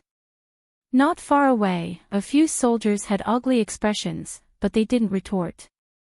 They were all from trial planets, and it wasn't easy for them to be selected to enter the Perseverance. However, they didn't qualify for the Great U Empire to remodel their bodies. Alright, we just need to know who opened the door, one student said impatiently. Someone else immediately tried to persuade him, you'll be in trouble if you disturb their training. 30 times the gravity is very likely to be a melder. Are you sure you can handle it? The student's expression changed, but he didn't step forward. Happy New Year to all my brothers and sisters. Third update at 2 p.m. Thanks for your support.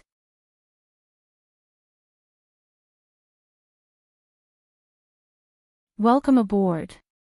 Stay tuned and subscribe to Hanli's Wuxia Adventures for more thrilling content. Chapter 71. At this moment, the door to a gravity room opened and Jenny Anna walked out. Curious about the situation, she opened the door and saw Lu Yin right away.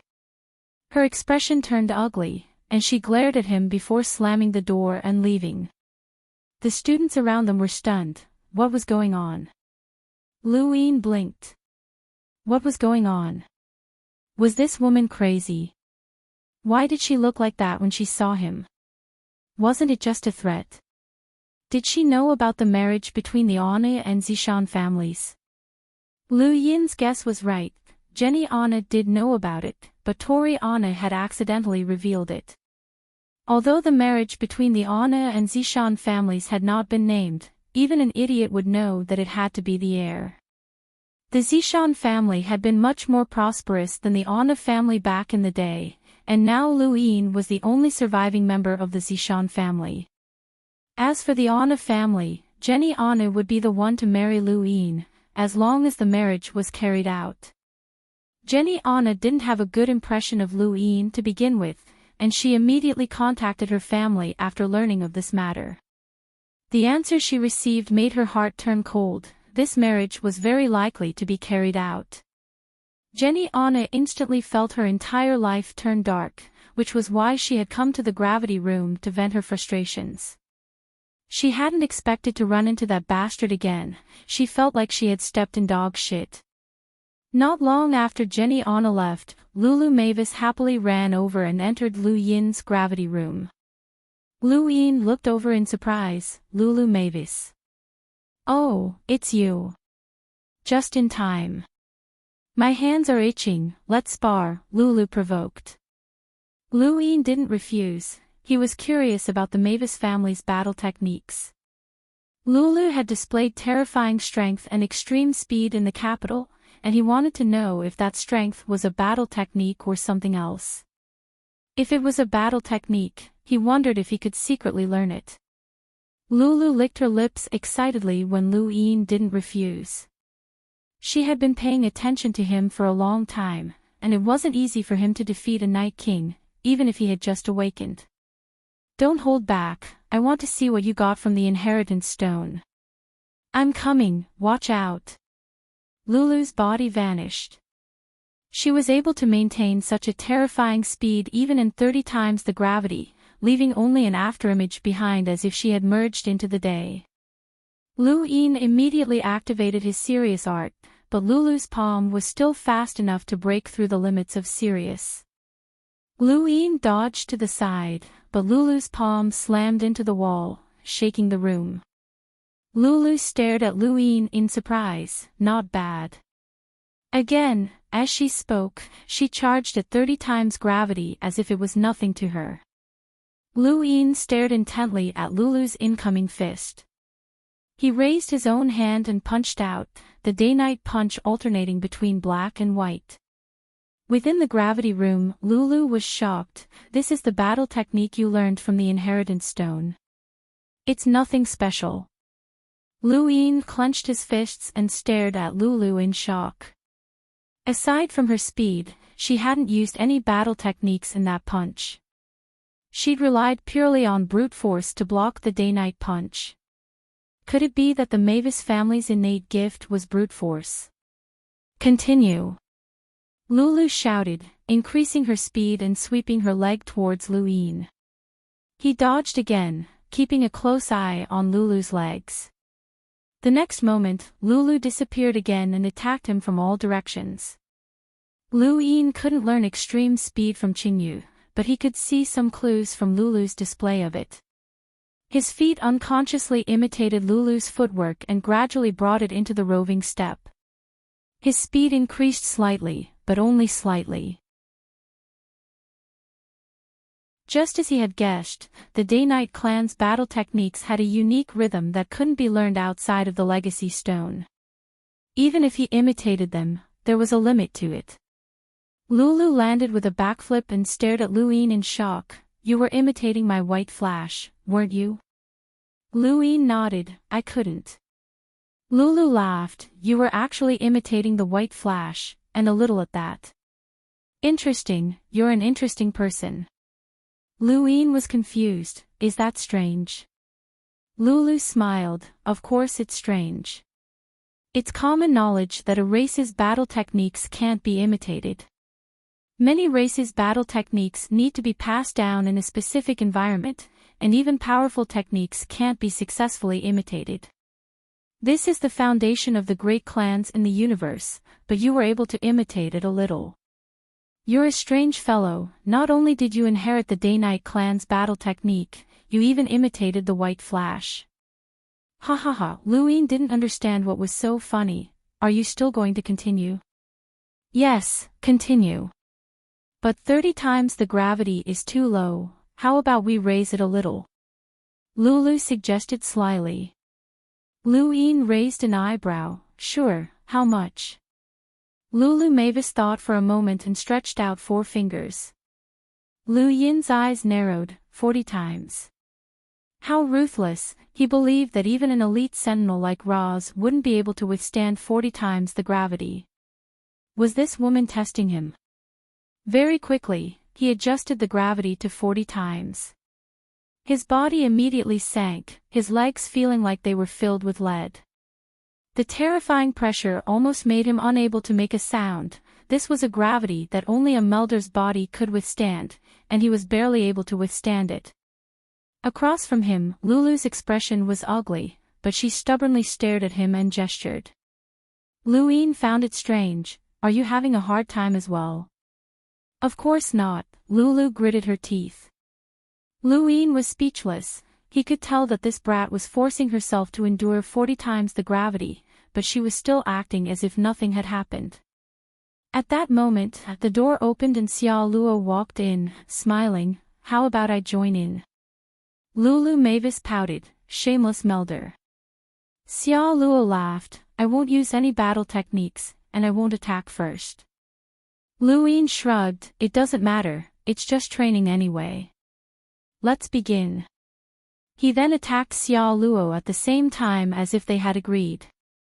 Xiao Luo easily dodged the attacks. 40 times the gravity wasn't difficult for him as he was a melder. After a while, the two couldn't even touch his clothes. Lulu grew anxious. Hey, are you here to mock us? Xiao Luo raised one leg to block Lu Yin's sky beast claw and lashed out with the other. I'll go easy on you. Lulu snorted and clenched her right fist so tightly that the air trembled. Lu Yin subconsciously retreated, but there was a muffled sound as Xiao Luo was forced back a step. What strength! Lulu was pleased with herself and blew on her fist, looking at Xiao Luo provocatively. If you want to fight, seal your cultivation first. Xiao Luo smirked. All right, wait for me. He then left the gravity room. The Perseverance passed through the wormhole once more and entered the second filament. There were less than 10 days until they reached the capital star. Lu Yin, Lulu, and Xiao Luo sparred frequently in the gravity room, having fought more than 100 times over the past 5 days. Lulu was a battle maniac, and those with great strength tended to have violent tendencies.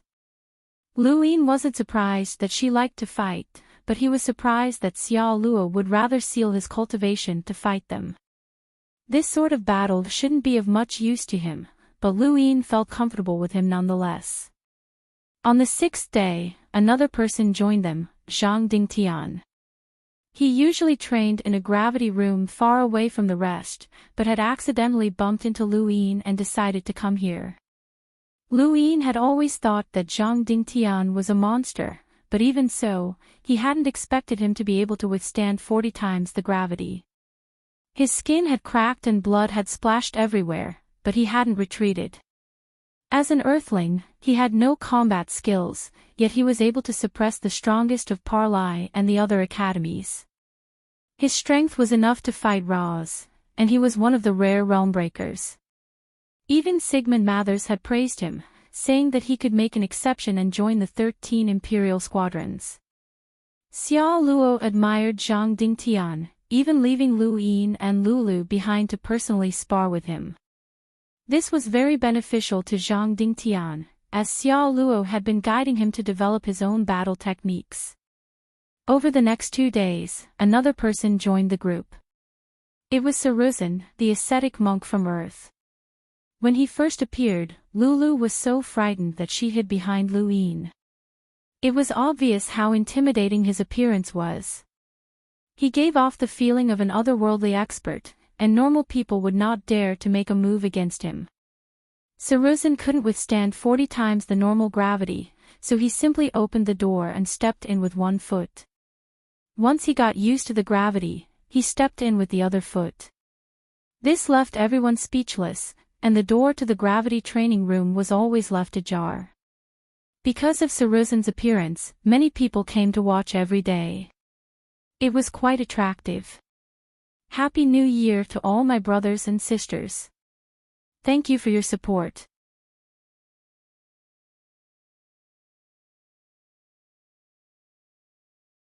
Welcome aboard. Stay tuned and subscribe to Hanli's Wuxia Adventures for more thrilling content. Chapter 72. Su San was there as well, having been dragged along by Lu Yin to bring them water and drinks. Su San didn't get tired of it, feeling like he was still of some use.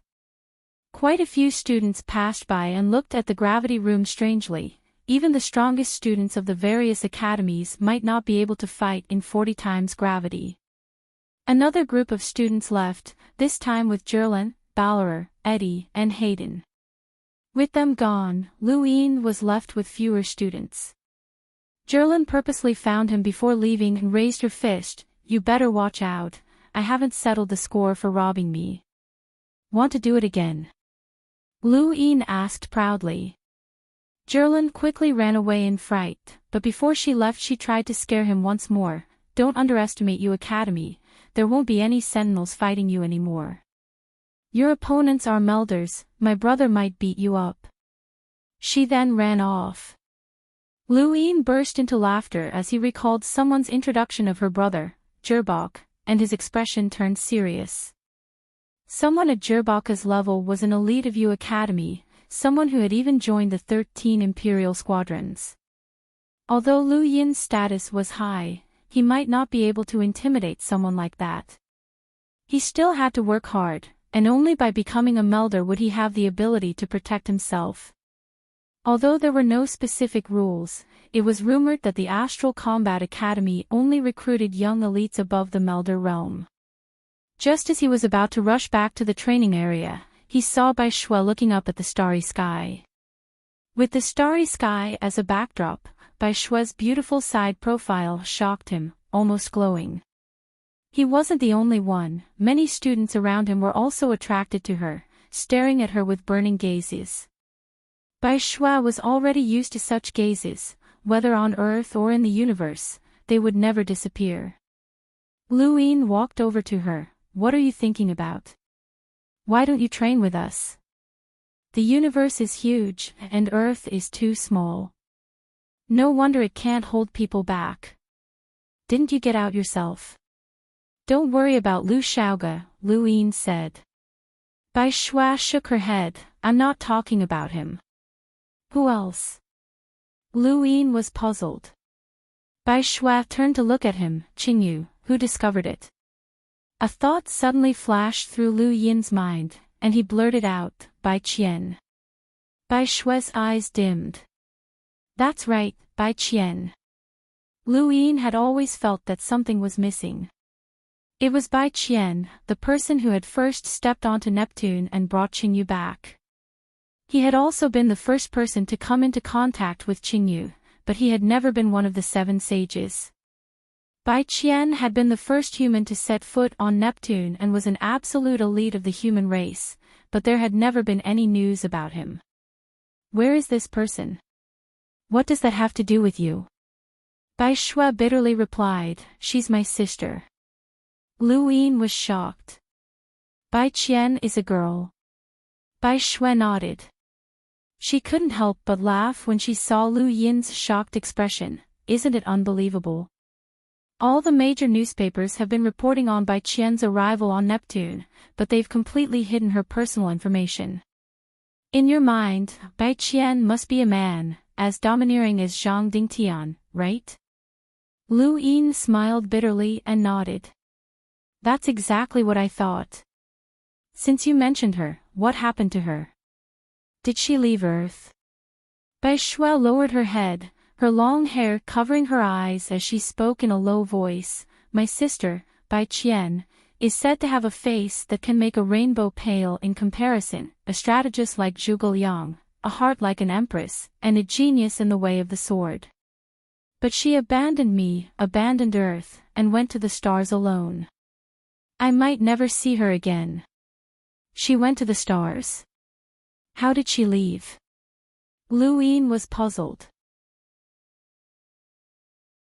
When Qingyu was brought back, he had a piece of leather paper with words engraved on it.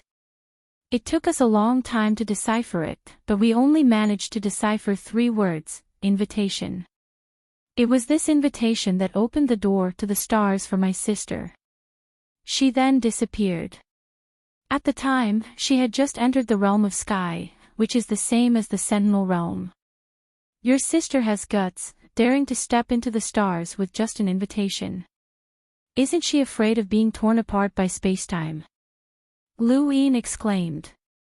Bai Shuat gazed into the dark universe and spoke with longing. My sister never did anything she wasn't confident in. Whether it was her studies, sports, the way of the sword, or exploring the stars, she was the best. Zhang Dingtian and the others had to admit that no one could compare to her. Perhaps that was why she left. Earth could no longer satisfy her. Lu Yin laughed. This woman worshipped Bai Qian too much. Bai Qian might have been able to shine on Earth, but that might not be the case in the stars. The universe was vast and boundless, and humans were divided into many different races. Just like Parley's planet of third gravity and Balor's planet of plants, some races were born with sentinels or even stronger than that.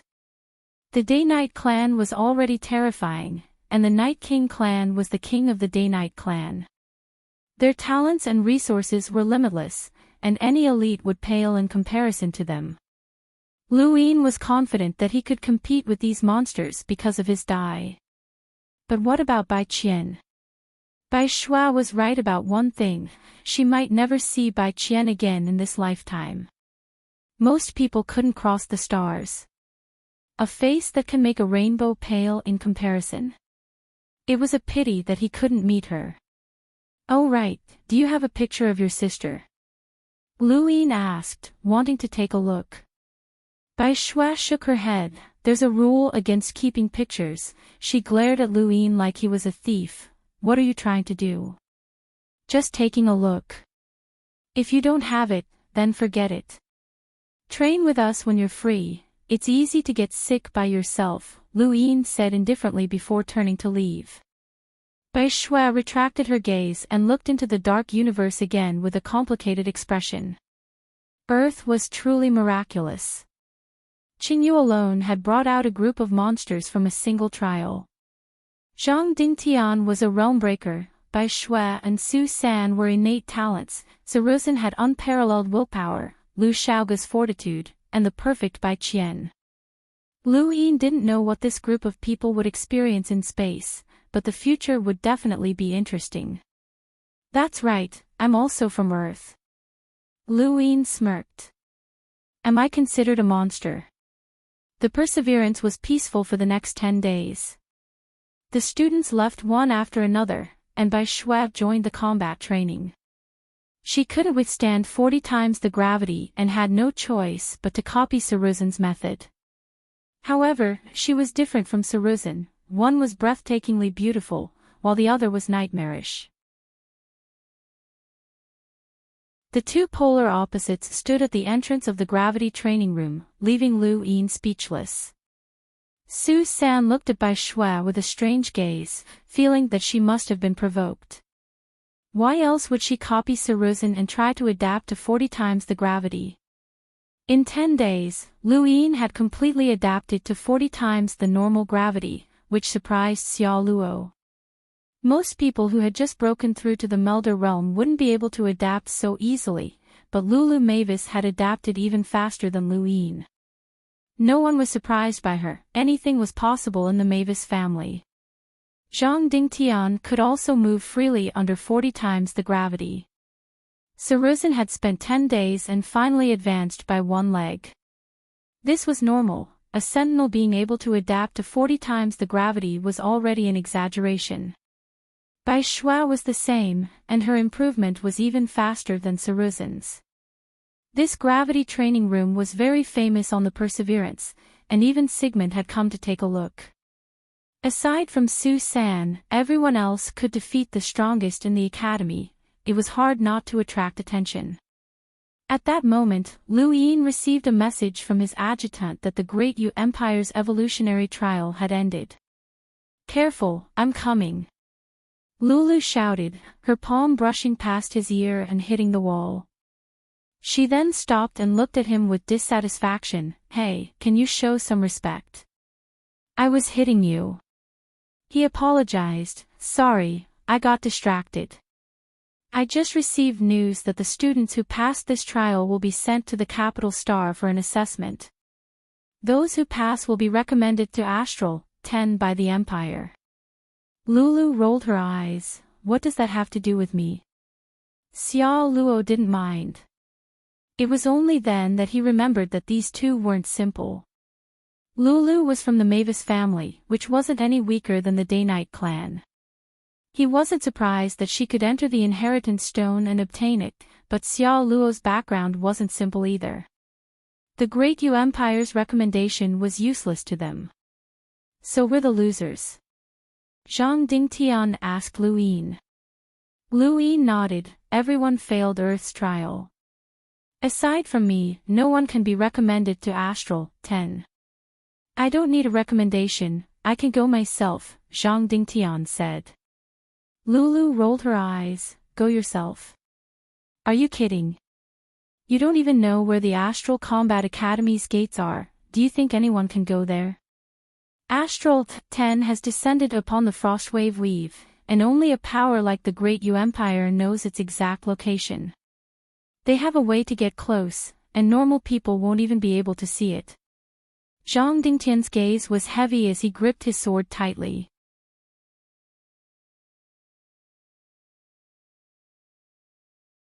Welcome aboard.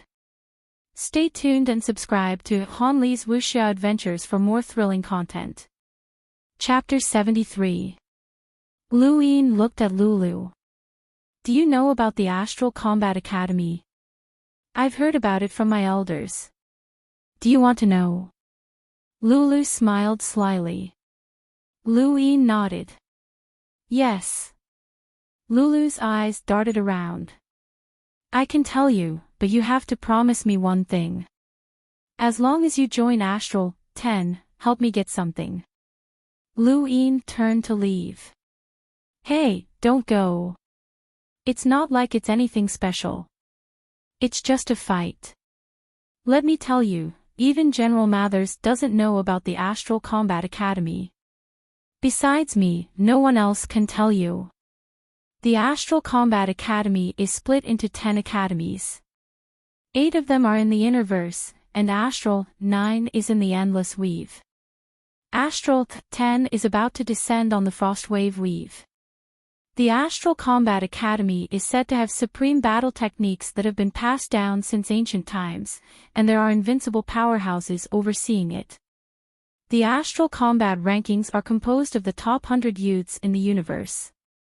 To everyone in the universe, the most attractive thing about the Astral Combat Academy is that only those who join will have the right to enter the legendary 3 realms and 6 Daos. Lulu gritted her teeth in anger. Everyone stared at Xiao Luo. The 3 realms and 6 Daos. Xiao Luo smiled. The legendary 9 trial zones. Rumor has it that these zones have been passed down since ancient times and contain supreme battle techniques. There are techniques that allow living beings to live forever, immortal bloodlines, and invincible strength. Of course, these are just rumors, but one thing has been confirmed. Xiao Luo grew solemn. Almost half of the 10 arbiters of the Universe Youth Council have stepped into the 3 realms and 6 Daos, which has even shocked the Astral Combat Academy. Liu Yin's expression changed. The 10 arbiters had developed the Universe Youth Council from an obscure organization into the terrifying monster it was today. The 10 of them were geniuses who stood above the universe's younger generation. Liu Yin did not understand their strength, but there had once been a huge power that had defied the 10 arbiters' orders and been exterminated by one of them. That power far surpassed the Great Yu Empire. The Universe Youth Council was originally only responsible for the Interverse tournament and rewarding and punishing the younger generation. Ever since the 10 Arbiters had ascended to the throne, their authority had expanded infinitely. Not only did they have the authority to arbitrate and judge the younger generation, but they also had the authority to supervise the academies, education, the military, and prisons. They also had the authority to directly enforce laws. This was why the Universe Youth Council was called the 10 Arbiters Council. Mira was from the 10 Arbiters Council, and through her, he could see how terrifying this organization was. Luin had gone out of his way to investigate the 10 Arbiters, but he had not been able to find any information about them. Their information had been concealed, or rather, he had not been able to find any information about them with the Outerverse qualifications. Lulu snorted. Some of those 10 freaks have indeed stepped into the 3 realms and 6 Daos, but not all of them have gained anything from it. However, there's one thing that's true: any student who dares to train in the 3 realms and 6 Daos will emerge stronger than before. The Astral Combat Academy is like a gate that protects the 3 realms and 6 Daos, which is why so many people want to join. Luin looked at Lulu. Do you know who the 10 Arbiters are? Lulu and Xiao Luo glanced at Luin, but neither spoke. You don't know. Lulu shrugged. I don't know. Luin looked at Xiao Luo. Xiao Luo shook his head. Don't ask me, I don't know either. We don't even have the qualifications to know. Even the Emperor of the Great Yu Empire, Undying Yushan, might not know. Those 10 are high and mighty, and no news outlet dares to touch them. Luin was disappointed. He thought back to the news that he had seen before. The 10 Arbiters Council only had 10 shadows, and he really did not have the qualifications to know. Only one person on the Perseverance knew, Mira, the woman from the 10 Arbiters Council. However, Luin was sure that she would not tell him and might even develop a bad impression of him. The toad that swallowed the sky had great ambitions, but was narrow-minded. It would not be worth it to ask her.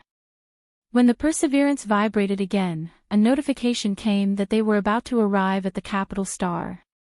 Luin looked out the window and saw spacecraft after spacecraft fly past. He could clearly feel the prosperity of this place. This was the capital star of the Great Yu Empire's first filament. Not long after, Luin saw a huge planet in the distance with 3 continents surrounding it.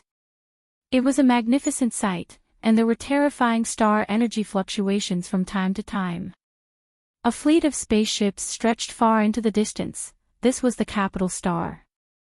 There weren't many students left on the Perseverance at this point, and they were all descendants of nobles like Roz and Hua Shaoling. Roz excitedly activated his gadget when he saw the capital star approaching. Senior, please, I'll definitely take revenge. He's the Zishan king. If you embarrass him, you'll be offending his entire bloodline. Roz was disdainful. Senior, let's not beat around the bush. The Zishan king's bloodline has long since withered, and many of them have joined my father. There aren't many who can truly support him. His Majesty only gave him the Zishan throne because of the promise he made back then. Does he really think that the throne can last forever? If he doesn't die, the Crown Prince and Second Prince won't have peace. Have you forgotten about the captain of the 13th Squadron? Roz froze for a moment before smiling. That woman only wants the Zishan family's reputation and treasures. If he dies, she might even thank us. There was a moment of silence on the other end of the gadget. All right, I can help you teach him a lesson, but at most, I'll just embarrass him. I can't help you kill him, that'd be suicide. Roz sighed and smiled cruelly. Of course, thank you. He then hung up and looked up at the capital star. Luin, do you really think that the Zishan king's position is that easy to sit on? The higher you climb, the harder you fall. It seems like you don't understand. Just as the Perseverance was about to reach the capital star, dozens of courtiers stood respectfully within the palace, looking up at the dignified figure in front of them. This was the undying Yushan, the emperor of the great Yu Empire. In his 800 years on the throne, he had developed the great Yu Empire from a small and weak country to its current state that spanned 13 filaments. Even the inner verse had heard of him. The undying Yushan was a legend. When he was young, he had reached the top 10 of the astral combat rankings and shaken the entire universe. He had been ambitious enough to roam the innerverse, but he had been ambushed and forced to retreat to the Frostwave Weave. Even so, he had still brought the great Yu Empire to its current state. The undying Yushan's strength as a hunter was enough to survive for 1,000 years, but at this moment, his imposing figure seemed to be in his twilight years. He was rapidly aging. The great Yu Empire's technology was advanced, but it still followed the ancient courtier system. The courtiers that represented the various filaments stood solemnly, and in front of them were the captains of the 13 imperial squadrons. Compared to the solemn courtiers, the 13 imperial squadrons' captains were much weirder. Some were 2 meters tall, some had white eyes, some had fiery red hair, and some were bald and blind. There were all sorts of people, and they gave off the feeling of a mob. They looked casual, but they were all terrifyingly powerful, and they represented the great Yu Empire's greatest fighting power. At the very front were 2 figures. One was the Empire's second prince, Duke Yushan, who had his hands in his pockets and was chewing on something absent-mindedly.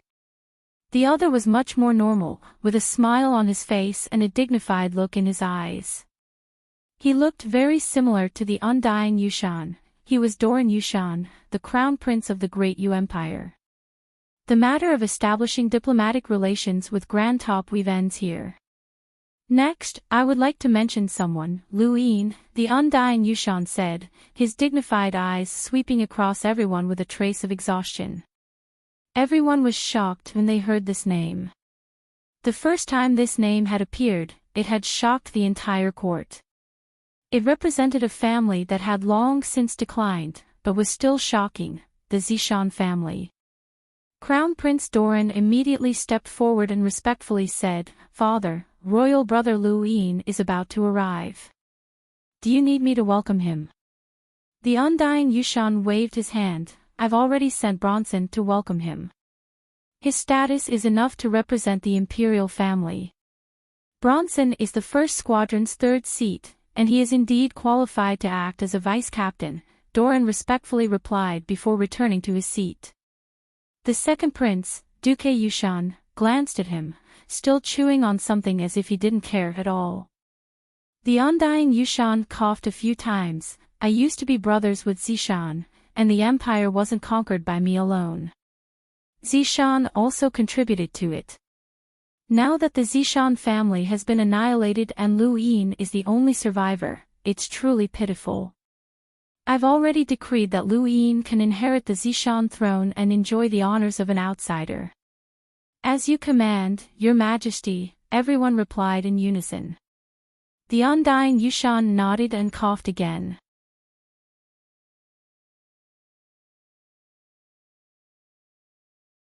Welcome aboard.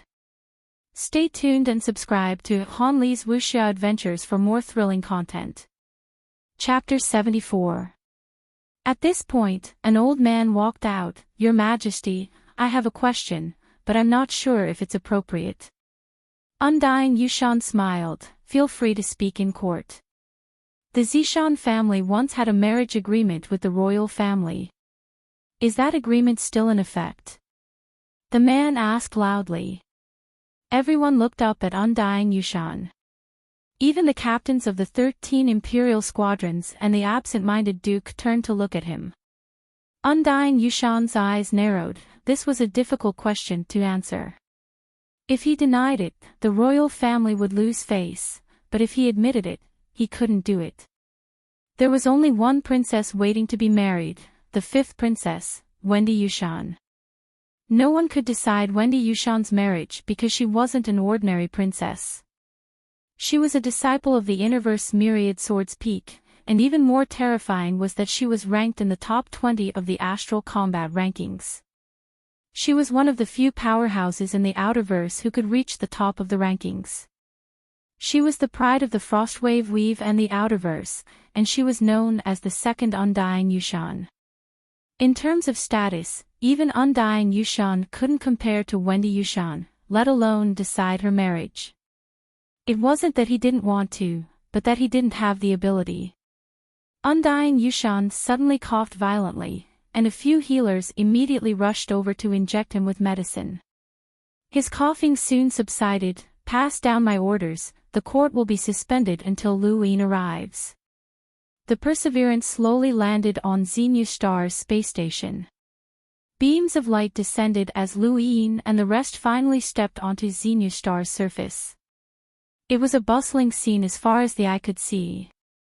Countless advanced technologies were being used in daily life, and bridges made of unknown metals connected the entire city. A spacecraft streaked across the sky and disappeared in the blink of an eye. Lu Yin stretched and felt the gravity of Xenu Star, which was similar to Earth's. The air was very fresh, and the star energy here far surpassed Earth's. Xenu Star was tens of thousands of times larger than Earth, and it was unknown how many people lived on this vast continent, as well as how many strange races there were. Su San looked around in a daze. This was the alien civilization that was monitoring Earth. Whether it was in terms of technology or cultivation, Earth couldn't compare to them at all. Zhang Dingtian, Bai Shui, and Saruzin were all very calm. They had already read about the various technological civilizations in the library, so they weren't too surprised. On the other hand, Xenu Star's technology seemed to be rather backward. Tranquility returned to the Perseverance as teams of soldiers landed. Soon, Sigmund, Shalosh, and Tori Anna appeared. Mira had left the ship at some point. At this moment, the army suddenly surrounded them from afar. Zhang Dingtian furrowed his brows. Something was wrong.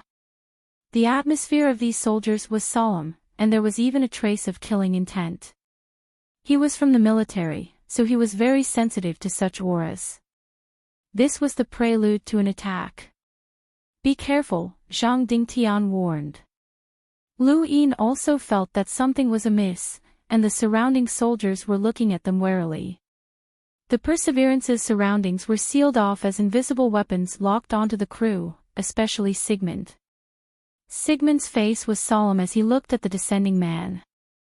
Bronson. What do you mean? Everyone looked at this scene. The man named Bronson was obviously a space-exploring powerhouse. Powerhouses above the Lamita realm were known as explorers. As long as one's power level exceeded 10,000, they were considered explorers. Those with a power level of 50,000 were known as cruisers, and those with a power level of over 100,000 were known as hunters.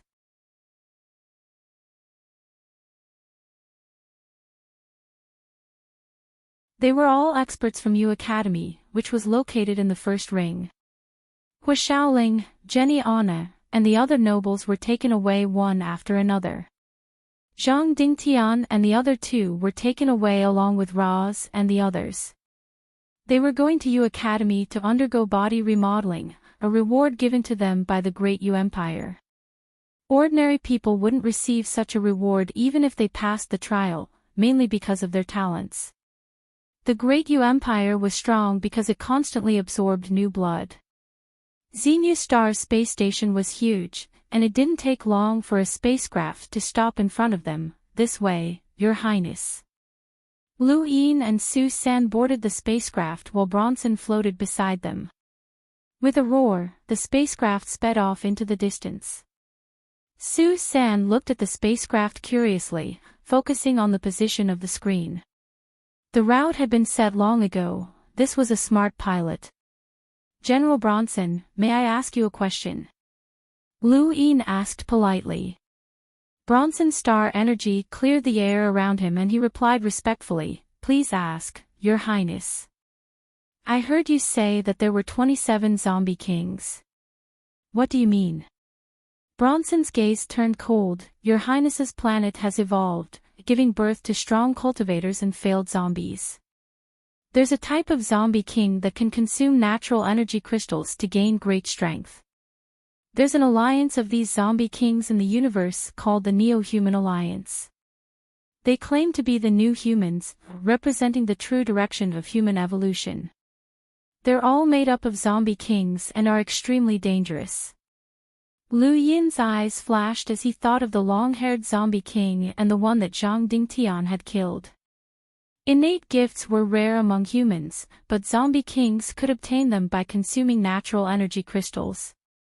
This meant that every member of the Neo-Human Alliance had an innate gift. No wonder the Great Yu Empire was so concerned. This was an alliance made up of zombie kings with innate gifts, and they were naturally dangerous. 27 zombie kings escaped from Earth's trial. Is it serious? Lu Yin asked. Bronson pondered for a while and said, death penalty.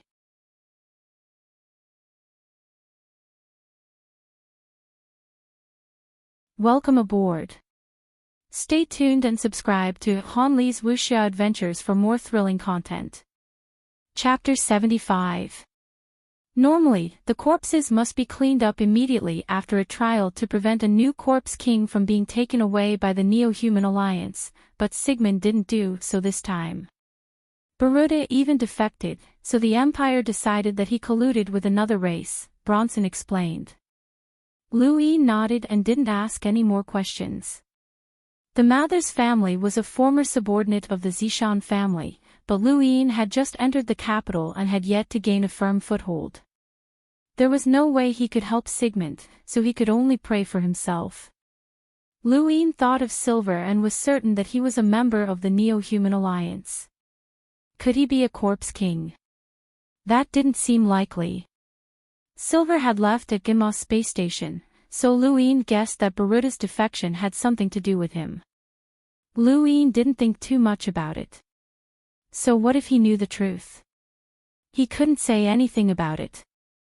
Sigmund had been convicted of treason without a single explanation, so he couldn't be sure if the Zishan family was involved. This was different from Ra's probing on the spacecraft. This was a killing intent that even an explorer couldn't avoid.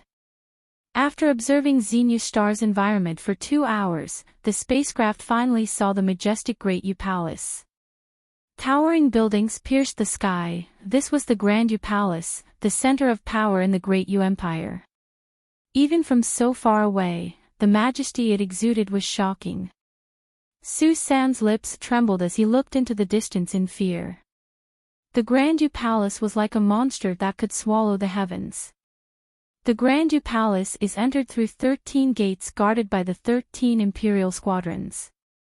The main gate is called the Grand Astral Gate and corresponds to the first squadron. Your Majesty, His Majesty has ordered me to bring you in through the Grand Astral Gate, Bronson said respectfully. Lu Yin nodded silently and disembarked. He looked up and saw the palace towering into the clouds, the star energy visible to the naked eye rippling outwards. Su San was left behind. He didn't have the right to enter with his status, and he was only allowed to approach the palace out of respect for Lu Yin. The Grand Yu Palace was huge, and it took 20 minutes to reach the Grand Imperial Court through the Grand Astral Gate. Along the way, Lu Yin saw the unique cultural heritage of the Great Yu Empire. Carved railings and jade buildings were carved with countless stories. There was little technology in the palace, and the further in he went, the more ancient it seemed. When he saw the imperial court, Lu Yin even suspected that he had traveled through the river of time and arrived in ancient times. Bronson bowed towards the hall and gestured for Lu Yin to enter while he waited outside. He took a deep breath as he sensed the countless star energy undulations all around him.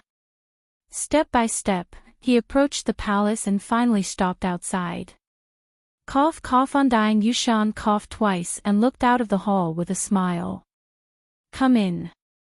All the courtiers stood solemnly. Only the captains of the 13 imperial squadrons turned their heads to look outside the hall curiously. Lu Yin stepped into the palace, and with a single step, the world around him changed drastically. An indescribable pressure descended from the heavens, causing everything in front of him to turn gray. The ground trembled faintly, and he immediately lost his hearing. Lu Yin's pupils shrank. This was the pressure of an absolute powerhouse. The air was distorted, as if threads were connecting the heavens and the earth.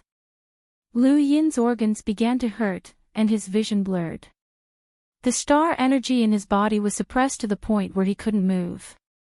The courtiers slowly turned to look at the door, all sorts of expressions on their faces: seriousness, ridicule, arrogance, and so on. A native had suddenly transformed into King Zishan, who stood above countless others.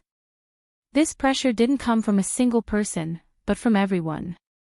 It wasn't released on purpose, but rather a rejection caused by dissatisfaction.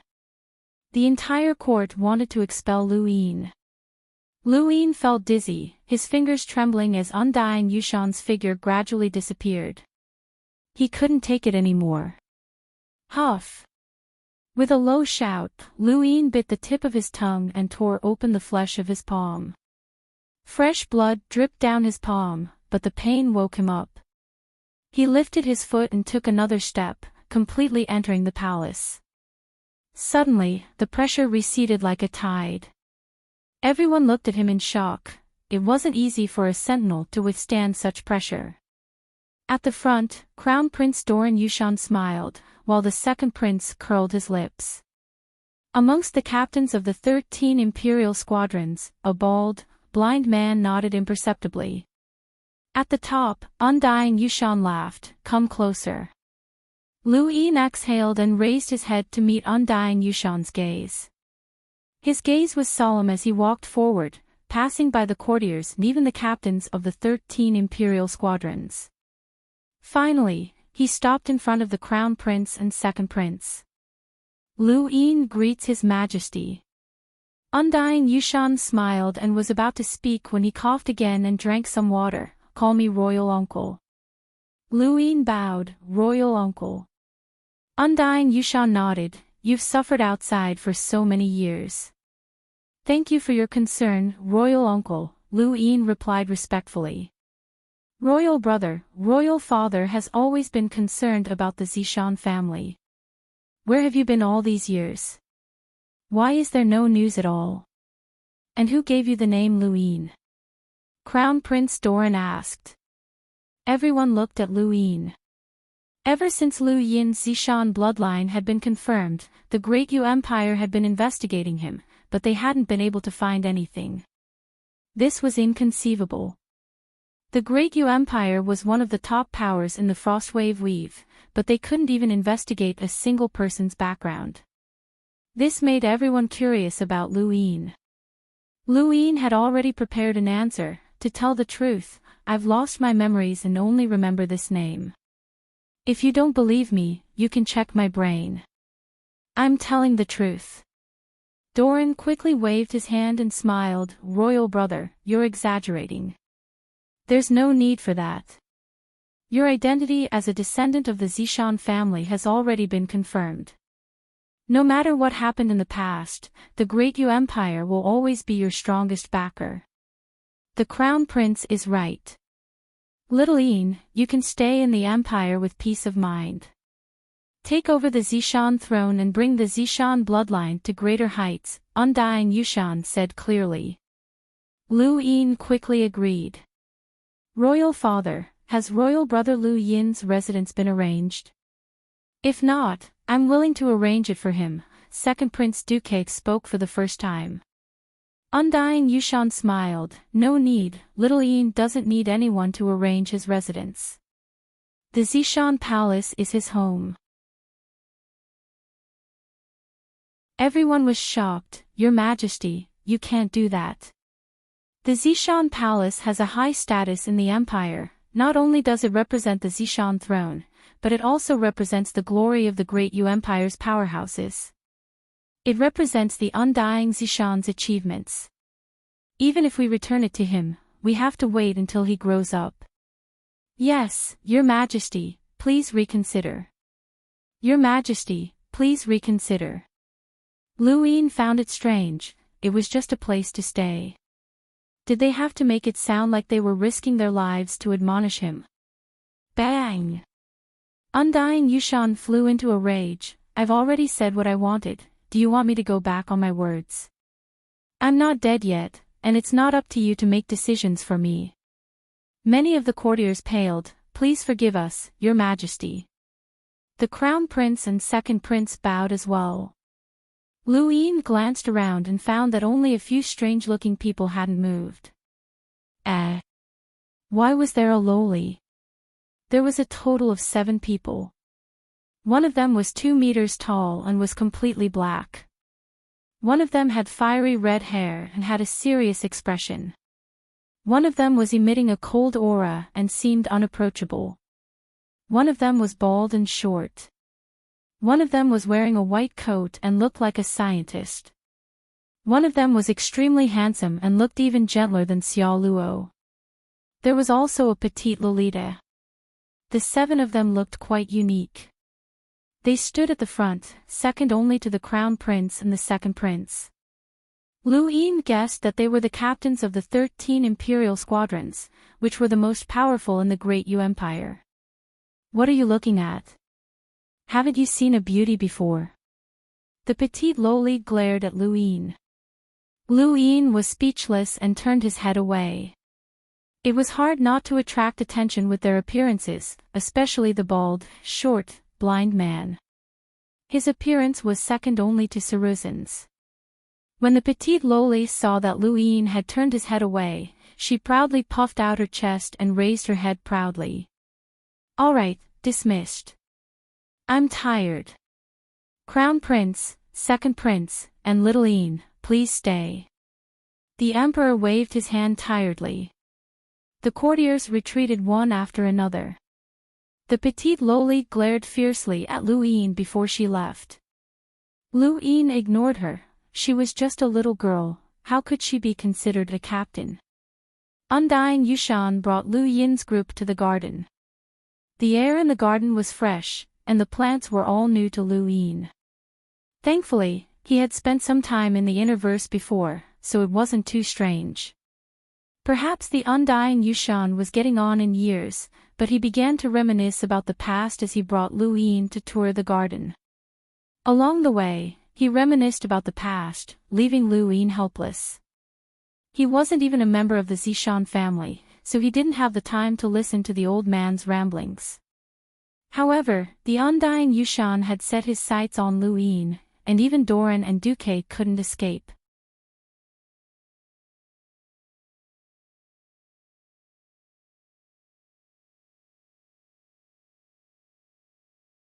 Bronson followed behind Lu Yin, maintaining a distance of 1 meter, neither too far nor too close. By the way, General Bronson, I heard that you're one of the 3 captains of the first squadron. Can you tell me more about the 13 squadrons? I'm willing to answer your questions, Your Majesty. Bronson paused for a moment before continuing. The 13 squadrons correspond to the 13 gates of the Imperial Palace. Entering the palace requires passing through the 13 squadrons, and they are His Majesty's shield. Every captain has the power of a cruiser and is the best in the Frostwave Weave. More importantly, the 13 squadrons correspond to the 13 filaments of the Great Yu Empire. Nearly half of the administration comes from the 13 squadrons, and the leader of a filament is always a captain. Lu Yin was shocked. The 13 squadrons are related to the Empire's filaments. Bronson replied, His Majesty appoints the filaments' leaders to be the captains of the 13 squadrons. Ordinary administrators of the filaments are the vice-captains of the 13 squadrons, and the 13 squadrons have the authority to supervise the respective filaments. It was no wonder that the 13 imperial squadrons were said to be the most powerful department in the Empire. The captains were all high-ranking officials who even had the authority to appoint and dismiss administrative officials. Undying Yushan had distributed the authority and taken control of the source himself. This would save him a lot of trouble and prevent him from having to worry about rebellion. Usually, only those who had great confidence in the central government would do something like this, which showed just how confident Undying Yushan was. Bronson introduced Lu Yin to the captains of the 13 squadrons. Lu Yin didn't react at first since he didn't know any of them, but when Bronson mentioned the captain, he was shocked. What? Lu Ying Zishan. Her name is Lu Ying Zishan. Bronson nodded. Yes, she's the captain of the 13 squadrons. She's currently handling some matters in the 13th filament, but she'll be back soon. Lu Yin frowned. She's also from the Zishan family. Bronson shook his head. Captain Lu Ying is not from the Zishan family. As for why her surname is Zishan, please ask her yourself, Your Majesty. Lu Yin's eyes twinkled. If she wasn't from the Zishan family but had the surname Zishan, where did she come from? Undying Yushan hadn't mentioned it when they met. Had he forgotten? Unknowingly, Lu Yin brought Bronson to the Grand Astral Gate where Crown Prince Doran was smiling at him. Lu Yin hurried forward. Why are you here, Your Highness? You weren't waiting for me, were you? Doran smiled. Of course I was waiting for you, Your Majesty. This is your first time on the Capital Star and I don't have much to give you. I hope you don't mind. He passed a cosmic ring to Lu Yin. Lu Yin's eyes lit up, but he was too embarrassed to look at it. You're too kind, Your Majesty. I'll accept it, thank you. Doran smiled. Your Majesty is forthright.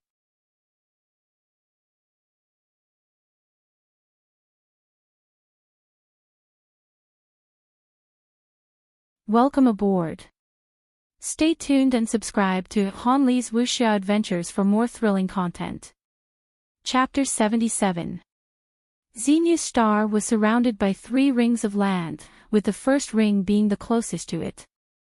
Even so, there was still a considerable distance between them, and it took a full 2 hours for them to arrive.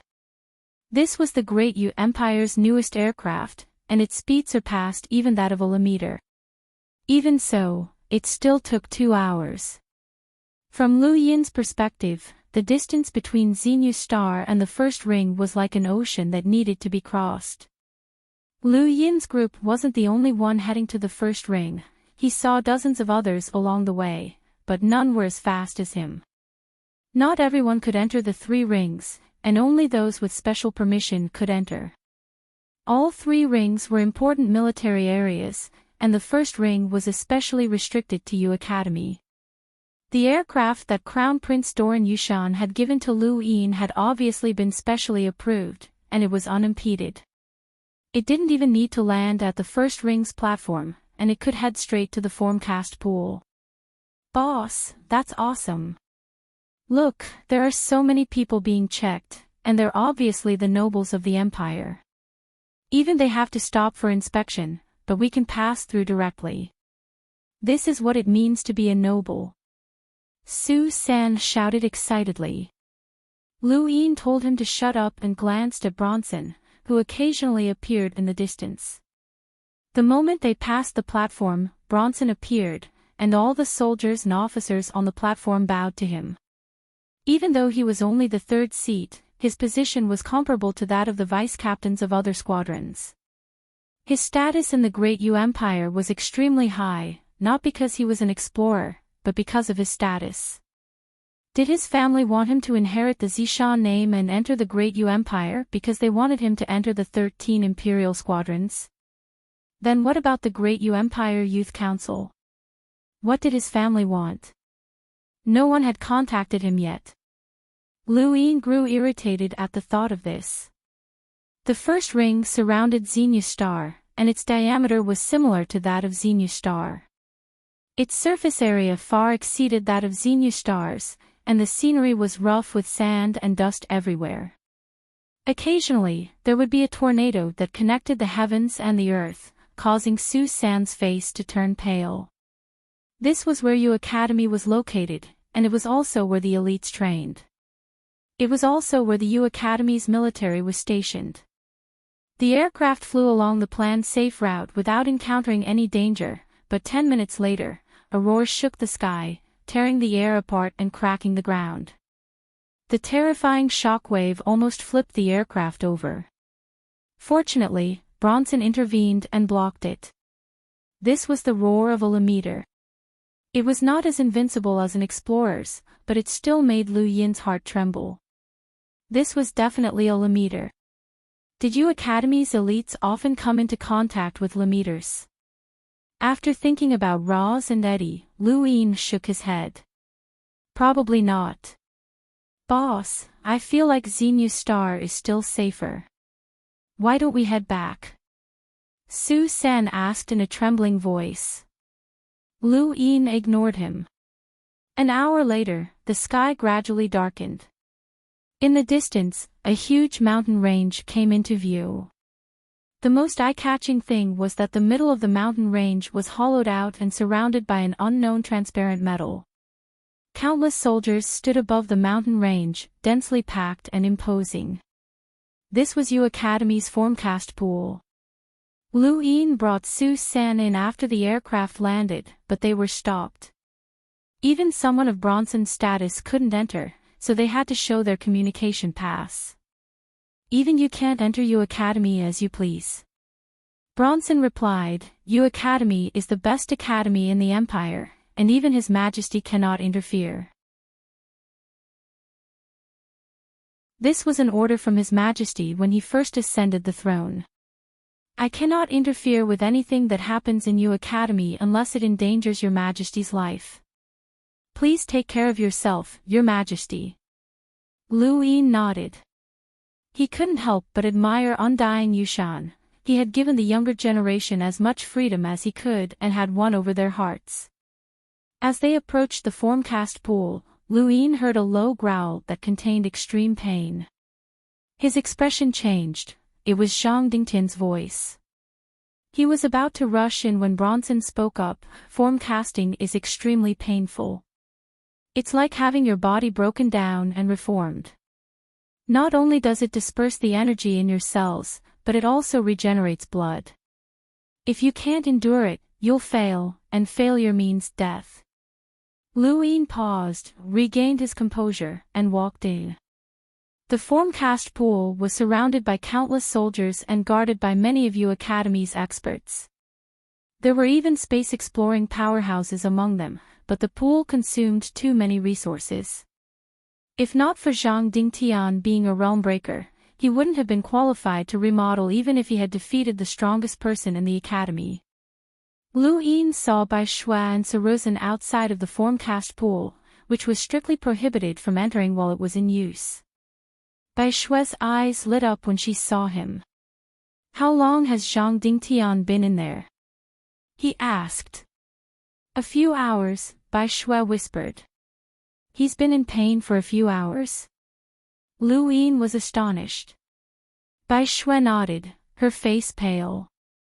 Lu Yin was full of admiration. Reconstructing a physical body was an excruciating pain that even a soldier like Zhang Dingtian would find difficult to bear. He glanced at Saruzin, suddenly curious to see what the man looked like. He wondered if this monk knew how to scream. Damn it, where did that dog bark come from? It's so noisy, a discordant voice sounded from nearby. Lu Yin and the others looked over and saw a few youths dressed in dirty clothes. It was obvious that they had just returned from training outside. They were all elites of U Academy, at least at Eddie's level. What are you looking at? Trash, wasting the Empire's resources. If the pool's resources were given to us, we'd have become melders long ago. A bunch of trash, one of the youths taunted Lu Yin. A few others stared at Bai Shui, their eyes almost popping out of their sockets. The one who had just shouted also saw her, his mouth agape. She was too beautiful. Bai Shui was disgusted. If you want resources, fight for it yourself. We fought for the chance to remodel. Oh, you're pretty hot. Fight for it, huh? Fine, let's see what you're capable of. One of the youths was clearly interested in Bai Shui, taking the initiative to touch her face instead of hurting her. Lu Yin frowned, but didn't attack. Bai Shui snorted and struck out with a palm. The youth's expressions were frivolous, but their eyes were serious.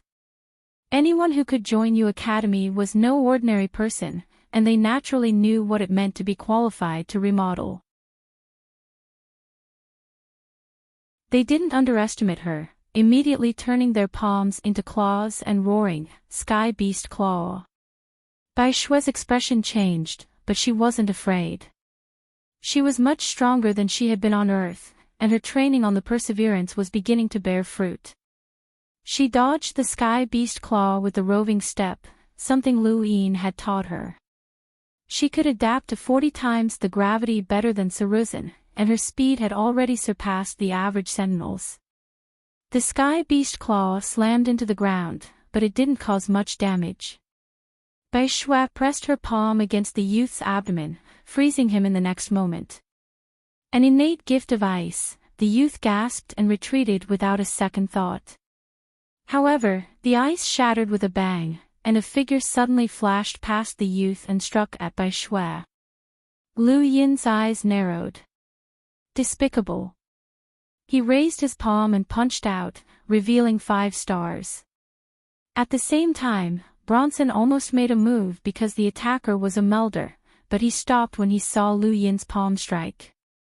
In that instant, he felt that Lu Yin wasn't any weaker than the melder attacking him. In fact, he might even be stronger. The 2 palms brushed past Bai Shue's side and collided fiercely, causing the air to tremble as a shockwave swept out in all directions. Bai Shue, who was the closest, was immediately pushed away, followed by the U Academy students and Saruzin. The huge shockwave was pushed away in an instant, leaving a vacuum in the ground. Lu Yin could clearly see the attacker. It was an unfamiliar man, but he also saw the ferocious gaze fixed on him.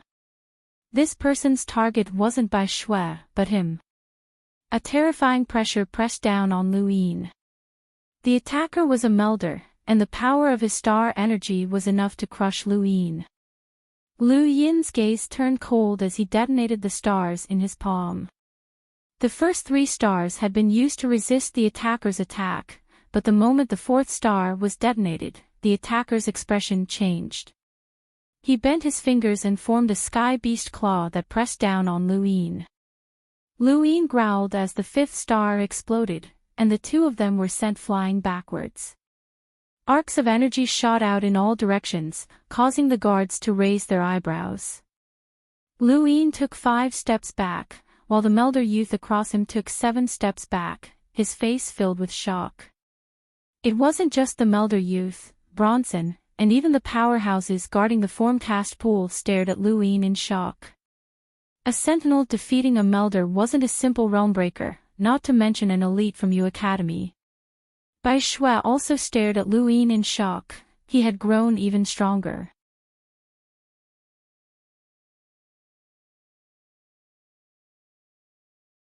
Welcome aboard.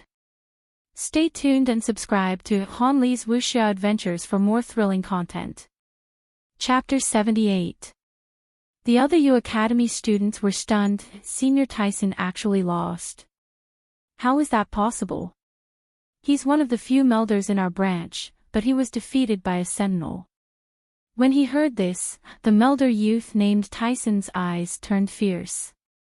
Again, he shouted as he charged towards Lu Yin, raising his hand to attack with a Sky Beast Claw. Lu Yin's eyes narrowed. This person's Sky Beast Claw was even stronger than Muniwer's when he was a melder.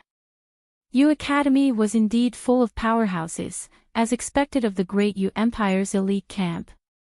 However, with his 5-star Sirius palm, he wasn't afraid of such a powerhouse. Just as he was about to attack, a huge force swept across the crowd. It was a melder like Tyson, but Lu Yin's hair stood on end as his expression changed. He wasn't a match for this power. Who was it? Tyson's body suddenly froze, his face pale as he slowly turned around to see a figure walking over from the distance. Lu Yin followed Tyson's gaze and saw a young man about the same age as Tyson, perhaps even younger. However, the moment he saw him, Lu Yin was certain that he was the owner of that power. He was a young melder whose strength far surpassed Tyson's. Liu Yin's 5-star cosmic palm might have been able to deal with Tyson, but it was definitely not a match for this person. Liu Yin's expression turned solemn. This person was the most terrifying melder he had ever met. Hall Master Tianming, Tyson stammered in fear. Hall Master. Liu Yin was puzzled. He didn't know much about Yu Academy as the Great Yu Empire had sealed off all information about it. He had asked Jerlin and the others before, but even they didn't know much about it. They only knew that Yu Academy gathered the strongest youths of the empire, but they didn't know how it was divided or ranked. Tyson, you're getting smarter and smarter, even learning how to sneak up on me. Why don't you find a chance to sneak up on me? If you defeat me, the position of Hall Master will be yours, Tianming said coldly as he walked to the front of the group. Tyson's expression changed and he hurriedly spoke up, Hall Master, I didn't do it on purpose, I just saw. Tianming cut him off before he could finish, I saw everything clearly.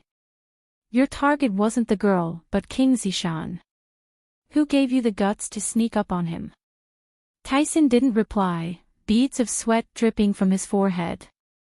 Tianming waved his hand, a gust of wind that transformed into an invisible beast claw that slammed into Tyson's chest and sent him flying. Get out. The other Yu Academy students quickly left as well, not even daring to look back. Liu Yin's heart skipped a beat when he saw Tianming attack.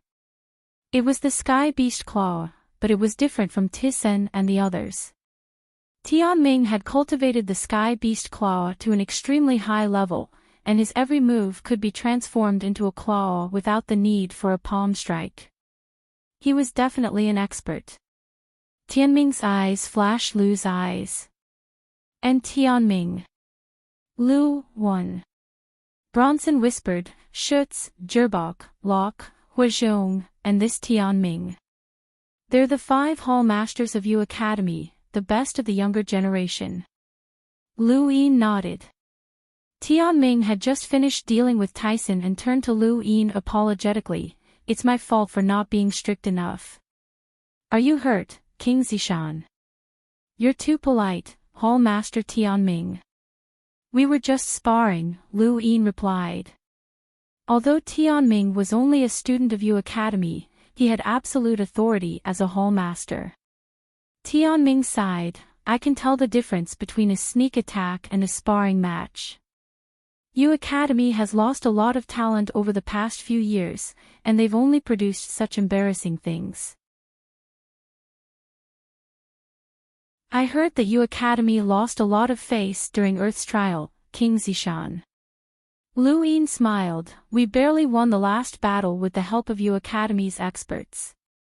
Hall Master Tianming is too humble. Tianming smiled and exchanged a few polite words with Bronson before turning to Bai Shui, Miss, I apologize on behalf of the students of Yu Academy. I saw what happened on the surveillance camera, I'm sorry. Bai Shui had an indifferent personality and nodded without saying anything. Liu Yin was curious, Hall Master Tianming, can I learn the 108 forms of the Sky Beast Claw from Yu Academy? Tianming nodded, of course, King Zishan is a member of Yu Academy from the moment you arrived on the capital star. I can agree to let you learn the first 5 forms. Liu Yin frowned, only the first 5 forms. Tianming smiled. King Zishan might not know this, but the Sky Beast Claw is Yu Academy's top battle technique, and it's also the Great Yu Empire's top battle technique. Ordinary people are unable to learn it, and joining Yu Academy is only for the right to learn it.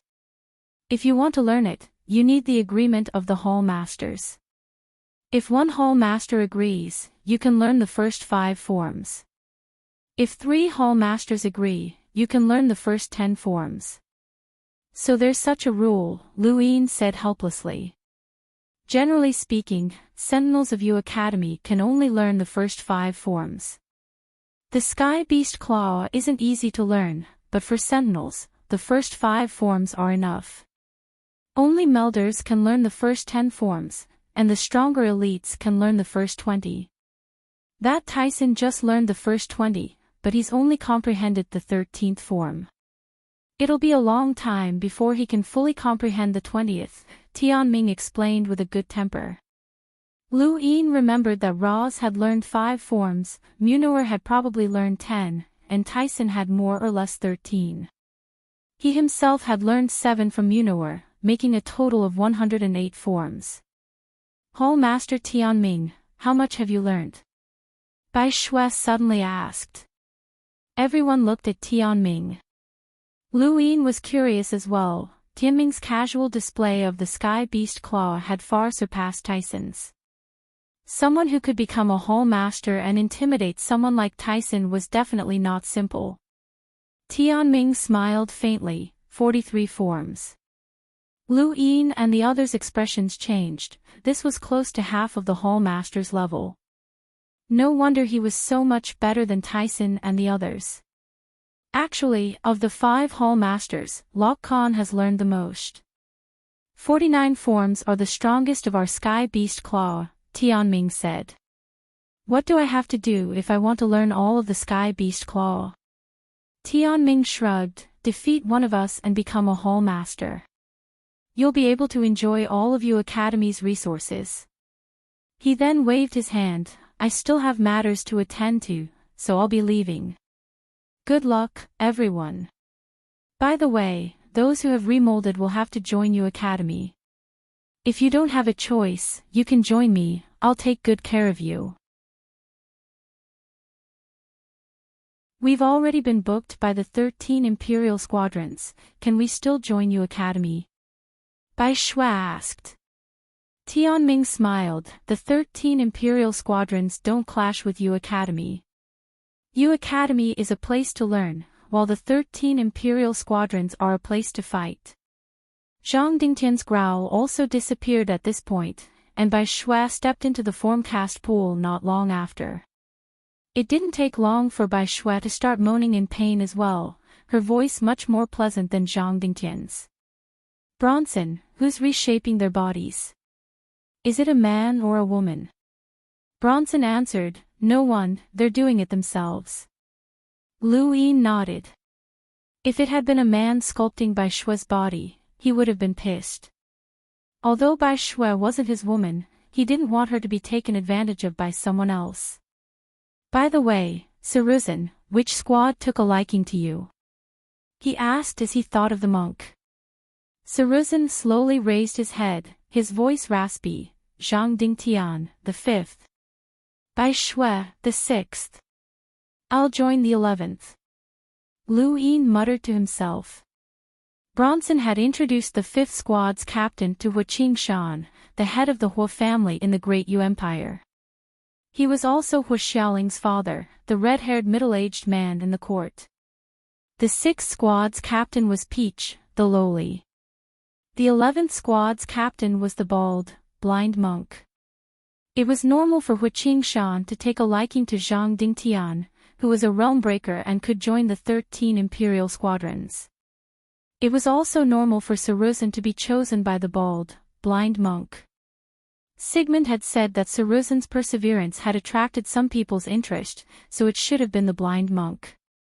But why had Bai Shui been chosen by Peach? That lowly had left a deep impression on him. Forget it, it had nothing to do with him. Since they'd left Earth, their fates were in their own hands.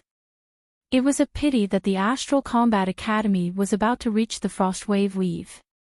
Zhang Dingtian and the others would have to cultivate again after remolding, so they wouldn't be able to make it in time. You're tuning in to the Journey of the Soul YouTube channel.